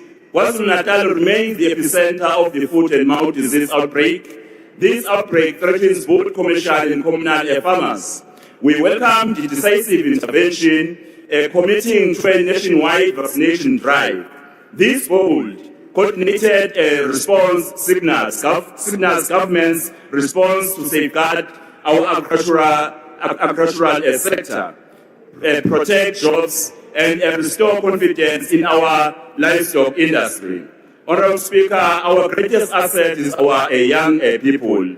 The focus on TVET reform, workplace learning, and expanded employment programs speaks directly to our provincial priorities. We are forging provincial skills compacts with the private sector in logistics, energy, construction, and the digital economy. The revelation by SFSA that KwaZulu-Natal achieved 54,000 new job opportunities is a record of progress. Fellow South Africans, Honorable Deputy Chair of the NCOP, KwaZulu-Natal stands ready to move from recovery to accelerated growth, ready to contribute decisively to building a stronger, safer, and more prosperous South Africa. Let us seize this moment with courage, with unity, and with unwavering commitment to our people as we continue to lead KwaZulu-Natal until 2029. Thank you, Deputy National Chairperson. Thank you, Honorable Premier. I now call upon the Honorable Minister of Land Reform. Thank you, Honorable Members. Thank you. House Chairperson, Mr. President, we in the PAC of Azania recall that you have hit the nail on the head when you said in your speech that our strength as a people comes from our natural endowment. The potential to release this strength lies in the unity of the opposites and the ability to hold hands together as African patriots. And you also pointed out many small and medium businesses, particularly those owned by black farmers, women, and young people, still struggle to gain access to the requisite funding, resources, and markets. The role of land redistribution in this context continues to be of critical importance. We are also in full support of your decision to deploy members of the South African National Defence Force to contribute to the fight against crime in parts of Western Cape and Gauteng, and now Eastern Cape as announced by the Minister of Police. This is a clear message that there will be no surrender to the criminals and that the fight against crime will continue unabated until this scourge is finally defeated. Mr. President, the legislation we are currently working on, namely the Equitable Access to Land Bill and the Communal Land Tenure and Administration Bill, both of which aim to respond to a major call in our Constitution, also aligns with the President's vision of a state that works for the people. In our specific case, we aim to do this by speeding up the equitable redistribution of land, ensuring its productive use and guaranteed security of tenure. The vision and commitment that we have articulated around the need to invest significantly in infrastructure also accords with this responsibility. Mr. President, the resolution of the issue of communal land tenure is firmly aligned to the call that we have made for a differentiated approach to municipal powers and the need for structured cooperation between municipalities and the institution of traditional leaders. The devastating outbreak of foot and mouth disease is not just an agricultural crisis. It is a rural crisis in a broader sense, as it threatens the livelihoods not only of established commercial farmers, but also and equally significantly those of communal and emergent farmers. It will therefore be critical that our department works closely with the Department of Agriculture to ensure that the most remote communal farmers also gain access to vaccines. Mr. President, your announcement of the allocation of 500 million to Phase 4 of the District 6 construction project is a testament to our country's resolve to redress the past injustice of land dispossession. It would be remiss of us, though, if we were not to re-emphasize the need for more adequate financial support for the restitution program in order to ensure its continuing national impact. Thank you very much. Thank you very much, Honourable Member. We now go on to the next speaker, and that is the Honourable Brett.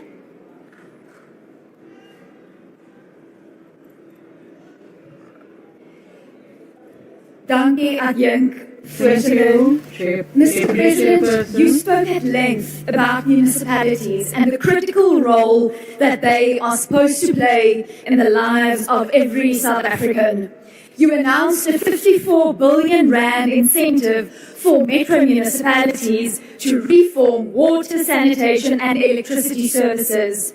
You spoke about improving service delivery and about consequences for failures, and about ensuring that senior officials are qualified and appointed through an independent process, free from political interference. Now, sir, please forgive me if I do not jump for joy. This is the third SONA debate of this term in which I am participating, and the third time we are hearing this. En as ek dood eerlik moet wees, meneer die president, om nou in 2026 aan te kondig dat munisipaliteite die wet moet gehoorsaam, gekwalifiseerde amptenare moet aangestel word en haar gevolge sal wees indien hulle dit nie doen nie, is buiten dat het voor die hand liggend is, te min, te laat. Last year, after the release of the 2023-24 municipal audit outcomes, the Auditor General made it clear local government remains in a dire state. As of May 2025, 83% of municipalities were violating key financial legislation. Irregular expenditure stood at 87 billion rand, and only 3% of municipal assets are allocated for maintenance. And municipalities collectively owe 55 billion rand to Eskom and 21.2 billion rand to water boards. Akbare President, u sê dat mechanismes sal versterk word sodat nasionale regering vinniger kan ingryp daar waar munisipaliteite val. Maar dit is werk. Ons sien dat dit tans enigste werk. In Noordwes is 40% van munisipaliteite reeds onder die provinsiale administrasie. En in KwaZulu-Natal en Vrystaat lyk dit beter nie. Inteendeel, in baie gevalle lyk dit slegter na die eindtyd. Gedurende my tyd hier in NRB het binne munisipaliteite gesien wat eintlik onder administrasie uitkom. Ek het baie gesien wat onder administrasie geplaas is. Ek myself in 'n metro wat onder nasionale administrasie geplaas is. En meneer President, as hier sogenaamde oplossing is, dan is die uiters The Freedom Fund has said for many years, and reports have repeatedly confirmed this, the centralization of power and forced amalgamation of towns into massive new municipalities does not work. The late Mr. Pravin Gordhan released a Back to Basics report in 2014, and one of the key findings, echoes exactly what we have been saying all along. Big, multi-town municipalities fail because service delivery cannot reach the outer limits. Municipalities must be smaller, with fewer towns, and ideally one town per municipality. We do not need to reinvent the wheel. Ons moet net begin implementeer. We have just started to implement what we have. Mr. President, we are told to welcome the establishment of the National Water Crisis Committee. Forgive my lack of enthusiasm. Yet another committee, yet another failure we are addressing. I vividly remember the task team set up to deal with the municipal ESCOM debts. The answers were vague, shoulders were shrugged, and accountability was nowhere to be found. But it is a new year, so we can only hope. Ek dink, voorsitter, Meeting chairperson now need to move away from municipalities and to look at something that is now to the detriment of the economy. That is food and mouth disease. It's a shame that this disease escalated so to a national disaster. Farmers were warning, you must act quickly, and a multidisciplinary coordinated action plan should be in place by now. Agriculture is one of the most important drivers of our economy. The livestock sector alone contributes over 40% of agricultural output and generated more than 172 billion rand in the 2022 financial year. We cannot afford indecision and delays anymore. Ons het nie mooi praatjies en leerloftes nodig nie. Ons het nou aksie nodig. Daar moet daadwerklik opgetree word om ons landbou te beskerm, ons landbouers te ondersteun en krisis as ware symbool by die horings te pak. In closing, Deputy Chairperson, I want to remind the House of the words engraved at the entrance of the University of the Free State's Agricultural Faculty that bodes even more true today. 'n land wat vir sy boere sorg. A country that looks after the farmers will look after its future. I thank you. Thank you very much, Honourable Breed. We now move on to the next speaker, and that is Honourable Swart.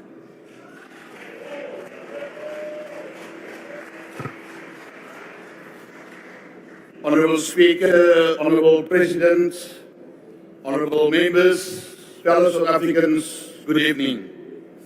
Last week, the President spoke about the country that is beginning to recover.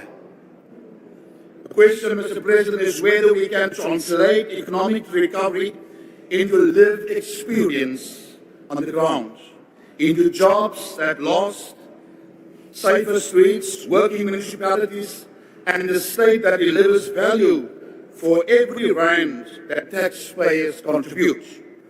Honourable Speaker, when there is progress, it must be recognised. If we want to rebuild trust in our public institutions and restore confidence in our economy, we must be honest about what is improving and equally honest about what still blocks recovery from reaching ordinary families on the ground.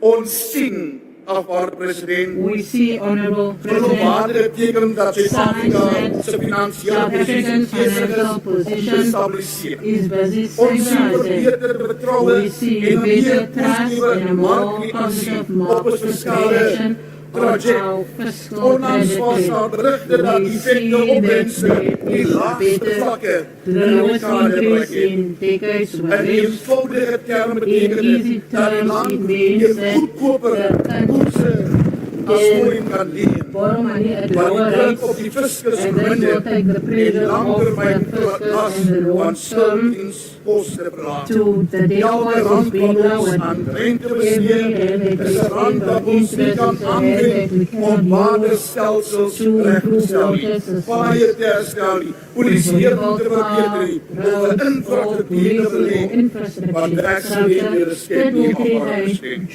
So yes, Honourable Speaker, there are encouraging indicators, but as members of Parliament, our duty is to ask the harder follow-up questions.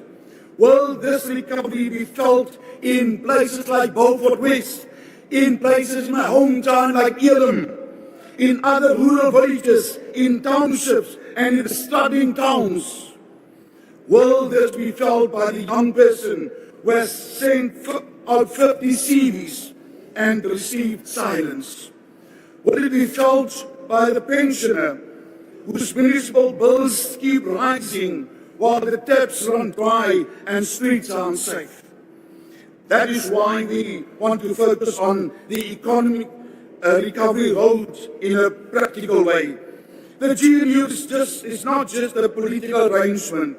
It is a message to the country that there is an alternative to paralysis and that cooperation can produce stability. In an election year, it is easy for people to retreat into slogans and blame. But South Africans want leaders who can build, leaders who can fix. They want adults at the table who can bring discipline back into the state, restore credibility, and deliver results. One of the important reasons confidence has improved is that there is visible evidence of constructive cooperation in the economic cluster. The working relationship between Deputy Minister Asher Surban, Deputy Minister David Pasongu, and Minister Enoch Barangwana sends a strong signal that fiscal responsibility and reform can be advanced through collaboration, not chaos. That relationship matters because markets, investors, and ordinary citizens respond to stability. Competence and consistency, what we need and what we are beginning to see is more united focus on stabilization, reform, and recovery.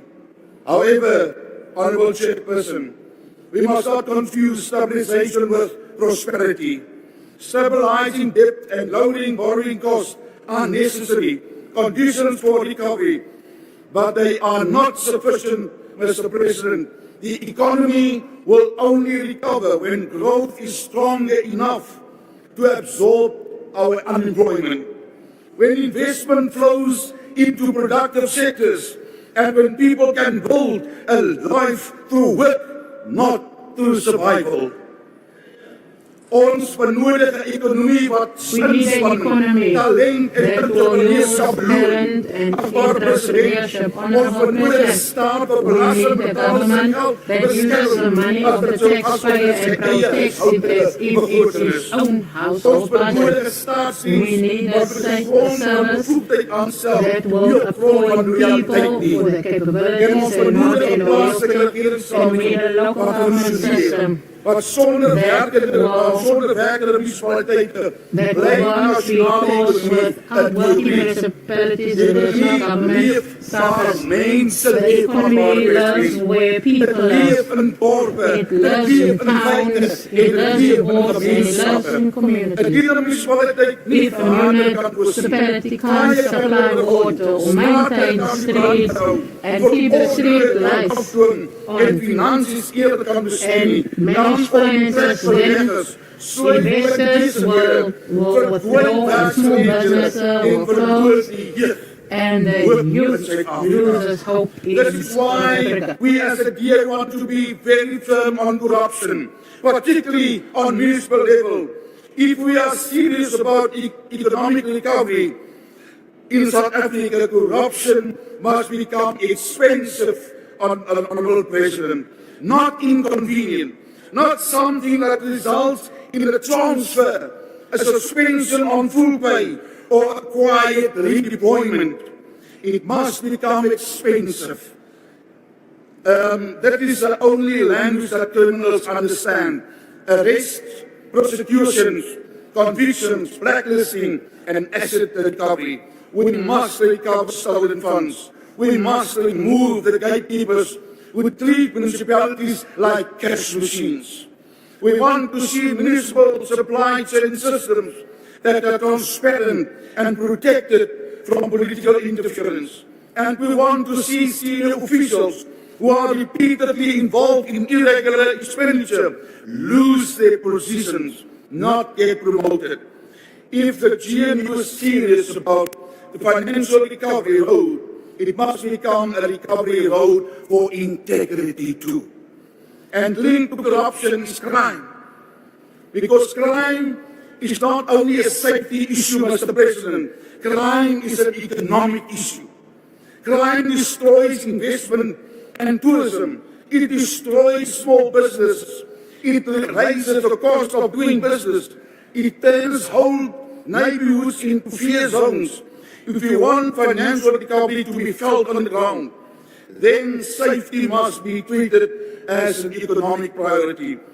Mr. President, we cannot claim progress when communities live behind burglar bars and businesses spend their profits on private security instead of expansion. Mr. President, we also must confront the hard political truth if we want growth in this country. The policies that shape our labour market and our investment climate must be modernized. The DA has been clear. BEE is currently designed as failed, and the very people that was meant to be in power. It has to often become a barrier to entry for small entrepreneurs, a tool for connected elites, and a mechanism that rewards ownership deals rather than real participation, real skills, real jobs, and real growth. We want empowerment that expands opportunity for millions, not enrichment for a few.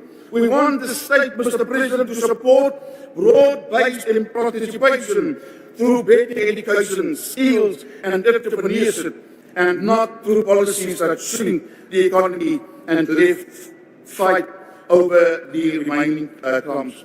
En dit ons wil hê dat die werklike lewensverwagting van mense moet ons verder beweeg. We must move further than fokus mense bemagtig.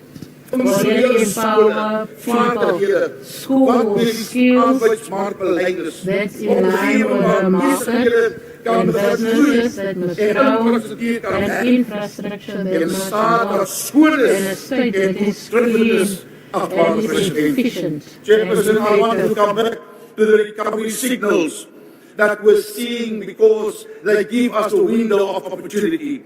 Falling bond yields and cheaper borrowing costs Thank you very much, Honourable Swart. Your time has expired.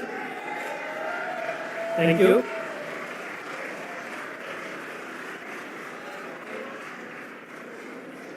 The next member to participate is Honourable Deputy Minister of Employment and Labour.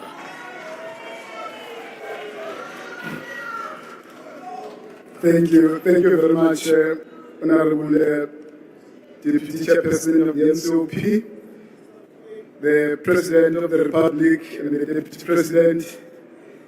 Mr. President, in the State of the Nation address, you have centered the Department of Employment and Labour's mandate to regulate the labour market and drive inclusive growth. It is therefore our singular focus to implement the President's directive to bolster enforcement and prioritize local employment. Inkulumo yakho Mongameli izwelile abantu abaningi bayamukelile bayithakasela ngoba We had it because we spoke of things that affect the people, and they saw that the President hears their cry and is coming with solutions to resolve their issues. We thank you for that, Honourable President. Economic integration is coupled with decent work, labour mobility, and employment creation. We will therefore ensure the following: fully implement the National Labour Migration Policy, which provides a framework for managing the movement of workers across borders in an orderly and predictable manner.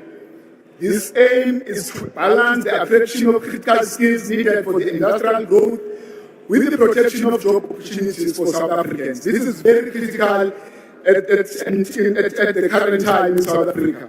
ukuqinisekisa ukuthi amabhizinisi ensure that the businesses produce what it's supposed to. We will work hard as this unit where we will give support to small businesses and big businesses so that they can produce and make to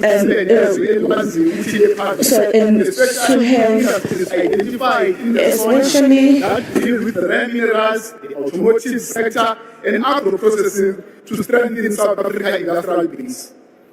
Mr. President, South Africa is where it is made. Independent. South Africa is an independent country. It has mothers and fathers who are proud to be South Africans. We are generations of Oliver Tambo, Lilian Boy, Mama Ruth First, Sisulu, Police Shabani Pravin Moses Mabhida, Winnie Mandela, and others. They taught us that the freedom that we got is freedom that we fought for, and some people were arrested. We are in the struggle of relieving the people of South Africa. Therefore, the principles that we put should be able to take care of our borders. Rights of South Africans and all who are within our borders. We therefore owe it to them to ensure that we not the decade that others are saying 8 years is a decade. 8 years is not a decade. We must know that decade is 10 years. This shows us a good performance of mainly JSE listed companies. This is good. This is good news for the economy. 1965, at the founding of African Party for the Independence of Guinea and Cape Verde, Amilcar Cabral in the party directive made the famous quote, "Tell no lies, claim no easy victory," and we are not going to do that. We are not intending to do that, President. President, you spoke at length when we were delivering the SONA.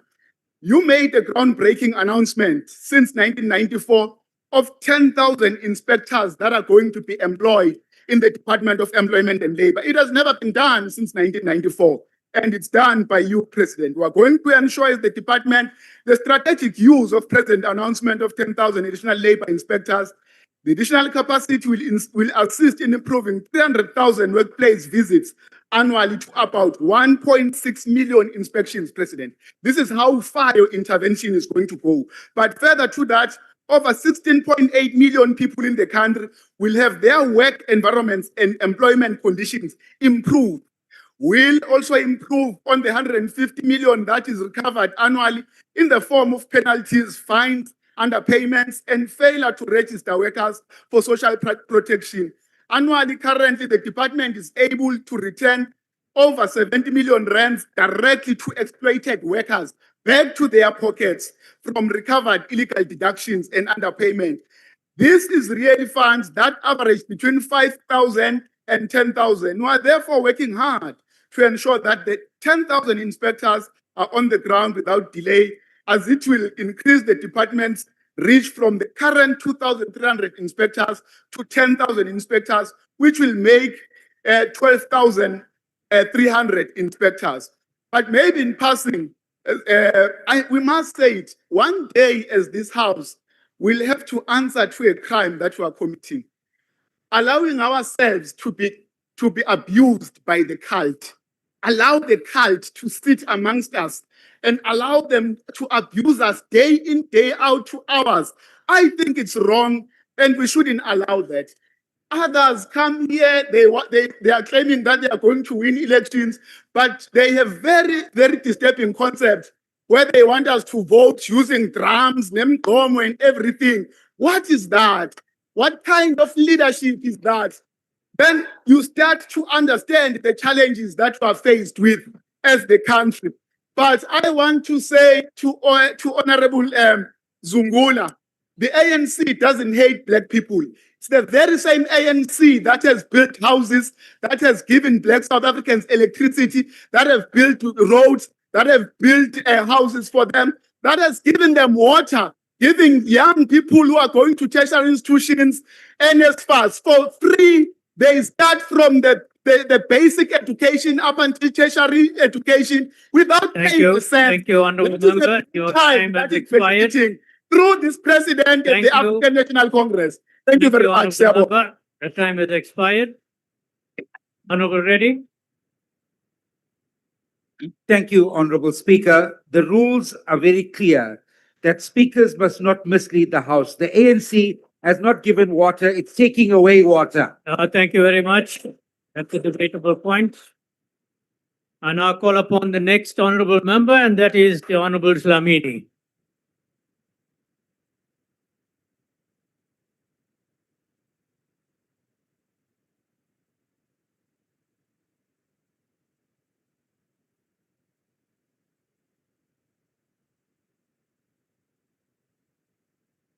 Thank you, Honorable Deputy Chairperson. Allow me to stand on the protocol already established by the speakers who came before me. Honorable President, the State of the Nation address you delivered a few days ago was not an ordinary address. It was a resounding account that echoes a message of optimism and renewed hope in our economic trajectory in the context of volatile global economic climate.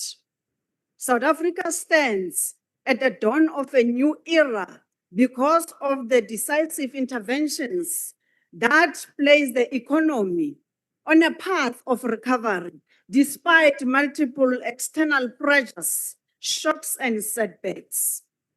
Honorable President, as you note emphatically that our economy is growing again, and this growth is gathering pace.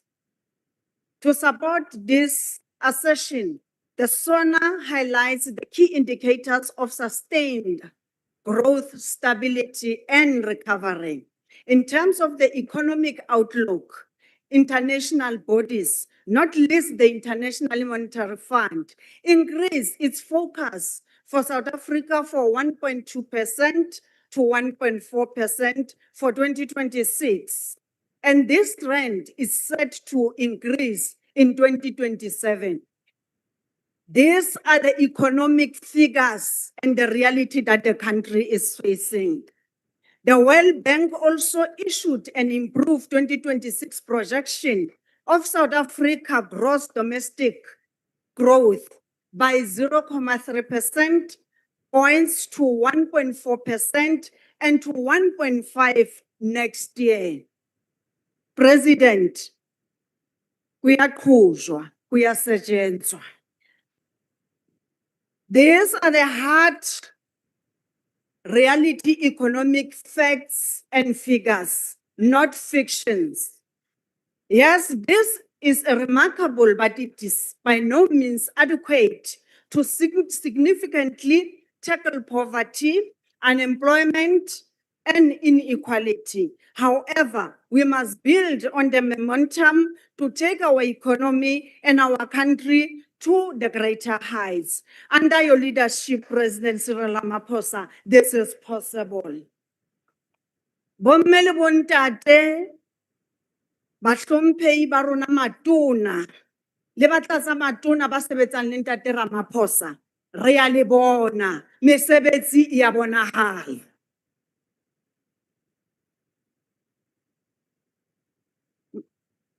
Honorable Deputy Chairperson, the objective of speeding up economic transformation, inclusive growth and job creation remains a fundamental strategic imperative of the African National Congress, as clearly outlined and articulated in the January 8th statement of this year. This strategic imperative is aligned with the key priorities contained in the Medium-Term Development Plan, which elevates inclusive economic growth and job creation. The main drivers of sustainable economic growth include a vibrant, productive industrial base. Therefore, the investments in the manufacturing value chain remain an integral part of the accelerating economic development. Emphasis is firmly placed on reindustrialization, aggressive infrastructure investment, energy security, and localization. These are hallmarks of the economic recovery, which has been meticulously driven by His Excellency Honorable President Cyril Ramaphosa and His Excellency Deputy President Paul Mashatile. Our country is indeed on a path of recovery, and the days of economic stagnation due to major bindings, constraints in energy and logistics, as well as low investor confidence are ascending. Major improvements in the electricity supply and logistics, such as Transnet as a state-owned entity, are expected to support industrial production as a backbone of economic growth. Honorable Deputy Chairperson, the approach to boosting local industrial base is driven through the localization initiative, which is anchored on a sectoral master plan in targeted sectors such as automotive, steel, chemical, agro-industry, and green technologies. According to the MTDP, the review report, notable progress has been made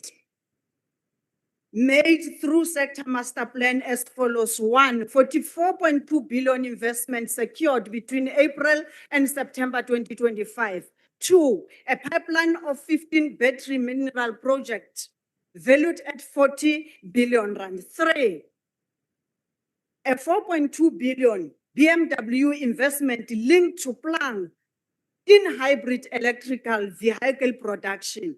Honorable Deputy Chairperson, as the ANC is a fact and a reality that we inherited a country that was deliberately segregated socially, economically, and spatially. The fundamental task of eliminating the core and peripheral distortion requires deliberate and careful planning as a way to ensure geographically balanced economy activity.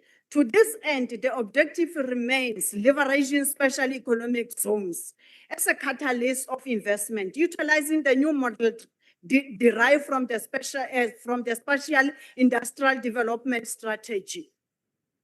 And indeed, President, we can confirm that the economic zones such as Uga, Dube, Tradeport, and Swane Automotive SCZ have created approximately 27,000 direct jobs focusing on manufacturing, automotive, and logistics. Yes, indeed, these figures are not enough because of unemployment that is very high in our country. But this is the work in progress. And these figures suggest to say, Honorable President and your cabinet, you are really to account to the people of South Africa, and we are happy as the ANC with that accountability.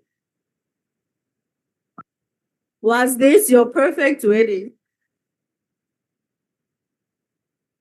In terms of supporting tourism sector, we must highlight that the tourism performance continue to demonstrate resilience and versatility.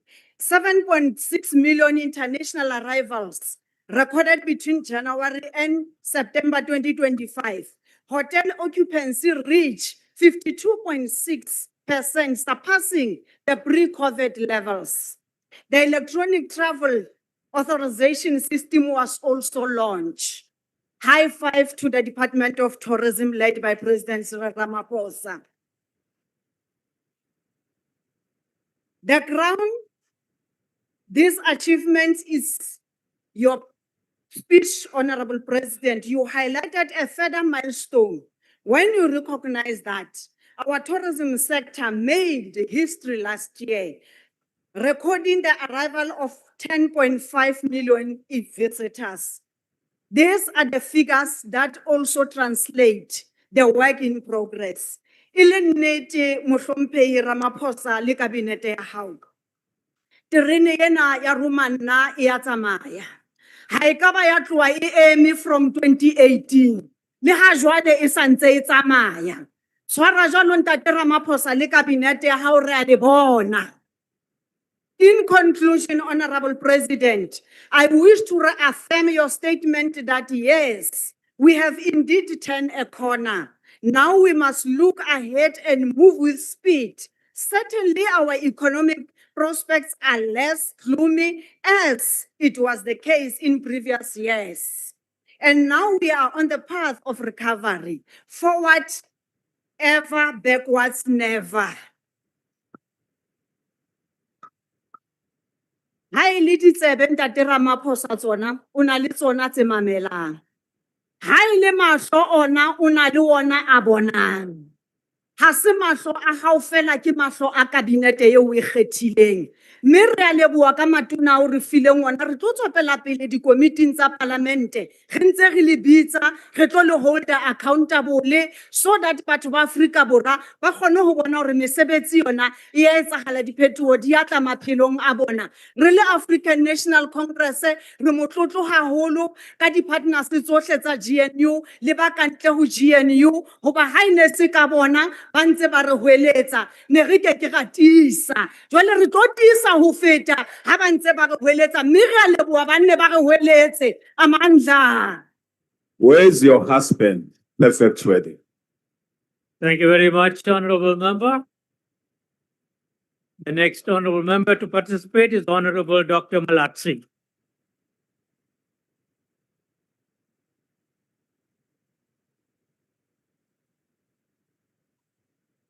Thank you, Chairperson.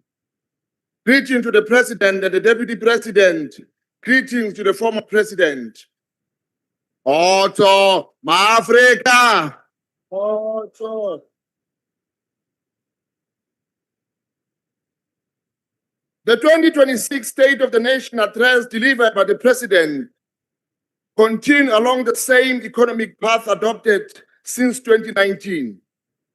These so-called structural reforms, supported by institutions such as the International Monetary Fund, the World Bank, and the Organization for Economic Cooperation Development, they promote liberalization and greater private sector involvement in public infrastructure.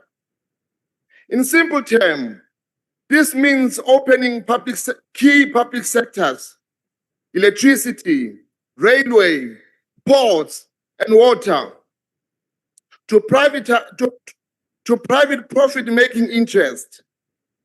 Through programs like Operation Vulindlela, government is advancing reform that shift the state away from direct control towards regulating private capital. But the question we must ask is very simple. Who benefits? Between 2015 and 2024, our economy grew at less than 1% per year. Expanded unemployment stands at over 42%. Between 10 to 12 million South Africans, inequality remains extreme, yet policy directions continue to favor private accumulation. While the share of national income is going to workers' decline, we cannot regulate our way out of poverty while opening strategic infrastructure to profit-driven interest. On crime, the President rightly acknowledged its seriousness and supported the deployment of military to assist the police as advised by the UAT. However, crime is not just a policing issue. It is rooted in unemployment, inequality, and economic exclusion. Without addressing structural drivers of poverty, crime will persist. It is also surprising that the President speaks strongly about corruption and crime prevention without directly addressing the unresolved concerns surrounding Palapalasaka. When a head of state calls for accountability, transparency must begin at the highest office. Public trust cannot be rebuilt selectively. Ethical leadership requires openness and full disclosure of what has been raised serious national and international concern. South Africa cannot continue stagnation, deindustrialization, and austerity while hoping for different results. The vision of the Freedom Charter, public ownership on monopoly industry for the benefit of the people, remain relevant today. Strategic sector must serve the national development, not private enrichment.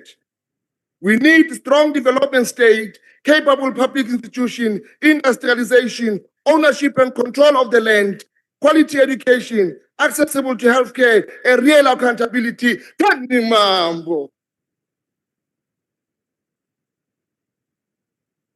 Thank you. The next person to participate in this debate is Honorable Mslongo.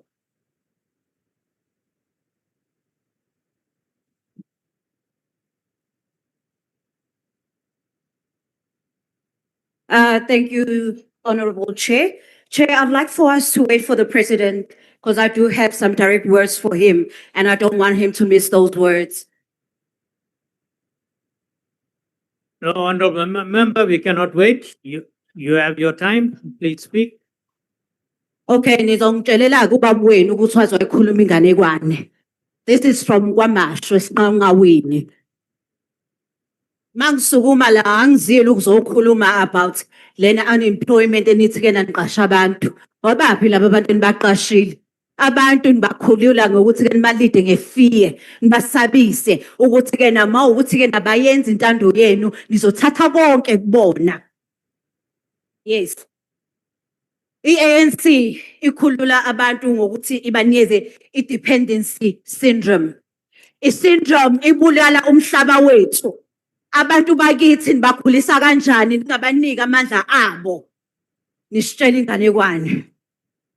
Ake sikhulume lana kuma foreign nationals, over 3,240 jobs occupied by foreign nationals ka education.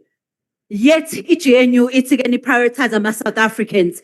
3,240 families abahleli abanganayo imisebenzi ngenxa yenu. Kodwa nithi ke nani khulisa umnotho inganekwane.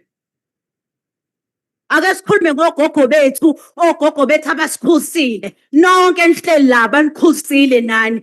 Bathenga imithi, bathenga ukudla, bakhokhela ogesi, kodwa nibanikeza u-2,200 inganekwane. CMK sithi ayinyuke le mali 5,240. Angithi iPresident uthe kuno 40 trillion womnotho oma minerals sizoyithatha lapha imali. Angithi uready ukulanda amasosha ungasitsheli ngenganekwane. Khona nithena ninezikole niyayinakekela niye naye kwaMashu ku-special school niye nabona ukuthi 50% of those children they don't attend school because of infrastructure. Nisitshela ngenganekwane odade bethu babeletha emabhedlela phansi on the floor e-Eastern Cape nase-Western Cape. Nisitshela ngenganekwane siphelile isikhathi senu, siphelile ukuthi nisibuse. Umnotho uyabuya uza umuntu omnyama, akekho umuntu omnyama lapha eWestern Cape. Bathoiletha kuphi? Niba associate noThuvi. Abantu bakithi ba associate noThuvi eWestern Cape. Nithi banike civilization ngoThuvi. Umuntu wakithi alale noThuvi, adle noThuvi. Yini leyo? Ukusiphatha lokho inganekwane. Ngithi kwena Ncamalala ngiyabonga uthi beyiqhawe wasukuma wayibona igate wayivala. Ngithi Ncamalala siyabonga. Thank you, Honorable Just Member. erase black people of Western Cape. I call upon the next member to participate in this debate, the Honorable Sangoni.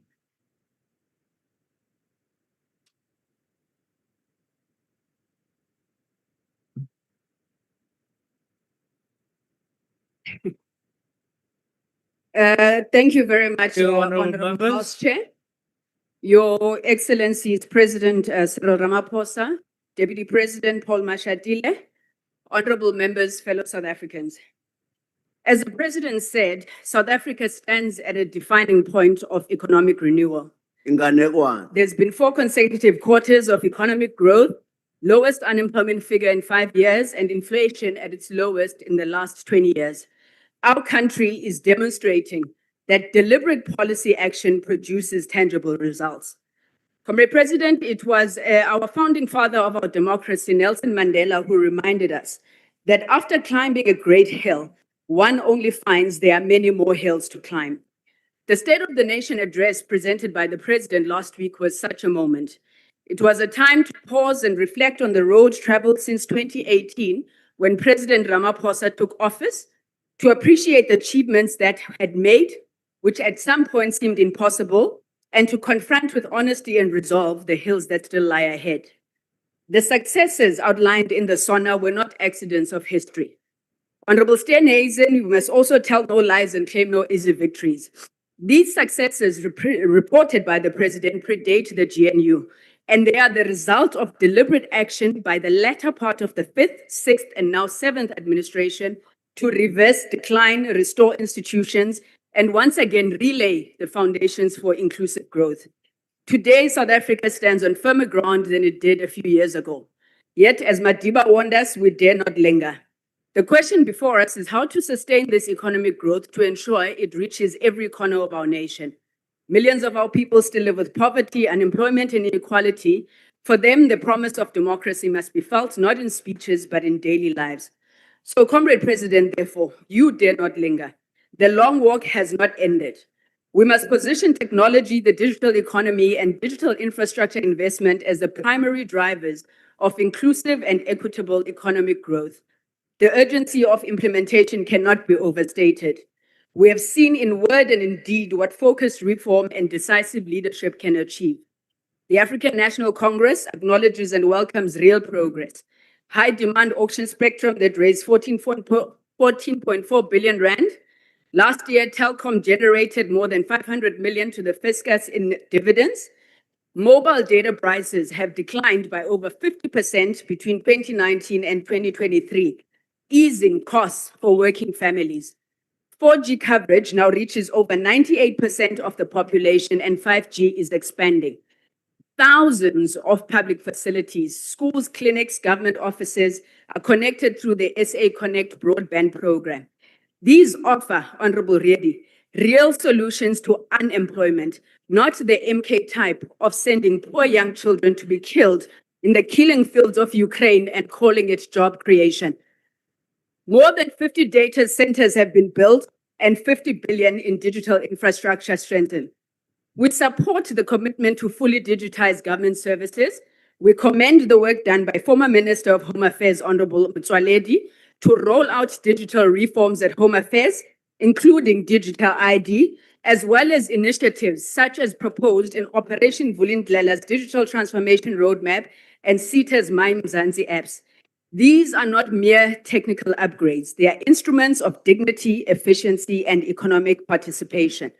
Parliament has also, through rigorous oversight, pushed regulatory reforms that ensure that data does not expire, but rather mandate rollover of unused data bundles. This is a victory that this Parliament fully owns, aligned with the call that data must fall and a tangible intervention in the cost of living. SONA underscored the transformative role of artificial intelligence and data analytics in strengthening governance, improving service delivery, and combating illicit economic activity. We must move with urgency. The global AI race is accelerating, and South Africa must be a rule maker, not a real taker. Our greatest risk is not a lack of vision, it's fragmentation. We must move beyond scattered initiatives towards a single coherent national digital strategy. Madam Speaker, South Africa has chosen the path of a developmental state. That's a state that does not retreat from the economy, but actively shapes it in the public interest.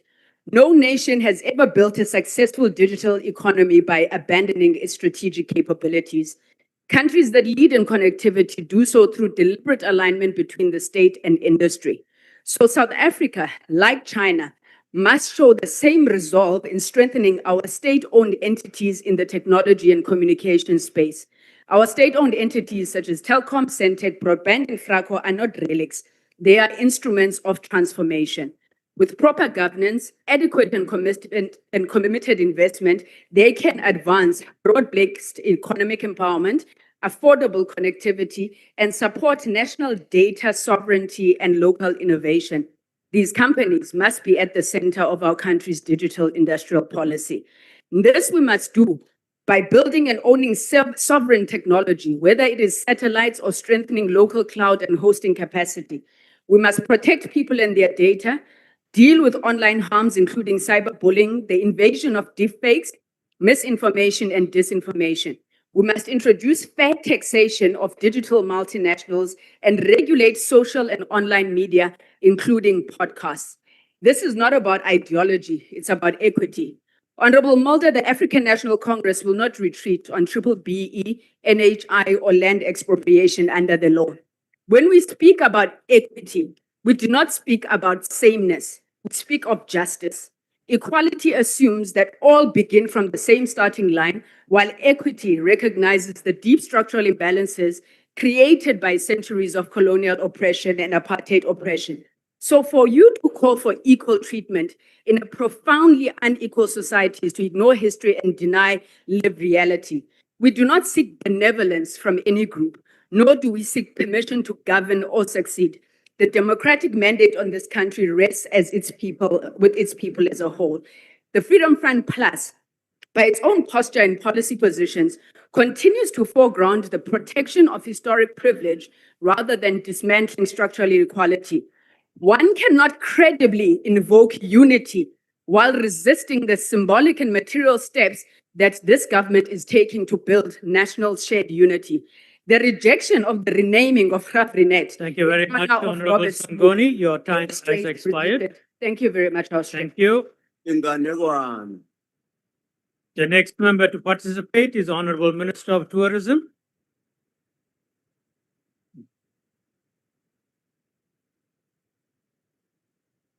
Honorable Chairperson, Honorable President, Deputy President, former President Jacob Zuma, the tone set by President in the State of the Nation address is an honest tone, reflection of where we are as a country.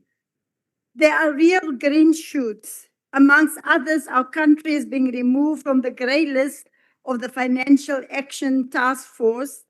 We have moved beyond the era of debilitating load shedding. That progress did not happen by accident. It required focus, reform, and collaboration between government and the private sector. As the government of national unity, we must take collective credit for the progress that we've made. Equally, we must take collective responsibility where challenges remain. That is the balance that will build trust in our country. While we are seeing an uptick in economic growth, job creation remains our most urgent task. It is the first priority of the GNU to drive inclusive growth and create jobs. That responsibility rests not only with government, but with business, labor, and every sector of our society. We therefore welcome the announcement that the SRD grant will be redesigned to move effectively to support livelihoods, skills development, work opportunities, and productive activity. This evolution is important. However, social protection must go hand in hand with reducing the cost of living. It's not enough to provide support if the rising cost erodes its value. In South Africa, we do not have a shortage of food. We have a problem of access and affordability. The cost of basic goods remains too high for too many households. When we speak of economic reform, we must also speak of ensuring that each rand stretches further and that more South Africans go to bed with food on their table. Mr. President, as a former mayor that was leading a city on drought, we welcome the newly established task team, but the center of the role of responsibilities must be municipalities and provinces. Local government is responsible for water reticulation and it understands the realities of infrastructure on the ground. Between 30 to 40% of our potable water is lost through pipe leaks. However, Mr. President, within this challenge lies an opportunity to employ and train young people to detect and repair water leaks in our communities. An opportunity to strengthen municipal systems, build technical skills now that serve communities long into the future. But let me end with a positive note. To the people of South Africa, Mzansi, I want to say thank you. Enkosi kakhulu, baie dankie. Your warmth and hospitality define how the world experiences our country. The record 10.5 million international arrivals we achieved is no coincidence also. It is the result of deliberate work by government, the private sector, and by ordinary South Africans who welcome visitors to our country with pride. That spirit. Thank you very much, Honorable Minister. Your time has expired. In the future, I thank Thank you. The next honorable member to participate is Honorable Billy.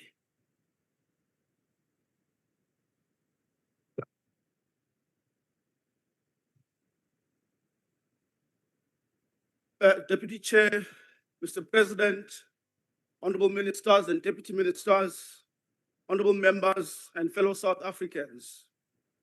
Mr. President, on the 19th of July 2024, I stood in this House to respond to your first State of the Nation address after the formation of the Government of National Unity.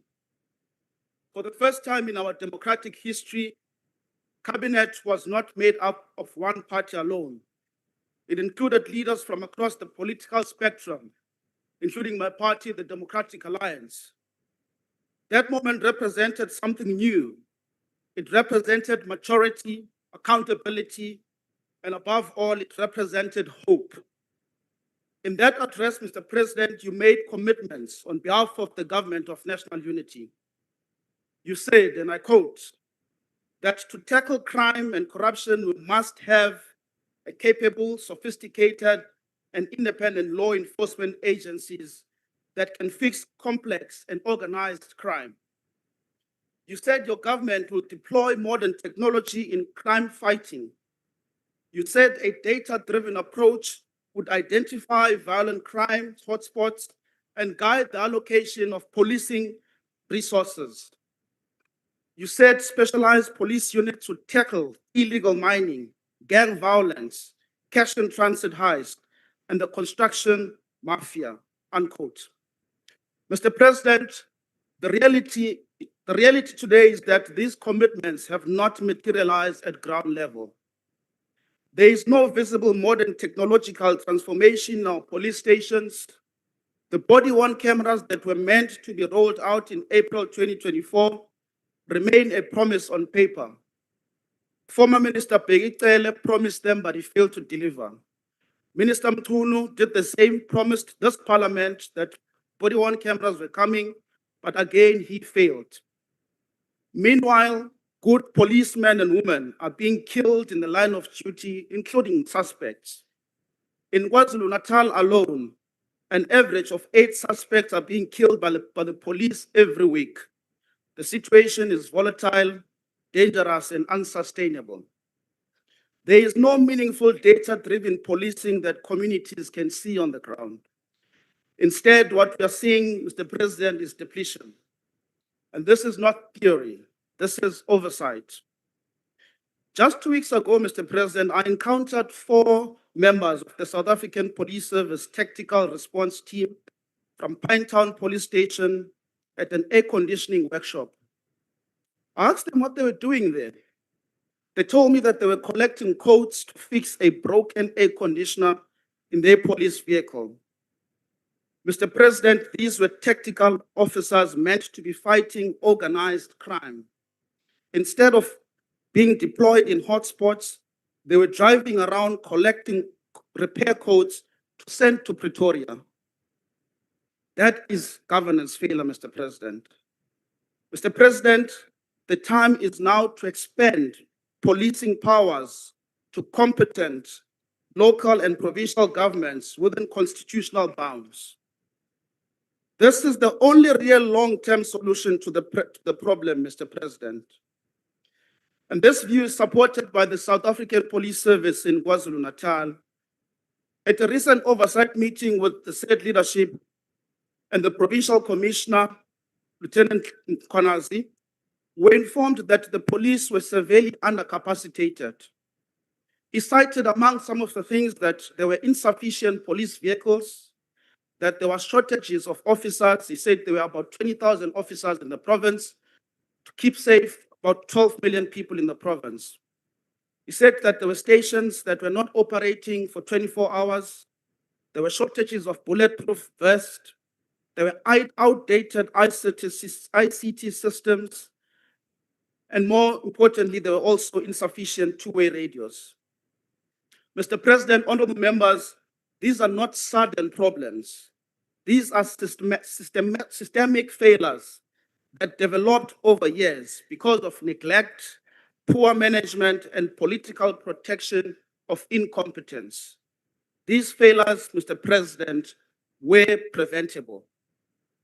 At another oversight engagement in Simonstown with the NCOP Select Committee on Security and Justice, we heard the Chief of the South African Navy, Admiral Lubisi, speak openly about years of underfunding that have brought our Navy close to collapse. It was uncomfortable. It was embarrassing to hear that we have reached a point where we struggle to patrol our own waters. Instead of confronting that reality publicly, the meeting, Mr. President, was abruptly converted into a closed session. But Lubisi was not embarrassing the country. He was crying for help. He believed Parliament was his refuge. We must not wait for good public servants to go public, Mr. President, before we act. We must not respond with another commission. We must respond with action immediately when these things come up. Recently, at the South African Defence Force headquarters in Bloemfontein, again, senior generals detailed the consequences of the continuous defunding of our army. They spoke about domestic operational strain. They spoke about the pressure on our troops deployed in the DRC. They spoke about the logistical shortfalls. And now we hear of deploying the same defense force to support SAPs in gang-ridden areas. Mr. President, the DA supports this call. The DA has long called for decisive action against gangs, and this intervention is welcomed. But Mr. President, how do we deploy a force that itself is limping? How do we deploy an army that has been systematically weakened? Mr. President, this is not a sudden crisis. It is a result of executive failure.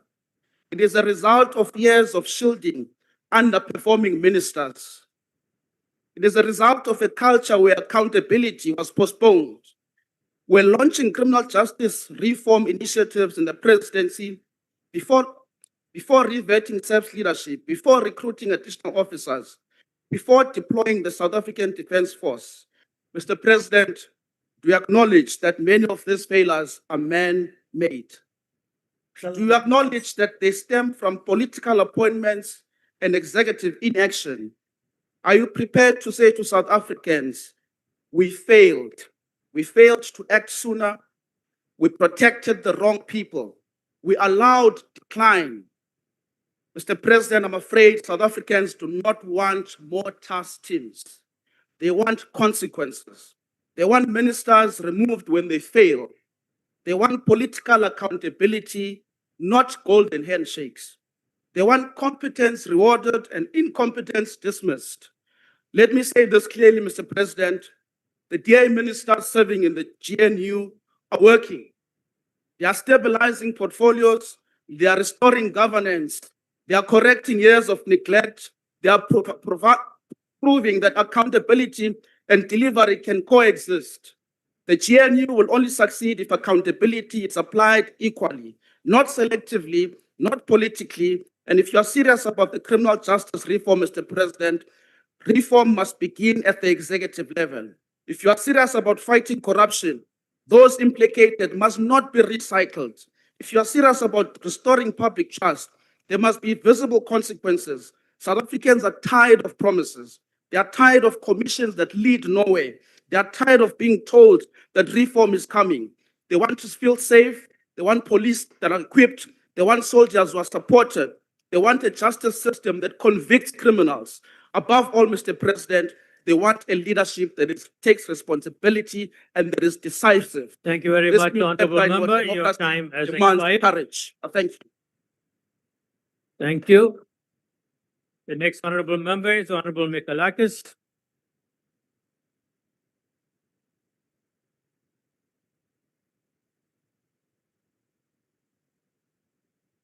Deputy Chairperson, Mr. President, before I start my speech, may I remark on what a smart blue tie you were wearing on Thursday night. And yours was properly made, unlike the leaders of some popcorn parties' ties. Whether deliberately or not, Mr. President, that tie reflected the highlights of your speech. From the news that the economy is growing under the GNU as opposed to years of decline, to the best matric pass rate under Minister Kwarube, the state property company that we're looking forward to taking shape under Minister McPherson, the innovation in digitization of personal documents like IDs, driver's licenses, matric certificates under Ministers Schreiber and Malatsi, and the declaration of a state of disaster for foot and mouth disease as Minister Steenhuisen called for in January, but also the more than 10,000 extension officers to support farmers. This year marks the year of a municipal election, where water will be a central theme. It's funny, Mr. President, that you told the one minister who lives to dress up for SONA that she should rather be in Gauteng to sort out the water. Despite this, for the Premier there, to paraphrase my colleague Honourable Burke, the penny must still drop. For him, the solution to the water crisis is to shower at a hotel.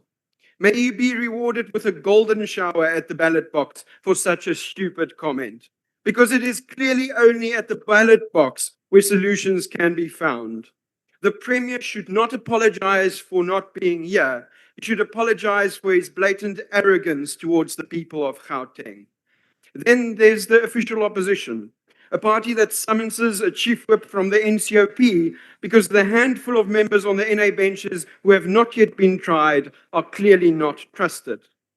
I think it is safe to say that the chief whip of the opposition will never be ready or able.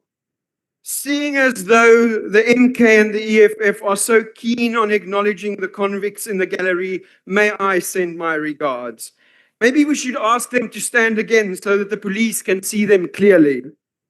At least the Minister of Sports, Arts and Culture served his full term. Mr. Malema has suddenly become very passionate about water provision. How are the communities affected by the Giyani water project doing, Honourable Malema? Are their taps still dry? Did you not benefit from the looting of that project? The MK, the EFF, the PA, UDM, Al Jamar, RISE, Good, UAT, Action SA, the ACDP, BOSA, and the NCC have not had a single leadership change ever. They are built around single personalities, often without personality, with sidekicks, or those that the DA did not want anymore. I'm surprised the EFF let me finish my sentence. I only wonder if their leader will finish his sentence. As for Honourable Trollip, speaking of despotic regimes, I want to remind him of his own party's culture of internal elections and democracy. When you do one day have that conference to elect someone slightly more stable, less xenophobic, we hope you will realize that votes are not the same as likes on X. You cannot buy them. But Mr. President, our focus should not be on the opposition. They are essentially a waste of time and offer no alternative. Our focus should be to deliver better lives for South Africans than they had for the last 30 years of democracy. Therefore, I think it was fitting that you started your speech with the economic wins of these past 2 years since the coalition replaced ANC majority rule. A decline in inflation, a stronger rand, stabilizing government debt, a stronger JSE, the prospects of a growing economy. But Mr. President, an economy shackled by BEE and cadre deployment is not going to reach the 3% growth that you dream of, sir. 35.8% of Black South Africans are unemployed. Almost 30 million Black South Africans are living in poverty. Yet 1 trillion rand was shifted to fewer than 100 people since 1994 through BEE. These are the facts. One thing I hope we can agree on is that this is not acceptable. And that if there is an alternative on the table that will offer the 30 million black South Africans an opportunity into work without having to label people according to their race, like the apartheid government did, why would we not at Honourable least... member, can you take your seat? I see a hand. Honourable Nzimande. No, thanks, Deputy Slalo. Cela umkhuze lo wakhafulwa ulwandle ukuthi in terms of Rule 63 akayeke ungahloniphi, akayeke ukuthi i-ex-convict iya-recognize, uyachwenza. Ngicela umkhuze. Sorry, Honourable Slavini, that's not a rule that you can stand on. Yebo, uyayibreach. Thank you very much. Honourable Nicolaitis, please continue. Thank you. Thank you, House Chairperson. The rules also say that you need to actually raise the point of order when it occurs. No wonder they have to import chief whips. Because without truly relieving the economy of what holds us back, Mr. President, your SONA speech will be like a water tap in Johannesburg. One looks at it and one has hopes, only to be met by dololo actual delivery. Mr. President, I do hope that this year will be a continuation of the growth path that the country has now taken. But I also hope that it will be the beginning of us taking unemployment seriously and getting rid of bad policies that are holding the economy back, so that we can truly address the injustices of the past and create an open society with opportunities for everyone who live in it. I thank you. Thank you very much. Now go and sort out your Uber I'll Eats call upon delinquent. the Honourable Minister of Higher Education and Training.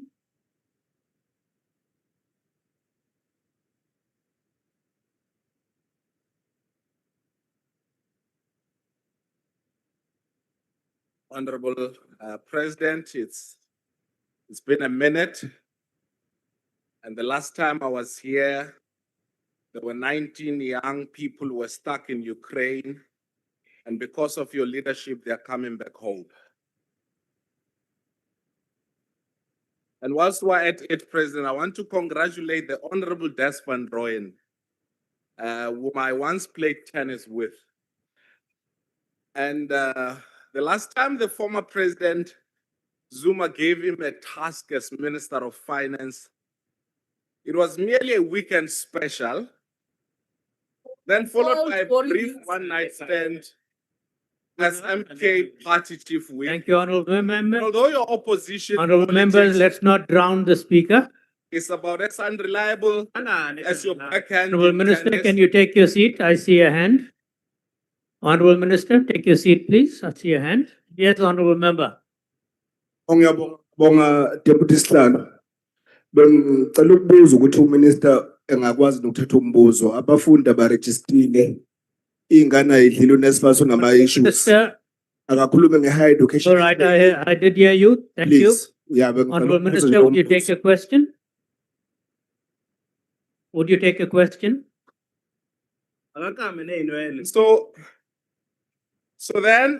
So though your opposition, Honourable Van Rooyen, politics is about as unreliable as your backhand in tennis, they're still better than those of Honourable Judge Tope, and long may your opening for the debate of the MK party last long. But also the last time I spoke here, President, Minister Steenhuisen... Honourable Minister, can you take your seat? I see another hand. Honourable Speaker, I'm not sure what language this minister is using. He's speaking with a twang. No, let's hear what your comment. Here, so we can understand. I can't pick up his twanging. Please stop the twanging. You speaking with a twang. Sorry, Honourable Minister, please continue. Well, you can't pick up anything. You can't pick up anything politics or intelligent anyway. So you're saving yourself. And so I was saying that Honourable John, Minister Steenhuisen was simply Honourable John Steenhuisen, cooking for himself delicious, healthy meals and minding his own business. Honourable Minister, can you take your seat, please? I see another hand. Honourable Minister. Mouth disease. Honorable Minister, can you take your seat? I see another hand. Yes, Honorable Member. Ngikuthokoze mgcini isihlalo. Ngikuthokoza kwamambala into engizoyibuza ukuthi angicabanga ukuthi umthetho weParliamenteni uyavuma ukuthi uDeputy or uMinister lo okhona osekanguMinister ezangakakami la. Akayokama ngoba into ayikhuluma nje ayisirehe. Thank you. Thank you, Honorable Member. Thank you, Honorable Minister. Please continue. Looks like it's going to be a long night. But as I said, that, and I agree with Minister Steenhuisen, that with all the things that have been happening in our country, we cannot afford complacency. And that through the leadership of the ANC in the GNU, and to quote an old friend of mine, I can see Honorable John Steenhuisen, that you are cruising very nicely.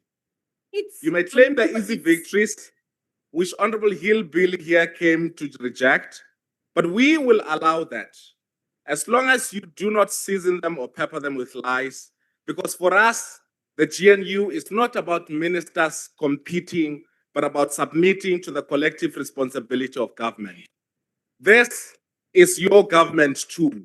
And unlike the Freedom Front and some from your bench, Honorable Steenhuisen, who keep one foot in the GNU and another ready to skip when things get difficult, you are within your rights to claim its victories.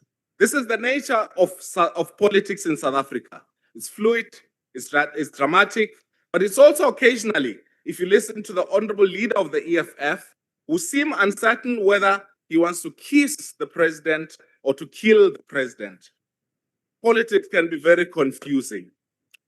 What must not be confusing, however, is the difference between noise and work, between performance and governance, between slogans and solutions, and between sophistry and action. It is from that standpoint that I rise to support the state of the nation that you delivered, President, grounded not in sophistry, but in action, coordination, and delivery. Let me begin where the pain is real and immediate. On the evening of the State of the Nation address, I left the chamber not to rush to television studios or to issue press statements, but to meet students from CPUT who were protesting outside Parliament about the quality of their accommodation. They were anxious, angry, exhausted, but also very uncertain. And working together with the police, student leaders, and university management, were informed that the last of those students will walk into better beds tomorrow.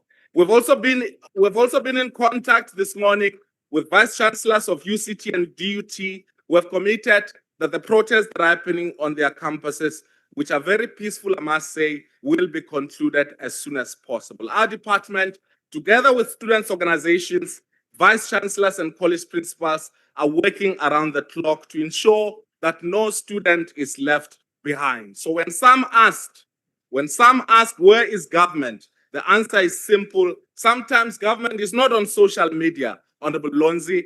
Sometimes government is in the corridor at midnight fixing problems. Student accommodation remains one of the most urgent challenges in the post-school system. We face a shortfall of 200,000 beds, and we will not resolve this challenge only with bricks and mortar. And that's why we're expanding access through a combination of fiscal infrastructure and digital expansion. Many universities are already rolling out digital and blended programs, and this work must accelerate, and similarly plans are afoot to digitize CET and TVET curricula through the national online system so that we can meet the demand of our success in the grade 12 cohort. At the same time, we must significantly improve the quality of distance education, particularly at UNISA, whose more than 350,000 students are the backbone of our post-school education and training system. Our universities are under pressure, but we're working hard to ensure that we resolve this crisis. But also your instruction, President, that we must build specialized universities, including, of course, the much spoken about University of Ekurhuleni, whom we will ensure that we accelerate. Your instruction also around the transformation that needs to happen as it regards to sector education and training authorities will be taken forward, and we will work with NEDLAC to ensure that your instruction that 40% of mandatory grant to employers will be fast-tracked. And similarly, your instruction on TVET colleges remains unambiguous. Occupational trades leading to employment, modern workshops in partnerships with industry, quality lecturers, and effective workplace integrated learning must define the future of TVETs. We will mobilize all resources, partnerships, and energy towards full implementation of the dual system, President, that we instructed about. As Clement of Alexandria observed, Honorable Des van Rooyen, sophistry is a powerful art that makes false opinion appear true only in words. When rhetoric is not guided by philosophy or action, it becomes dangerous to all. And yours, Honorable van Rooyen, is dangerous sophistry. Discrediting the president's intent while opposing the practical step taken to realize it without solution is sophistry. Sophistry is declaring that your party has readiness to govern while failing to govern itself. How does a party without a constitution propose to govern a constitutional democracy? Sophistry, with MPs coming in and out weekly and with Parliament constantly introducing itself to new MK party members. How is stability assured? As a party where relatives substitute for one another like royalty, and where Nkandla ensures the batteries to the remote control are always fully charged. And I can see there was a shaky connection between Nkandla and here. The former president decided to come here. I attend MK, whether they're pushing the line that he wants or not. But how do you govern a country when you cannot even be a credible opposition? President, coordination is not incompetence. You've been accused that you are planning. You've been accused. Honorable Minister, can you take your seat? I see your hand. Of all of these things. But the important thing Honorable is that Minister, can you take your seat, please? We've seen it work. Honorable Minister, take your seat. Yes, Honorable Member. Ngithokoze Mgcinisihlalo, bengibuza ukuthi ungqongqoshe angawuthatha umbuzo ngoba usakhuluma inganekwane. Honorable Minister, would you take a question? No.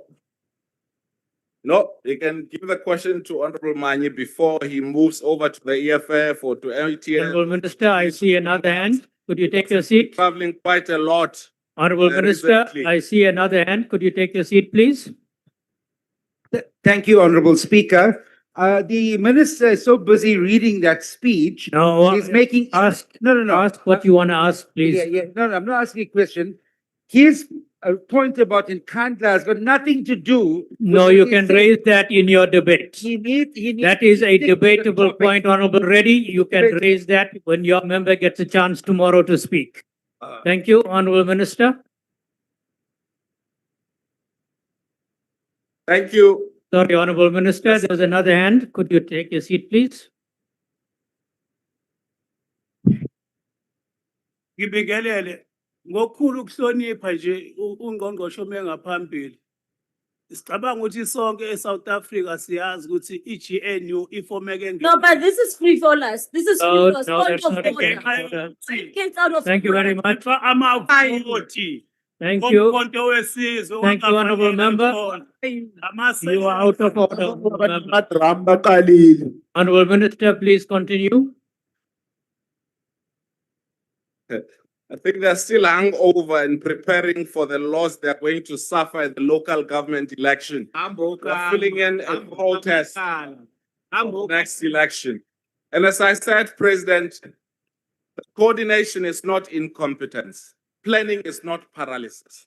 And shouting is not governance. Some believe that if they shout their sophistry loud enough, reality will surrender.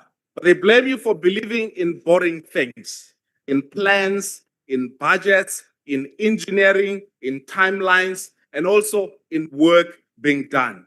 President, they say you presented dreams and promises. You may be constrained by resources, but we should never allow a situation wherein our ambition is constrained. Yes, we're nearing, you may be nearing you may be on the 8th year of your 2 years and have committed to do certain things within that period. But we should not fall into the trap of believing that because at some point there was a lack of resources, therefore those things will not happen. And that even if we fail in building new cities and in connecting people through speed trains, or the vision that you hold dearly of making the life of every South African better, we will never be blamed for being ambitious. And as some are interested in noise, we are interested in progress. Let me tell you, before we leave this podium, that some ears in this house are too small for complexity, for patience, and for hard work. But governing a country, unlike playing tennis, requires all three: complexity, patience, and work, which is the work that you've shown over the time. Thank you very much, President. Thank you. Thank you, honorable members. Could you please take your seats? Take your seats, honorable members. Honorable Speaker, that brings us to the close of the debate for today. I want to thank the Honorable President, the Honorable Deputy President. I want to thank all the honorable members that participated from the podium, as well as those who participated from their seats, for maintaining the dignity of the House and for making this a lively debate. Honorable members, that brings us to the close of the debate, and this concludes the business of the day. The joint sitting starts adjourned. 21 years. MK. Sina saba na mateka. 1 years of patience.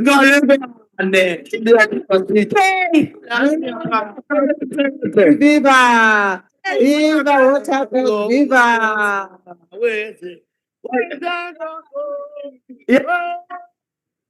Yeah, Papa, ANC. Samba na mateka.